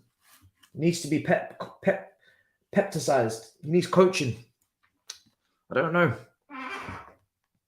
You would not pay 100 million for what Sancho given this team right now. Sancho is not doing a 100 million job in that team. You could get any winger with decent ball retention to do what he's doing. To be honest, he's not doing anything special in that team. You really don't need anybody special to do the job that he's doing. He's not doing anything that's expensive. He's not doing what you pay big forwards to do. He's not able to get around his man. He has tried to take people on at times, but he doesn't have the pace to then skip past them. So it's just constantly step overs and flicks. But it's just not. I'm not saying he's having a bad game, but he's just not doing anything of note. He's not really having a serious impact. That's how I see it.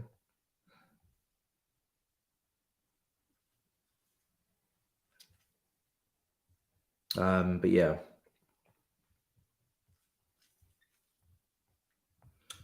All right, let's see.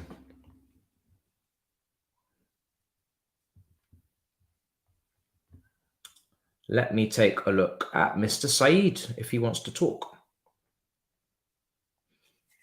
Just a little catch up. Little catch up with my buddy.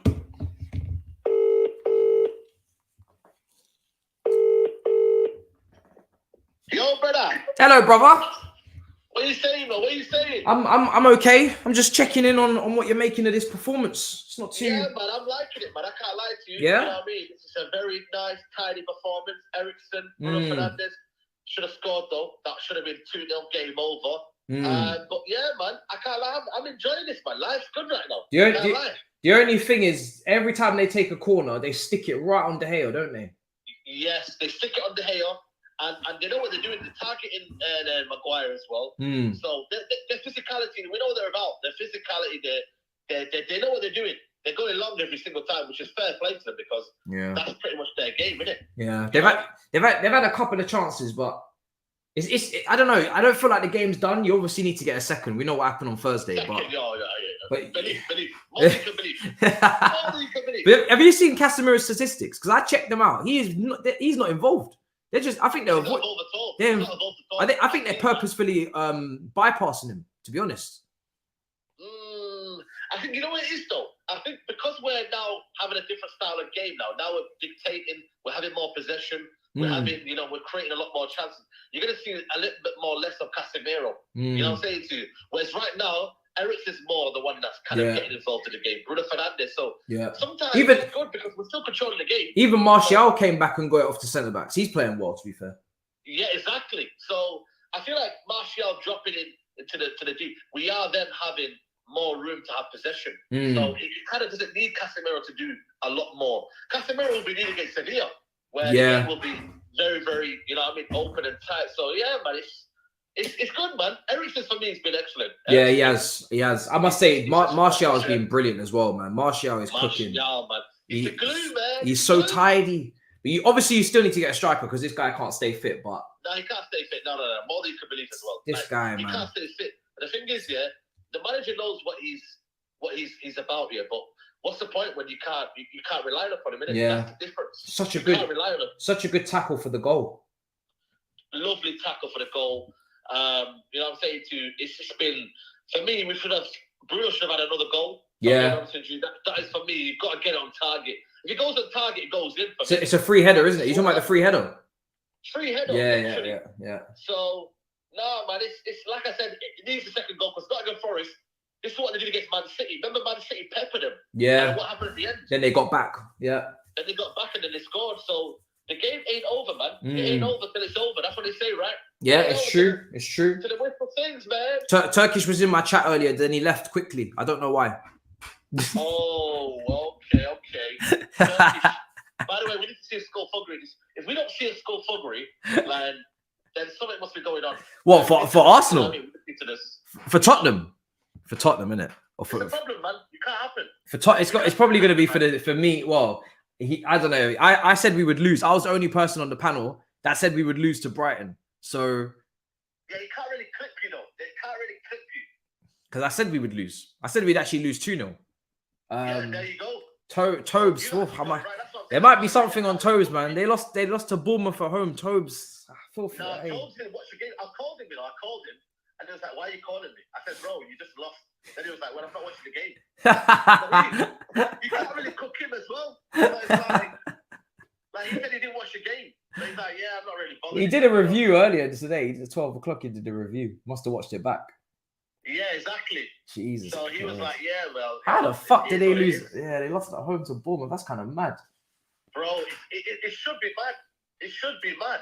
But because they're so shit and he's just kind of given up on his team, like, it's one of them. It's Arsenal the nice one.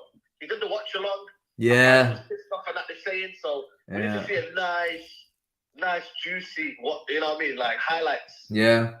I don't think my team will win again this season, you know. No, you will. Are you sure? You will. No, I think you will. We got Brentford at home. You lost last season 4-1 to them, did you? Yeah, we lost to them at home. Then they have gone out. They have like almost like, you know, what I mean, what was saying there? They've got the flip flops on, so it might be one of them games where they don't have enough. Why do they have their flip flops on? They're still in the race for Europe. No, but the thing is, they like Fulham, man. They've almost kind of like, you know. Oh yeah. Oh shit! 3 defeats in a row. Fuck. Yeah, 3 defeats in a row, man. So for Fuck, you know. Yeah, man. They've got the flip flops out, bro. Maybe they do. So you know, but then again, listen. We don't even have the flip flops out, mate. You're bare feet, man. Yeah, bare feet, bro. We just going out bare feet on the concrete. Out there. You know what I'm saying? We one of them people that had a mad night out, and you know when them girls have a mad night out, they take their heels off and there's glass on the floor, and then they get their foot cut up, and now blood everywhere. This is what we're doing. Blood everywhere. Yeah. Exactly. You might have you're finished. Man. Going into 24 hours, Mackie D's getting chicken nuggets and shit, bro. That's what we're doing, bro. That's it. You know what I mean? Some crusty chicken nuggets. You might have done out here. You know what I'm saying? So, oh shit, bro. Well, brother, you better make sure you seal this thing, yeah? No, we will. Yeah, because the only one with a win is Hugh at the moment. The big 6 is gonna turn into the bottom 6 because you. That's what I'm saying, man.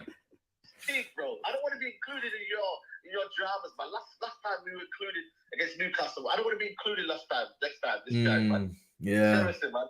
Like Tottenham lost and Chelsea lost last time. We had an away game. Liverpool Leeds as well. I don't even know. I think Leeds might catch him. I don't know.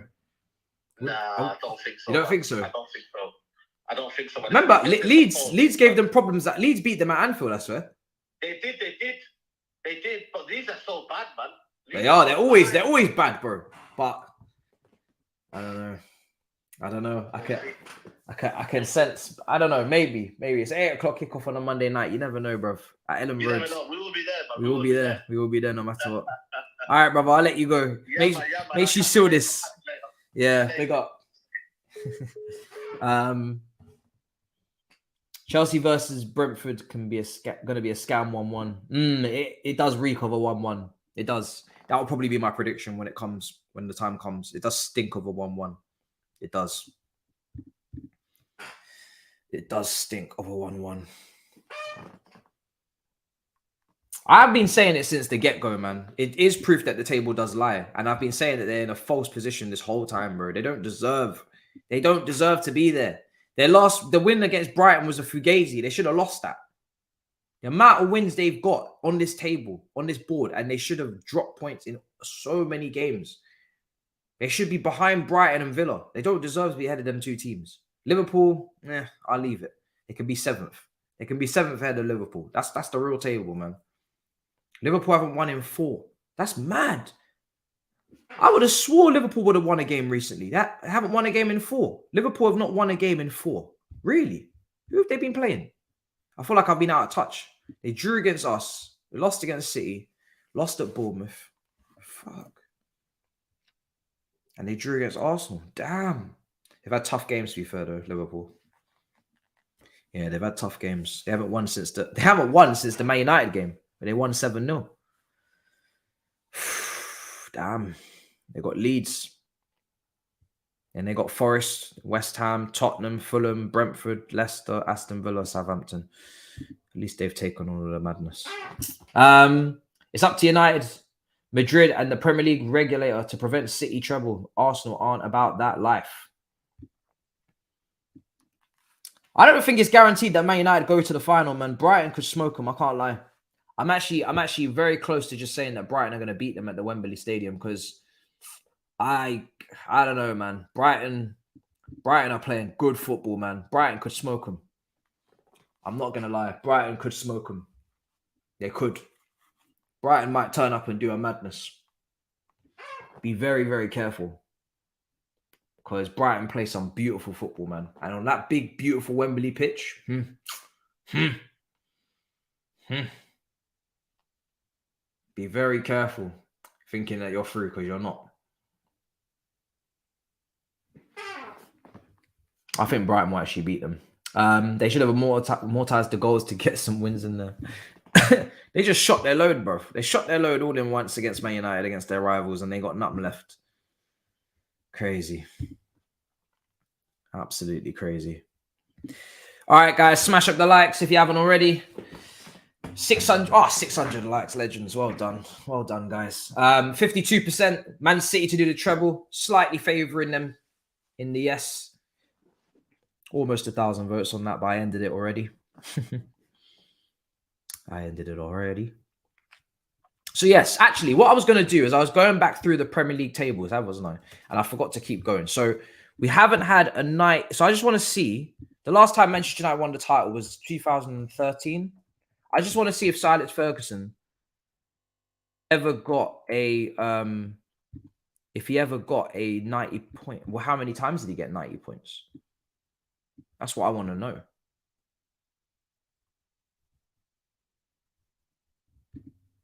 The 2013 table, Manchester United won the league on 89 points to Manchester City to get their title back under Sir Alex Ferguson. In 2011, I believe Manchester United won the league. They got 80 points, which is mad. Can you just think about it now? 80 points to win the league. It was enough. We finished second.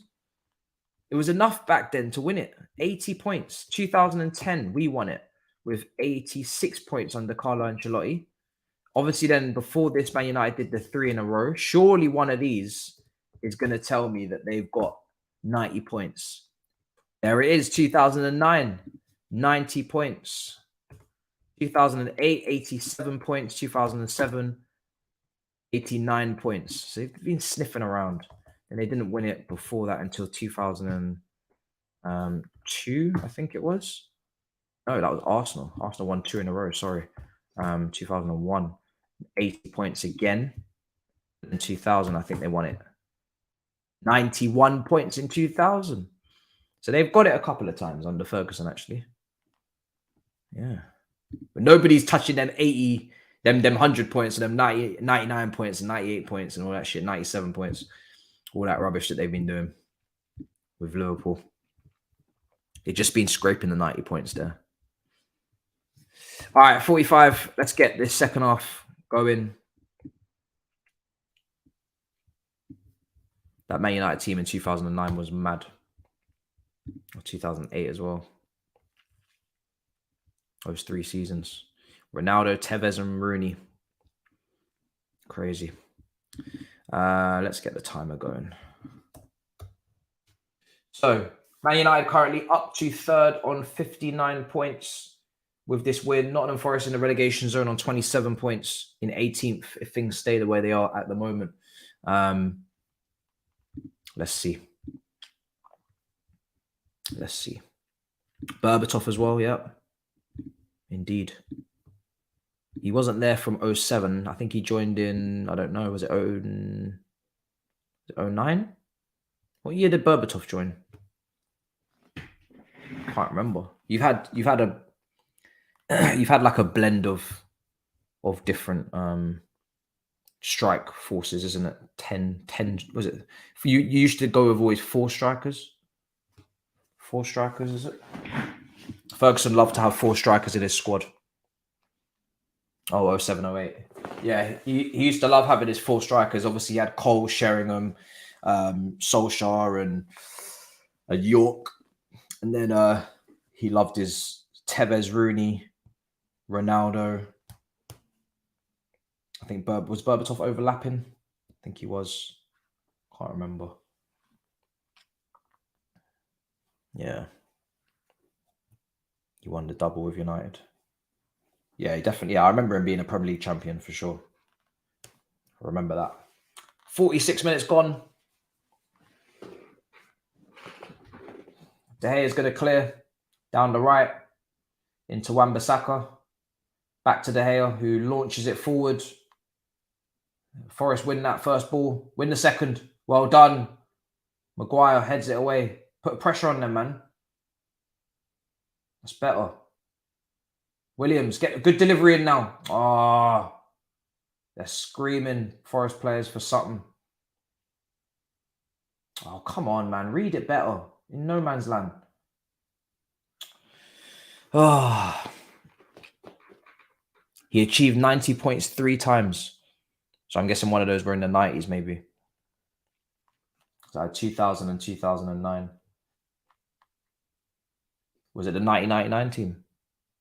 Can't be. Going after a treble. There's no way to hit 90 points as well. It'd be ridiculous.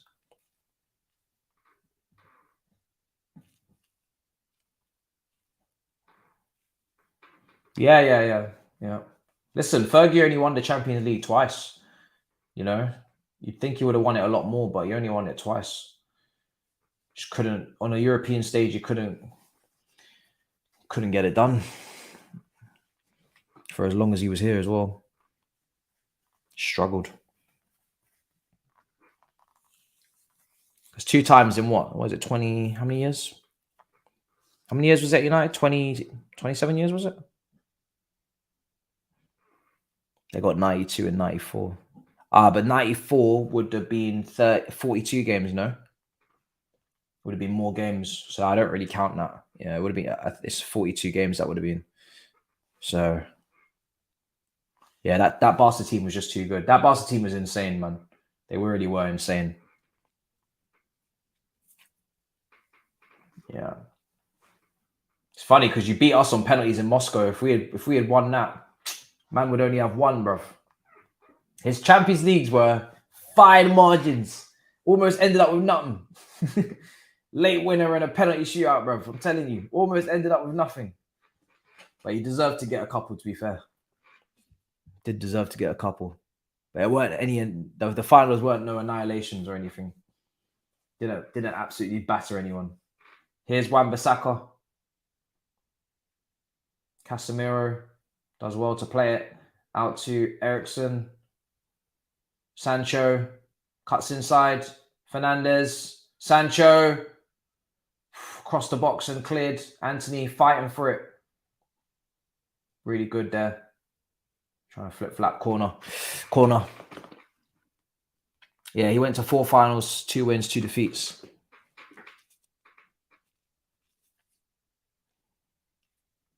Yeah, Barca was a problem. 26 years, yeah.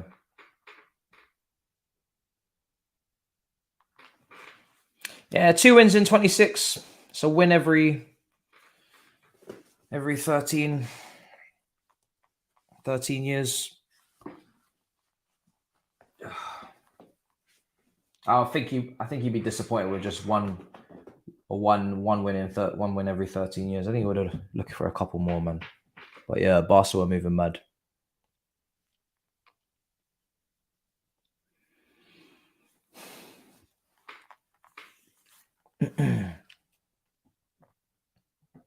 Yeah, they robbed us for sure. Little flick round the corner. Forest, you lot are jarring me today, man. I can just smell the 2-0 down. 2-0 going 2-0 down here. Deficit. Here we go around the corner. Nottingham Forest coming forward, cleared. Blocked again. 13 Premier League titles is massive. Only Pep will be able to achieve that if he stays. It's outrageous that Real Madrid have 4 Champions Leagues. The first 5 of them, they won. That's the thing with Real Madrid. 5 of those came at the beginning, isn't it? When it first started. And they won the first 5. It's a great way to start. I don't know who was playing in it back then and what the layout and format was, but they won the first 5. But yeah, 13 titles is nuts, man. Pep will have how many titles now? It'll be 5 and 6, would it? So Pep will have his 5th. Will this be Pep's 5th title? If he wins this, I think it will. In behind here now. Yeah. It's fifth, is it? Fifth in 6 years. Yeah. So it'll be Pep's 5th title in 6 years. So he needs to double that and get 3 more. It's brah. It's a lot of commitment. So he'd need to, he'd need to be here for a good. That was shocking. Get that brother off. You see that guy that just killed that counter attack? Get him off now. Get him off this pitch. He's pissing me off. He missed a big chance already for Forest. You got players like Emmanuel Dennis who can actually kick a football, bro. Get them on. What is this guy doing? I know he scored a lot of goals in the Championship, but I've had enough. Header worldwide again. This guy, man, get him off. Get him off, man. He's not a serious individual today. He's jarring me. I don't care if he's wearing the number 9. What is he doing? He's being awful today. So bad.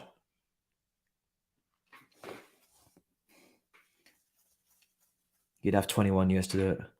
5 and 7 the first year he came in 3rd, I believe. Yeah, true facts. Yeah, he's got 5 and 7 actually. Let's not forget that first season where Conte won the league with Chelsea. So he's got 5 and 7 if he wins this. 5 in 7.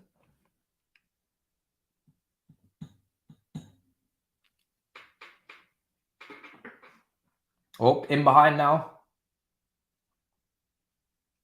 Sancho, Fernandez, throw in.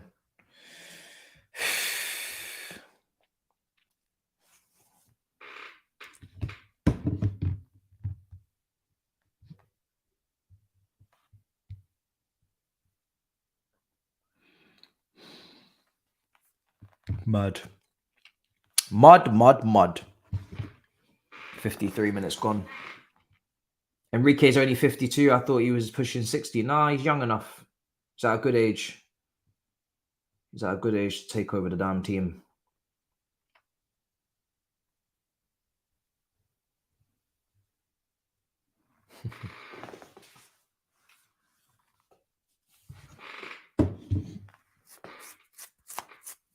Do I rate Sancho? I mean, I rated Sancho. I don't know what I'm watching right now. This ain't Sancho. He's been really poor in the Premier League, man. And he doesn't really have many more excuses because Ten Hag's in charge now. So you actually have a team. You have a manager who put together a proper system. And it's not just counter attack and inshallah. Here's Martial. But Sancho will be at Man United for a while. He ain't going anywhere. They invested way too much money in him. Here's Anthony. Eriksen.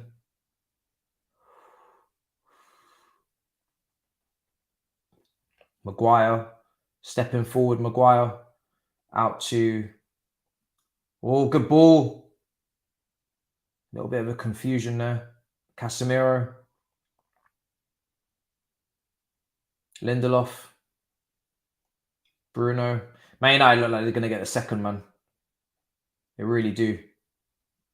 Here's Anthony. Poor touch. Getting lucky here, but this attack just keeps going regardless. Here's Wan-Bissaka. Wan-Bissaka still going. Eriksen. Ball in.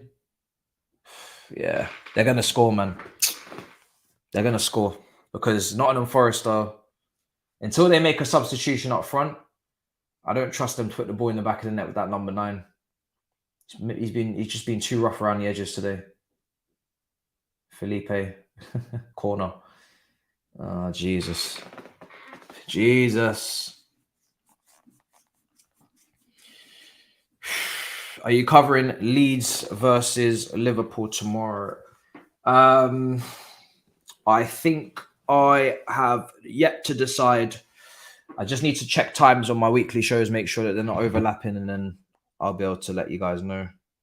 Just keep an eye on the channel. I plan to. But we gotta be careful.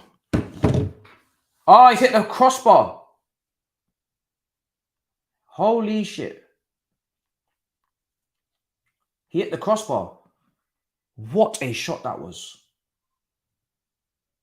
Eriksen, oh, what a pass. What a pass. You got to finish that off. Oh, my days. Oh, Sancho. That was a brilliant pass, man. Should be 2-0 up. What a shot from Bruno. I knew it was him. Off the crossbar. What a strike. It looked like a Bruno shot. London Clubs Carnage will be live. Don't worry. It will be live.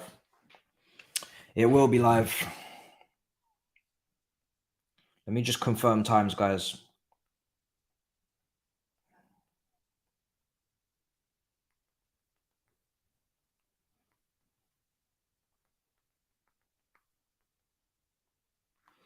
Let me confirm, and then I'll be able to align it all. But yeah, it's going to be a madness.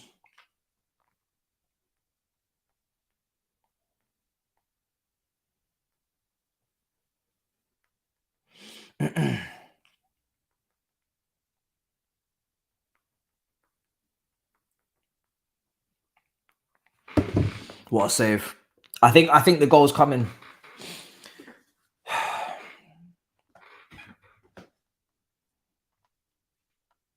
I think the goal's coming. Yeah, I will be doing Europa League on Thursday. Don't worry. Man United versus Sevilla.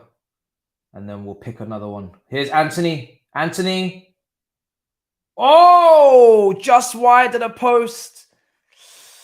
That's a good shot from Anthony, that one. That was a good strike.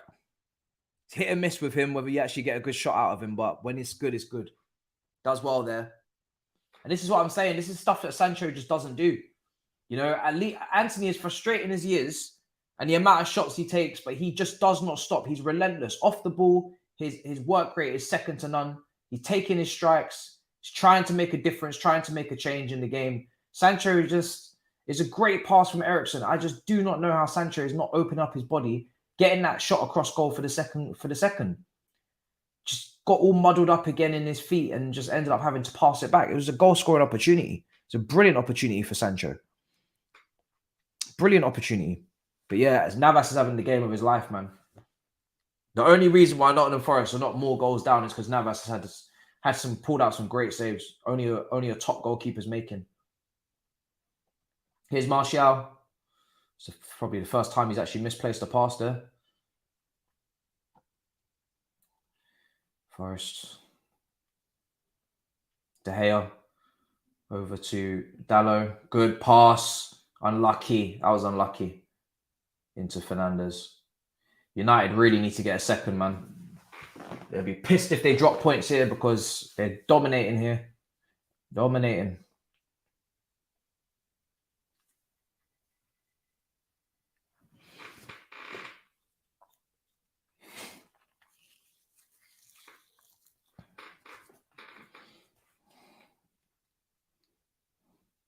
Here's Maguire.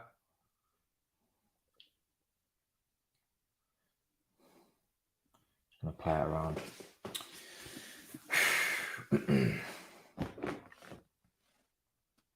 Left side. I don't think so. No, I don't think I'll be doing Arsenal versus Southampton. I don't think so. Here's Martial. You're looking to chop it. Sancho now. What subs can Ten Hag make, if any? Where's Garnacho gone as well? Is he injured? Here's Fernandes. Oh, good save. Navas is doing a madness today.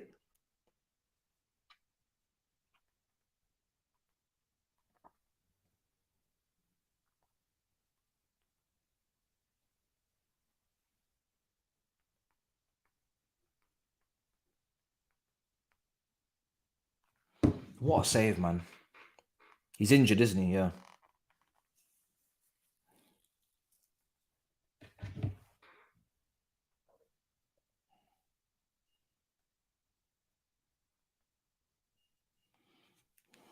This is the last show in Ramadan, inshallah, but I cannot do 6, my brother.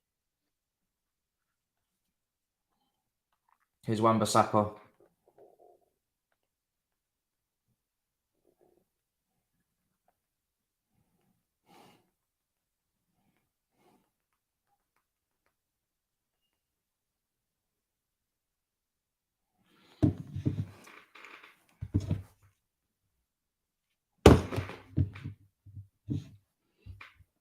We are absolutely peppering them 1-1 full time.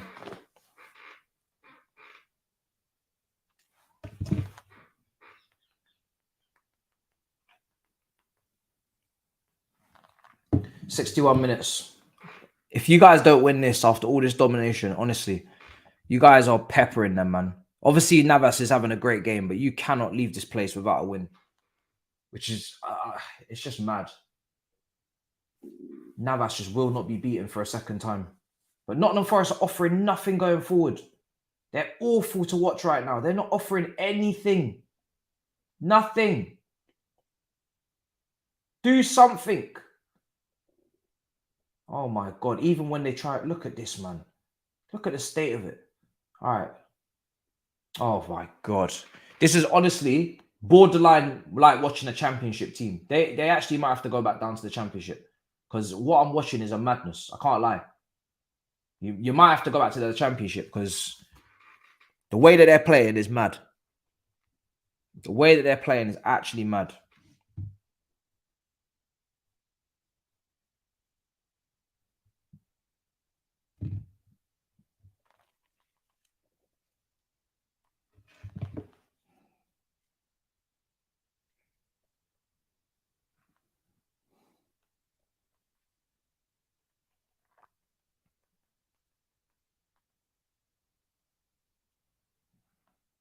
$62 minutes gone.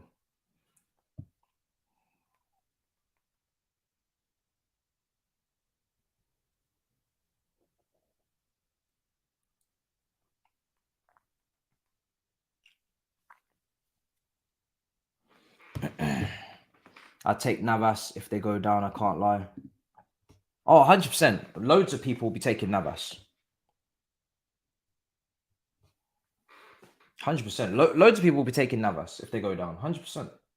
Navas can't be playing in the championship, man. He's too good.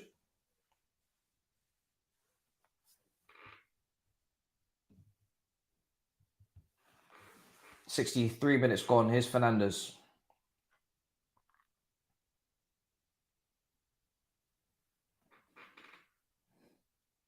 They spent about 200 million. They did, but they don't play. They're not playing very well, man. They still play like a championship team in the game like this right now. They're playing like a championship team. Isn't he on loan? He's on loan. Oh, okay, yeah, that's fine. I'm glad he didn't actually look another save. How many saves is Navas gonna have to make? Mad. But yeah, he's on loan apparently. So if he's on loan, that's fair enough.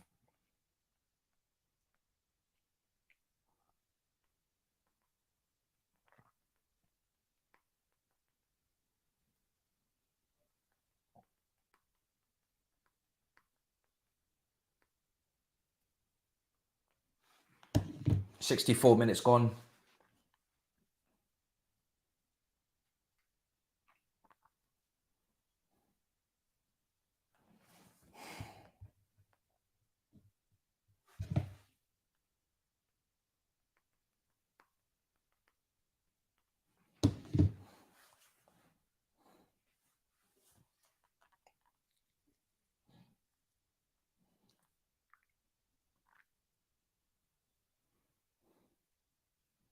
$65 minutes. Navas is on loan. Sturridge, goal incoming. Sturridge. This game needs a goal because Nottingham Forest, you're making me very. I'm very disappointed. That City ground looks like everybody's frozen. There's no life in the crowd. Ball in. This team, they are horrendous to watch. Just like my team yesterday.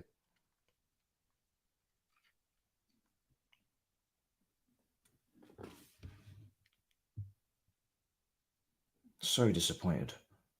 It's so static. It's bruv. Letdown. Nottingham Forest right now, you are a letdown. You're a disappointment. Ball in. De Gea. Jesus, bruv. Do you know what? At this point, yeah, I actually want Man United to get a second because I just want them to get the second. I just want to see another goal. And Nottingham Forest, they don't really deserve anything out of the game. Sanchez just being dragged back. Yellow card now being booked. I think it's is that Williams? No, it's not Williams. Oh, it is Williams. Yeah, booked. What the? What is he doing? Jesus Christ! Straight booking.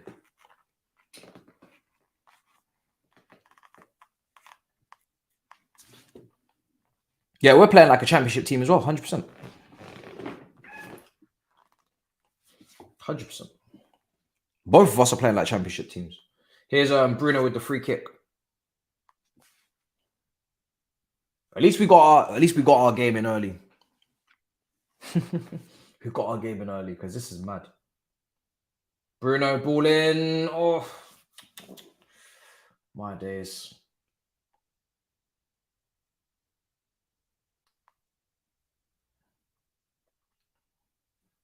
Come on. Do you know what? There's been a couple silly passes, man. Bruno, don't need to be making these silly passes. Here's Anthony. Somebody needs to make a change, man. Do something. This is insane. It's too easy. Lodi's come on, is he? Yeah. Lodi's already. He was starting. When are they going to make a sub?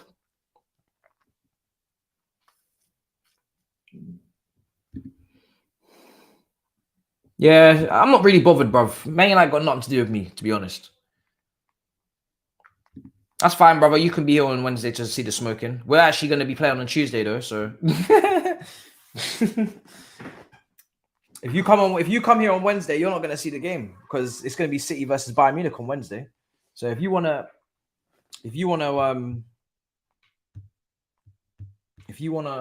miss that, then if you want to see City versus Bayern, go right ahead. Yeah. Anthony is predictable, but he's doing more than Sancho, unfortunately.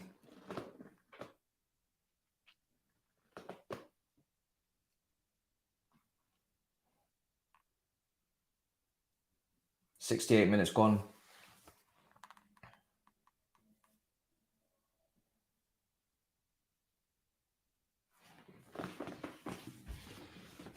I don't know why people keep asking me questions like Ollie to Chelsea. That's just a mad question to ask. I'd rather get relegated. Honestly. I'd rather have no manager. In what world do you expect me to answer that and say yes?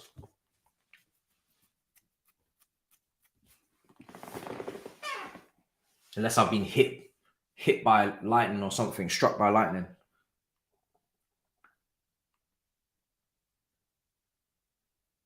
Here's Sancho. Fucking hell. Jesus Christ. Some of you lot on this pitch deserve only the worst.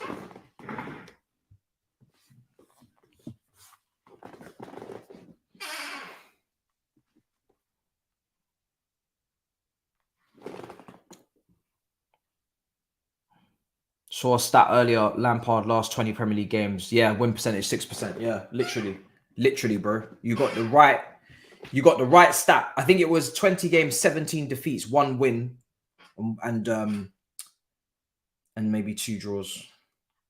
Yeah, I think that was it. It's shambolic, bro. It's absolutely shambolic.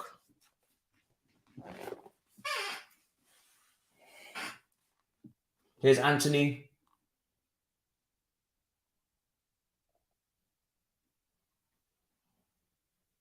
Ball in. Just make it 2. Oh, my God. Oh, my days. Martial. So close. Should be 2-0. It's a mad chance. If Weghorst comes onto this pitch, bruv, I'm not going to lie. We don't deserve to watch these things, man. We really don't. 20 minutes to go. And you know, because Martial, he's keeping him, trying to keep him fit, is going to take him off exactly. Because you can't risk Martial for full 90. This brother is too injury prone. He knows it. Man United know it. Ten Hag know it. Everybody knows. So whenever it hits the 70 minute max, Martial's coming off. Martial's coming off because if they lose Martial and they have to play Weghorst, they're finished. Weghorst and then With no Rashford, it can't work. So Weghorst comes on for 20 minutes now. His brother's so lucky to be playing for Man United. It's insane. He's so lucky.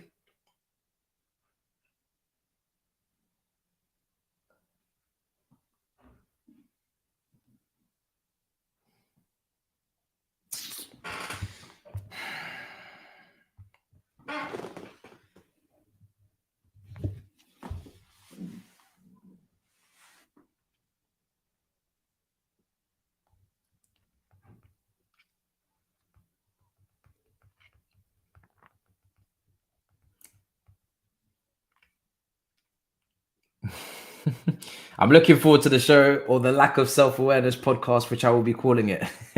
Yeah, London Clubs Carnage is locked in.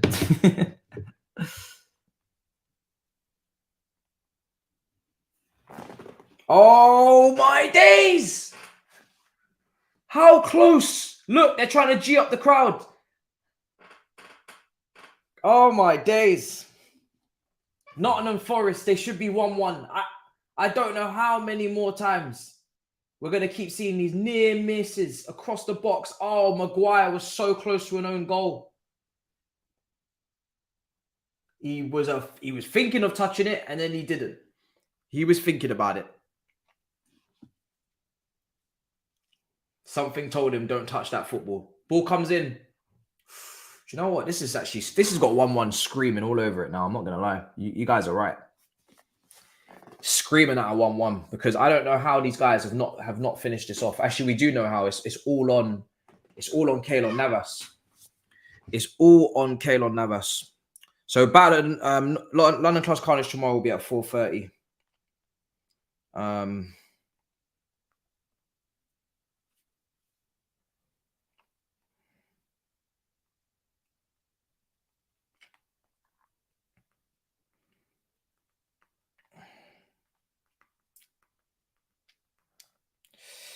Battle North is undecided. 73 minutes gone. 73 minutes gone. They're going to play out wide. Bruno playing out to Anthony. They got man over here. Anthony. Oh! It just did not fall to anybody in a Man United shirt. Navas with another save. Oh my days. Navas is actually unstoppable right now. This guy is moving insane right now. No, he's man of the match. I'm sorry. Navas is man of the match. I don't give a damn. Navas is man of the match, and far and clear away man of the match. He is stopping an entire Manchester United attack on his own. What a save. And to save it and get just enough on it. Oh, wow. No Weghorst touch. No Bruno touch. He's man of the match. He's been immense. Unbelievable. He's on loan from PSG, isn't he? Unbelievable goalkeeper. He's so disrespected.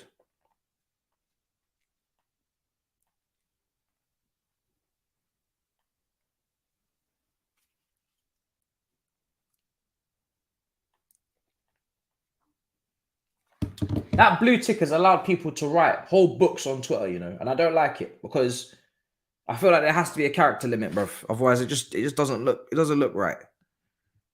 At least it hasn't started showing up the entire thing in my feed, and they've maxed it, because if they started showing me paragraphs on Twitter, I think that'd be the end of the app.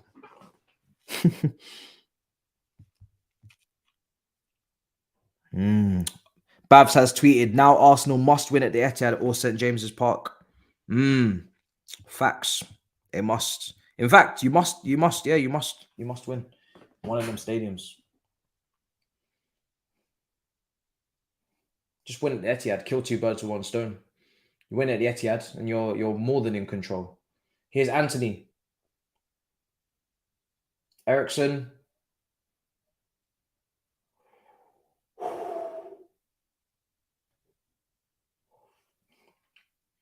Anthony. Weghorst is in the box. He's not going to use him, is he? Nope. I knew it. Reverse pass. Oh, it's 2-0. Oh, it's 2-0. Wow. Yeah, Dallo. I think he was under some criticism recently. That's why the celebration is so heated. He feels like he had to prove a point with that one. Anthony reverse pass into him, and he finished it, and that's game over now. That is game over, and it's deserved, to be fair. Can't take nothing away from Manchester United today. They've been persistent. They've literally just been so persistent on peppering this goal, and Navas has saved Forest so many times. It was an even game-ish to start with, but as the game's gone on, Man United have just started to get more and more controlling, and they've dominated now. They deserve. Why did he check his pulse? I don't know. Maybe Man United fans know. But yeah, Man United deserved that. Anthony assist as well. Goal and an assist for Anthony. He didn't want to give it to Weghorst. He waited for Dalot. Probably was the right choice. And Dalot tucks it in very nicely in the end. Good finish. Very, very good finish. Big win. Big win for Manchester United, man. That puts them into third position ahead of Newcastle, 3 points clear. Ten Hag will put some respect in that super chat. The celebration is cold. Nottingham Forest, they just haven't done enough. Have not done enough in the second half, man. They've left it all too much to Navas. And now we might even get more. Oh, Anthony. I think it was Sancho who gave him the ball. We know Anthony's going to be looking. Weghorst intercepted. Well, Wan-Bissaka's pushing up very high up this pitch. Keep smashing up the likes, guys. Big up your damn selves. Keep smashing them up. Let's get to 700. Why not? What's stopping us? Madness today. Absolute madness today.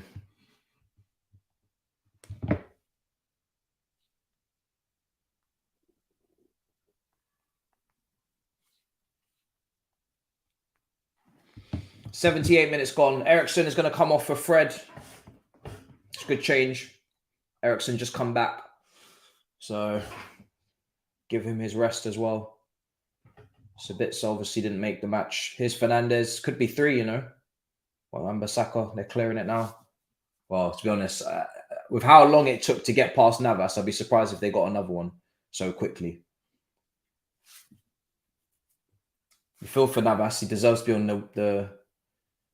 on the winning side, but his team is not PSG. He's not playing with PSG players here. Here's Fred. I'm glad they got the second. I'm not gonna lie. I just wanted to see a goal, man. Nottingham Forest have not. You don't deserve any juju or any celebrations. You guys have been pants, man. You've been pants.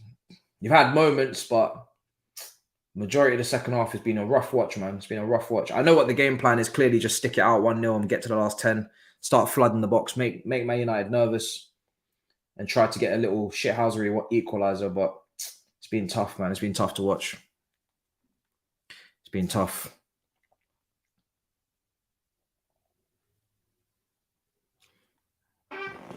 Yeah, there doesn't seem to be any movement in the stadium, man. City ground is usually crazy atmosphere. Home ground, like, you know what I mean? But it just looks dead, the City ground today. It looks dead. 19 shots for Man United, 6 for Nottingham Forest, but none on target. 9 on target for United. So that tells the story. 68% possession, double the touches in the opposition box. No shots on De Gea. No shots on De Gea today. No shots for him to save. It's been too easy.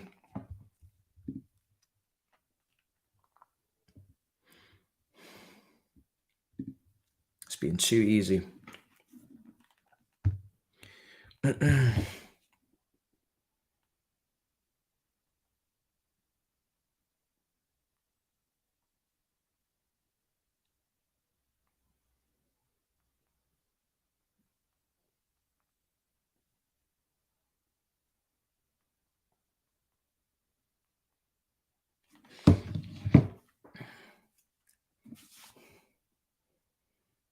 Ball in, Fred.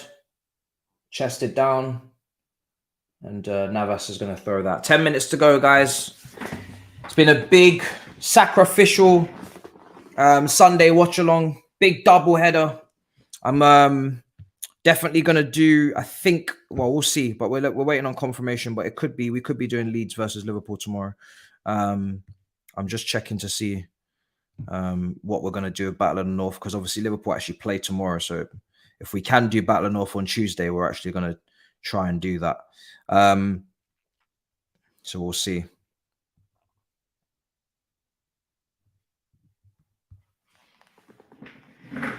"81 minutes gone."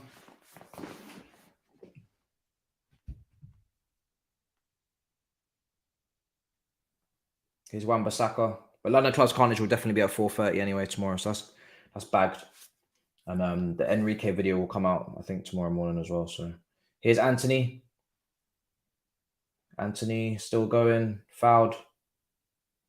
He's going to play it first time, or referee's not going to let it. Referee's not going to let it slide. He's not going to let it slide. He wants to book someone.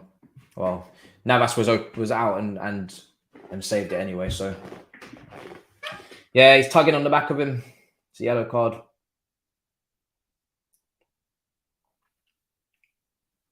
Mangala with the booking.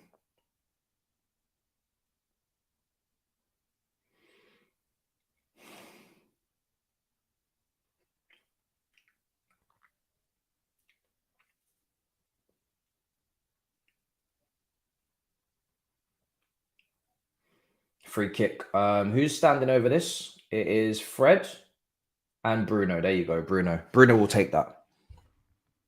Bruno will take that.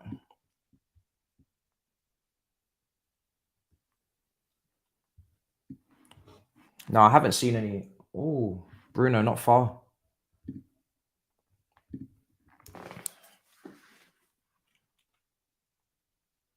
That's a great free kick from Bruno. Really close. Oh no, it's actually quite a fair way wide, but fair enough with what he was trying to do anyway. You could see what he was trying to do. Couldn't bend it back around enough.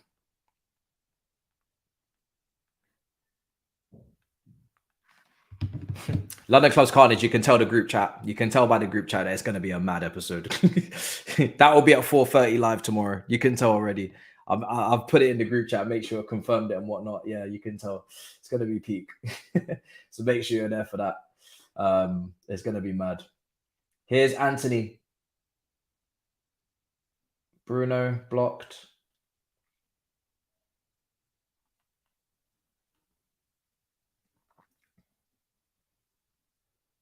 Down around the corner. Wan-Bissaka. Now Casemiro. Free kick. They're going to play it on advantage. Anthony. Yeah, they're playing advantage. Anthony. Now Bruno again. May as well get the third. May as well get the third, man. Entertain us at least. Just go and get the third. I don't really give a damn. Game's over. May as well get the third. May as well get the third. This will be fully deserved.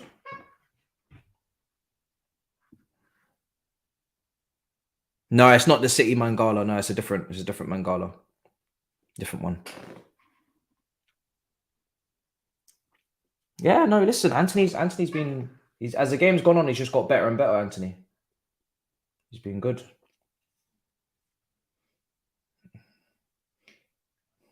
Even though he's very predictable and he's very one-footed, he seems more Premier League ready than Sancho. Even though he's obviously from the Dutch league. Sancho was obviously raised in England but didn't really play in the Prem. When you look at the physicality and the intensity that Anthony plays at, he's more Premier League robust and ready than Sancho is. Sancho is a lot more. He just doesn't have that P&P on the flanks that you would want to have, you know, which is what kind of makes me feel like he almost needs a City system, almost. But yeah, like he is the definition of kind of like a player that maybe needs like a City kind of template to work in. Doesn't revolve around P&P or having to do things in an individualistic manner, more about the team. Because then Sancho would be really good. And he obviously came through the Man City Academy as well, so it makes sense. He's a number 10. I think his future is at a number 10 as well. I've said it before. I think he's better off going in there. That shot is wayward, and that kind of just sums up his time at the moment. Blazes over the bar. It's a good opportunity for him. At Dortmund, he's curling that into the far corner, and he's getting his goal. No composure on that one. No composure. Yeah, he left City, so what can you do? It's a good move to go to Dortmund, do the madness, but probably needs to go back to City. Chelsea met Nagelsmann on Thursday, is what the Times is reporting. No preferred option has yet been identified. Chelsea also admire Vincent Kompany. I don't care who you fucking admire.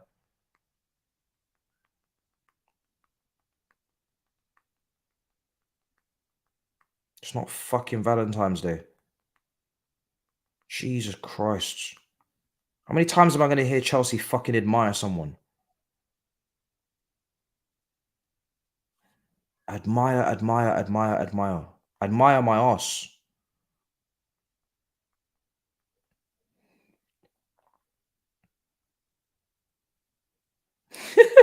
I've just seen the Anthony Maguire clip.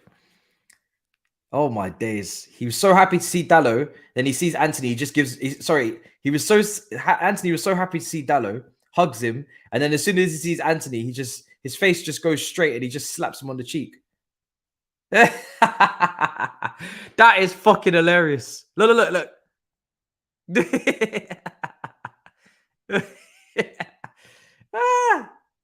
That's so funny.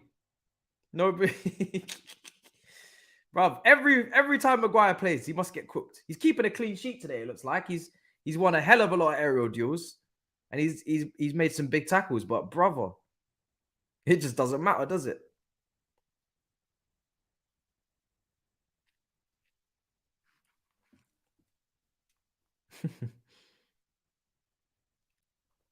Chelsea fans are celebrating on the timeline that Forest are dropping points for the relegation scrap. Oh, God.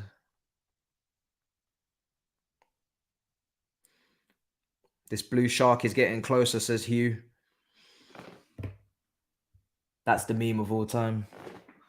Shame, man. Shameless. Yeah, Chelsea fans are legit. They're like, do you know what? This is good.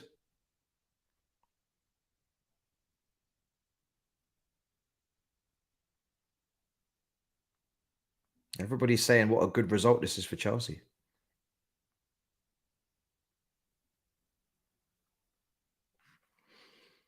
Just a couple of minutes to go, then we'll be wrapping up.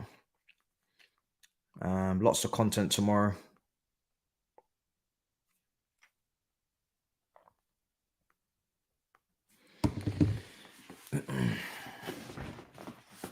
Four minutes of injury time. 4 minutes. Oh.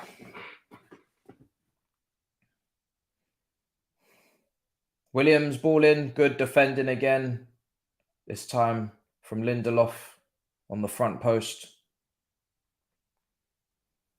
They've done well, Man United, to be fair, considering what Nottingham Forest have thrown at them in terms of set pieces on De Gea in particular. They've got through it. Navas on my team of the season, only played half the season, always keeping Forest in the game. Is this a regular occurrence? Yeah, I obviously don't watch Forest very often, so I don't really know how this usually goes for you lot. But yeah, Navas has been incredible today, man. Really has. Doesn't deserve to lose the game. But if this is what happens usually, then mad. Then mad.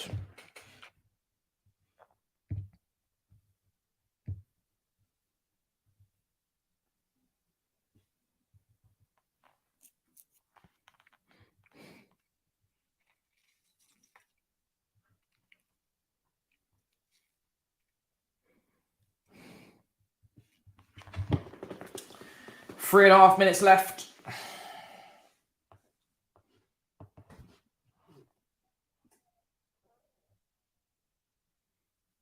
What are we cooking?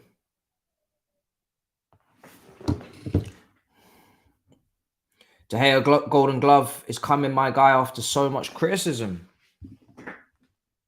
Let's take a look at the Premier League Golden Glove race.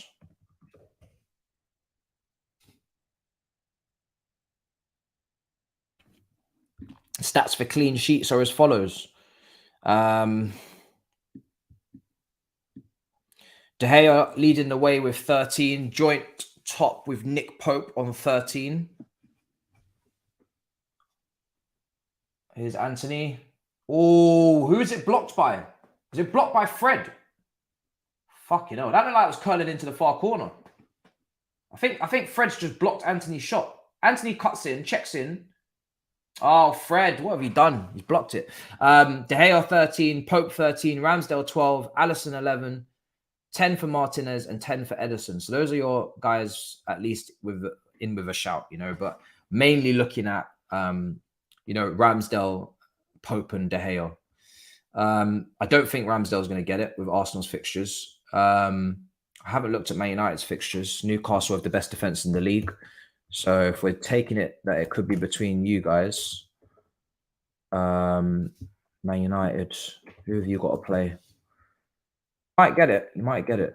Do you know, my criticism of De Gea is not saving shots. It's ball playing and what's happened today, which is that people are parking players on him from corners because he can't collect from set pieces. So it doesn't really matter if he gets the Golden Glove, to be honest. I'm still criticizing De Gea for the same stuff. Although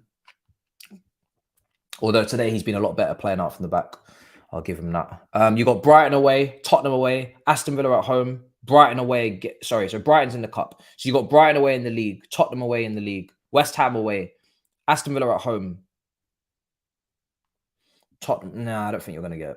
And you got us. I don't know. I don't think you're going to get that. I don't think you're going to get that Golden Glove, brother. Let's see if Newcastle are looking a little bit better. I don't know if you're going to get that. I don't know. You might not be getting that one. No, let's see. Newcastle. Do you know why I'm going to say actually you're not going to get it? Because your centre-back injuries as well. Today, obviously, you've coped. You've got your clean sheet. But if Martinez and Varane are going to be out for a significant period of time, then you're going to be facing shots and you're going to be conceding goals on average. You're going to be dealing worse in defensive situations. So for your injuries as centre-back, I'm saying you're not getting it. And with your fixtures. Newcastle play Southampton, Everton, Arsenal, Leeds, Leicester, Chelsea, Tottenham. Sorry, yeah. I think Newcastle. I think Pope will get it. I think Pope might get that. I think Nick Pope. I'm going to put my stocks in it. All their defenders are fit.